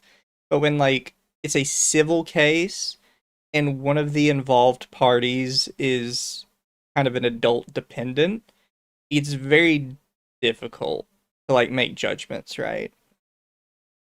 Yes, it is. Because like if he is genuinely like such a dependent on his mother that she needs to take care of him, then mom is kind of sort of responsible for stuff he does. However, at the same time, he's also an adult. And if he is not like legally been... I mean, we don't know. Maybe he has a conservatorship or something in place. Yeah. It gets a very complex issue. He's mentally disabled enough that I'm like if it's not his mom, he should definitely be represented in court right now. Yes. I think we're in somewhat of a weird situation because I think the other lady is claiming the mom is the primary issue. This is just a civil dispute, so again, you don't have a right to an attorney with a civil dispute. Yeah, the judge has to be like very, and he is being very nice about it because I think he realizes the guy isn't all there. Do you remember what happened? Yeah, actually what I did was I just went back to my house. So, Okay. So do you hang out there anymore? Do you go to visit anymore to the Rays or Ms. Ray? I don't know what Ken's last name is. Yeah, Ken. Can you stay off that property? Yeah. Okay. Can you not rip signs down? Right. You understand that even if you don't like them? Right. Yes. Okay. Can I have? No. No, I can't say it. So here's the thing, Ms. Ray, and everyone else. I'm just going to speak plainly as I can, because he was in front of the court on September 9th. An order was entered that he's to be evaluated for competency. Oh, so we're at that He's stage. going to have to be interviewed by Western State Hospital and all that to see if he's even, and since he's out of custody, that's probably, they're so backed up, given the lack of state resources, it's going to be at least a year before we see that. And he's had other cases that have been dismissed for that same reason that I see. And so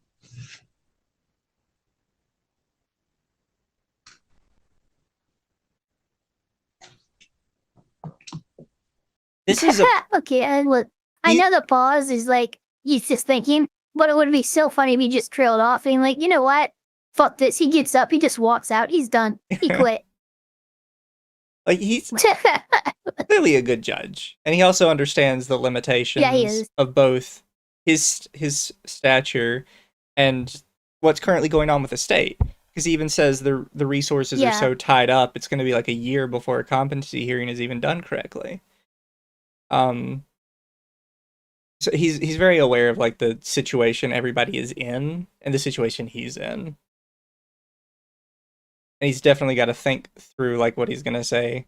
Because I think he's the same mind we are, that it's very likely this guy is not going to be found competent. Yeah. So he can't just like sit here and chastise him. He's very aware that he's not competent already, even though there's not an order for it. Yeah.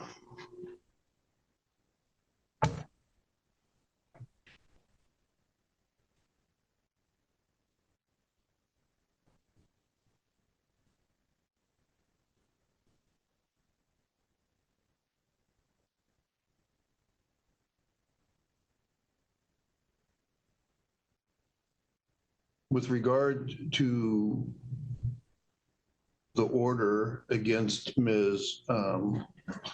Langhorst, I'm not going to grant that order at this time. Not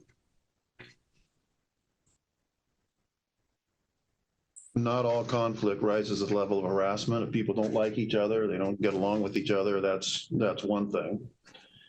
I'm not going to grant an order against Mr. Stegman too, because basically I'm concerned about a lot of the things that I just identified. Yeah, that's about as nicely as you could put that. Yeah. He's pretty straightforward. He's like, look, the signs are kind of shitty. I just identified his guys, yeah. Like, the signs are kind of shitty, but I can't call those harassment. And he's clearly not competent. I can't, like, rule against him when I know for a fact he's not going to be found competent.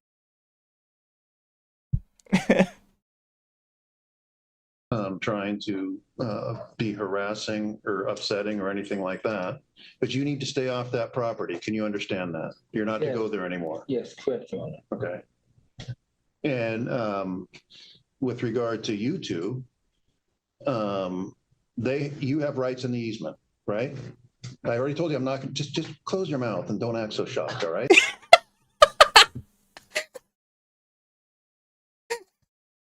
I wish we could see her face. That's funny. I mean, yeah, it's I know these types of individuals. They have such a fucking dramatic, expressive response. Anything being said, oh, how dare you? You know what? Close your mouth. You look like a trout. It's so funny to hear him, because you can imagine, like, in your mind's eye what her face looks like right now. For him to say, close your mouth, don't look so surprised. It's gate open. Yeah, exactly. Look, I would have said, close your mouth. You look like a trout. Pam, you should close your mouth. You're going to catch flies like that. It's always what my grandparents would say. Ma'am, I'm going to ask that you stop soliciting me for sexual favors in front of everybody here. No, I'm not acting shocked. Okay, I just wanted to speak again because... No, you're not. But you have a right to an easement. Apparently, you have an easement interest on you're that. not. Could you just not interrupt me, please? I didn't. Okay, you want to say something and you're trying to start. I've been at this long enough to know when people want to talk. Okay, so just exactly. So you have an easement. You have some choices to how you want to take advantage of that. You can take advantage of it in a way that you know she wants, that's appropriate and respectful to your neighbor, or not. Right? And with regard to you, ma'am, they have a right to go on this. You don't, this might be bad news for you, but you don't have the right to impose speed limits on that. You just don't. I mean, you don't, if they're being reckless or something like that, then you can do it. But I mean, if you have the 5-mile speed limit up, if they come in at 10, you can't write them a ticket. And so you can request that and have them there's no enforcement there. Again, they can't be reckless and drive. All right, calm down, buddy. What are you doing? He's invading the judge's space. Yo, what the fuck? Wait, who the fuck is this guy? I mean, he clearly works for the court. He's got like a name tag on. Yeah, I know. It's like, just funny. Hey man, my side. But we're doing a court case here. Yeah, can you excuse me? So I sit down there. On it without a license and all of that, but you guys have lived next to each other long enough. You should be able to figure this out between the two of you, and then everyone's going to say, "Oh, it's not my fault; it's theirs." But ma'am, I will tell you this: I've already told you I'm not going to enter an order. If you choose to speak, the only thing you're going to do is talk me out of that to do something else. No, I don't care.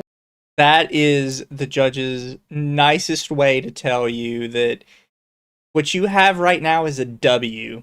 And if you open your mouth, you're going to turn that into an L.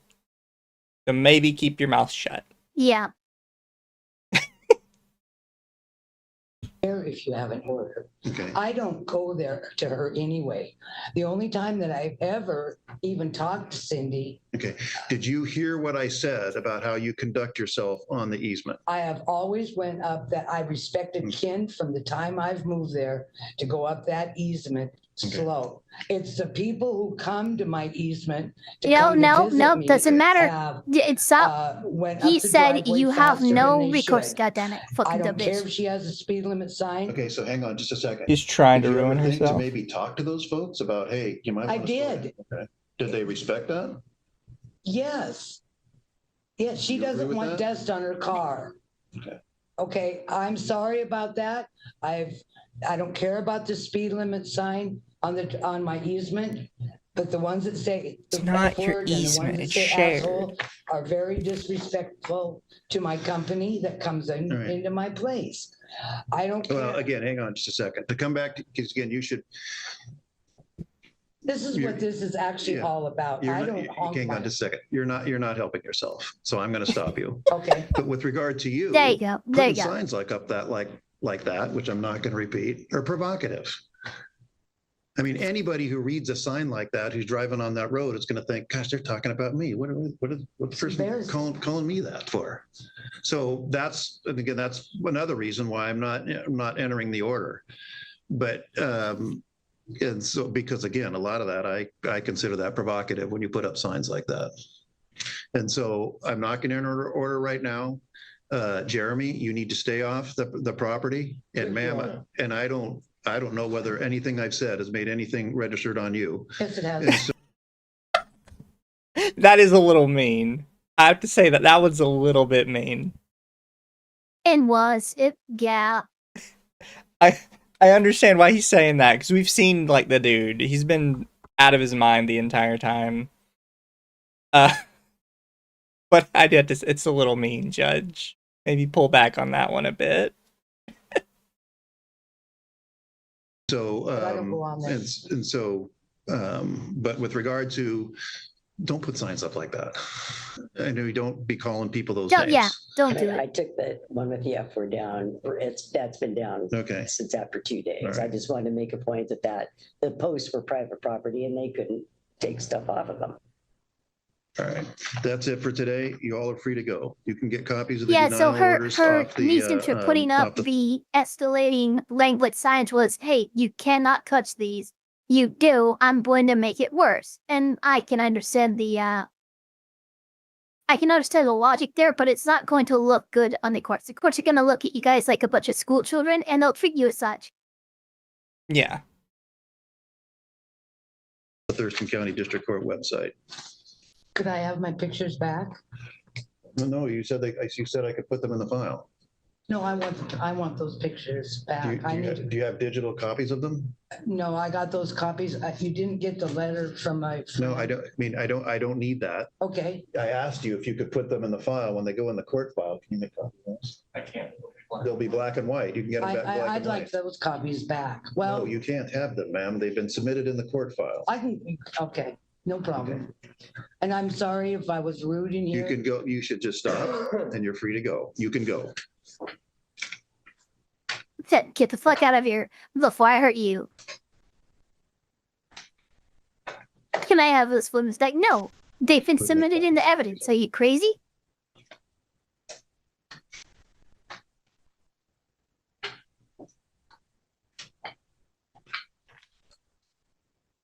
For being so kind. Thank you, Your Honor. Shut up, leave. Jeremy. You're right, Your Honor.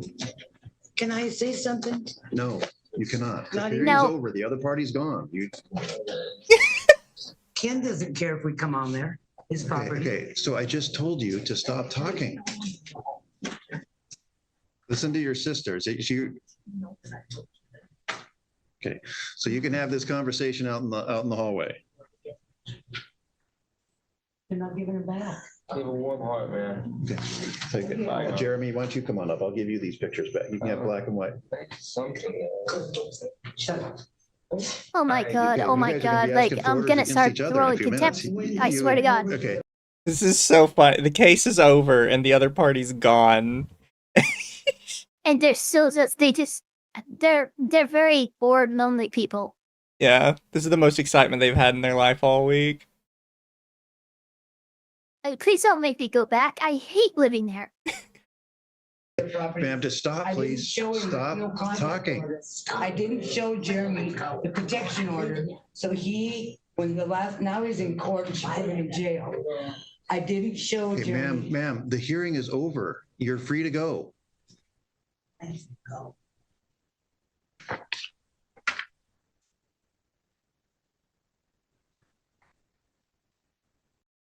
My god, ma'am. Allow me to rephrase this. If you do not leave right now without another word, I'm going to hold you in county for 2 days. Yeah. And it's so funny. Please, out of my courtroom. Like, let's, no more. No more. No.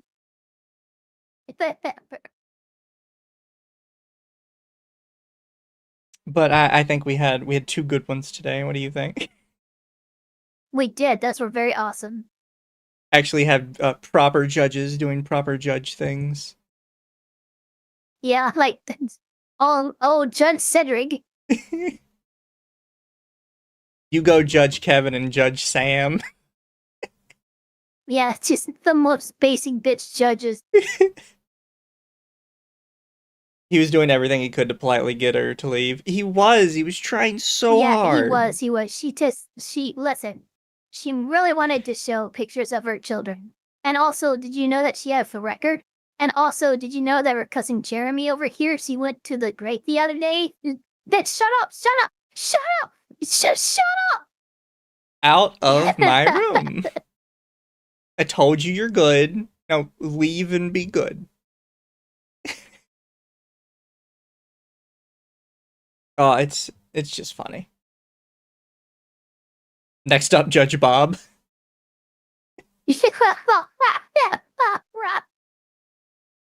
Oh, no, it's true.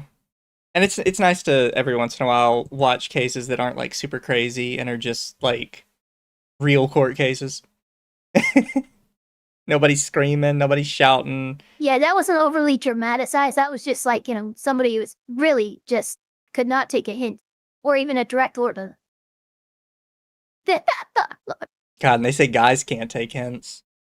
Put a lady in front of a judge. She won't hit a single one. I mean, he even went so far as to tell her that was the best outcome she could get, and that continuing to talk would only get him to reconsider that decision. Exactly. Literally told her, please leave, or life is going to go poorly for you. And she's like, but there's stuff I want to say.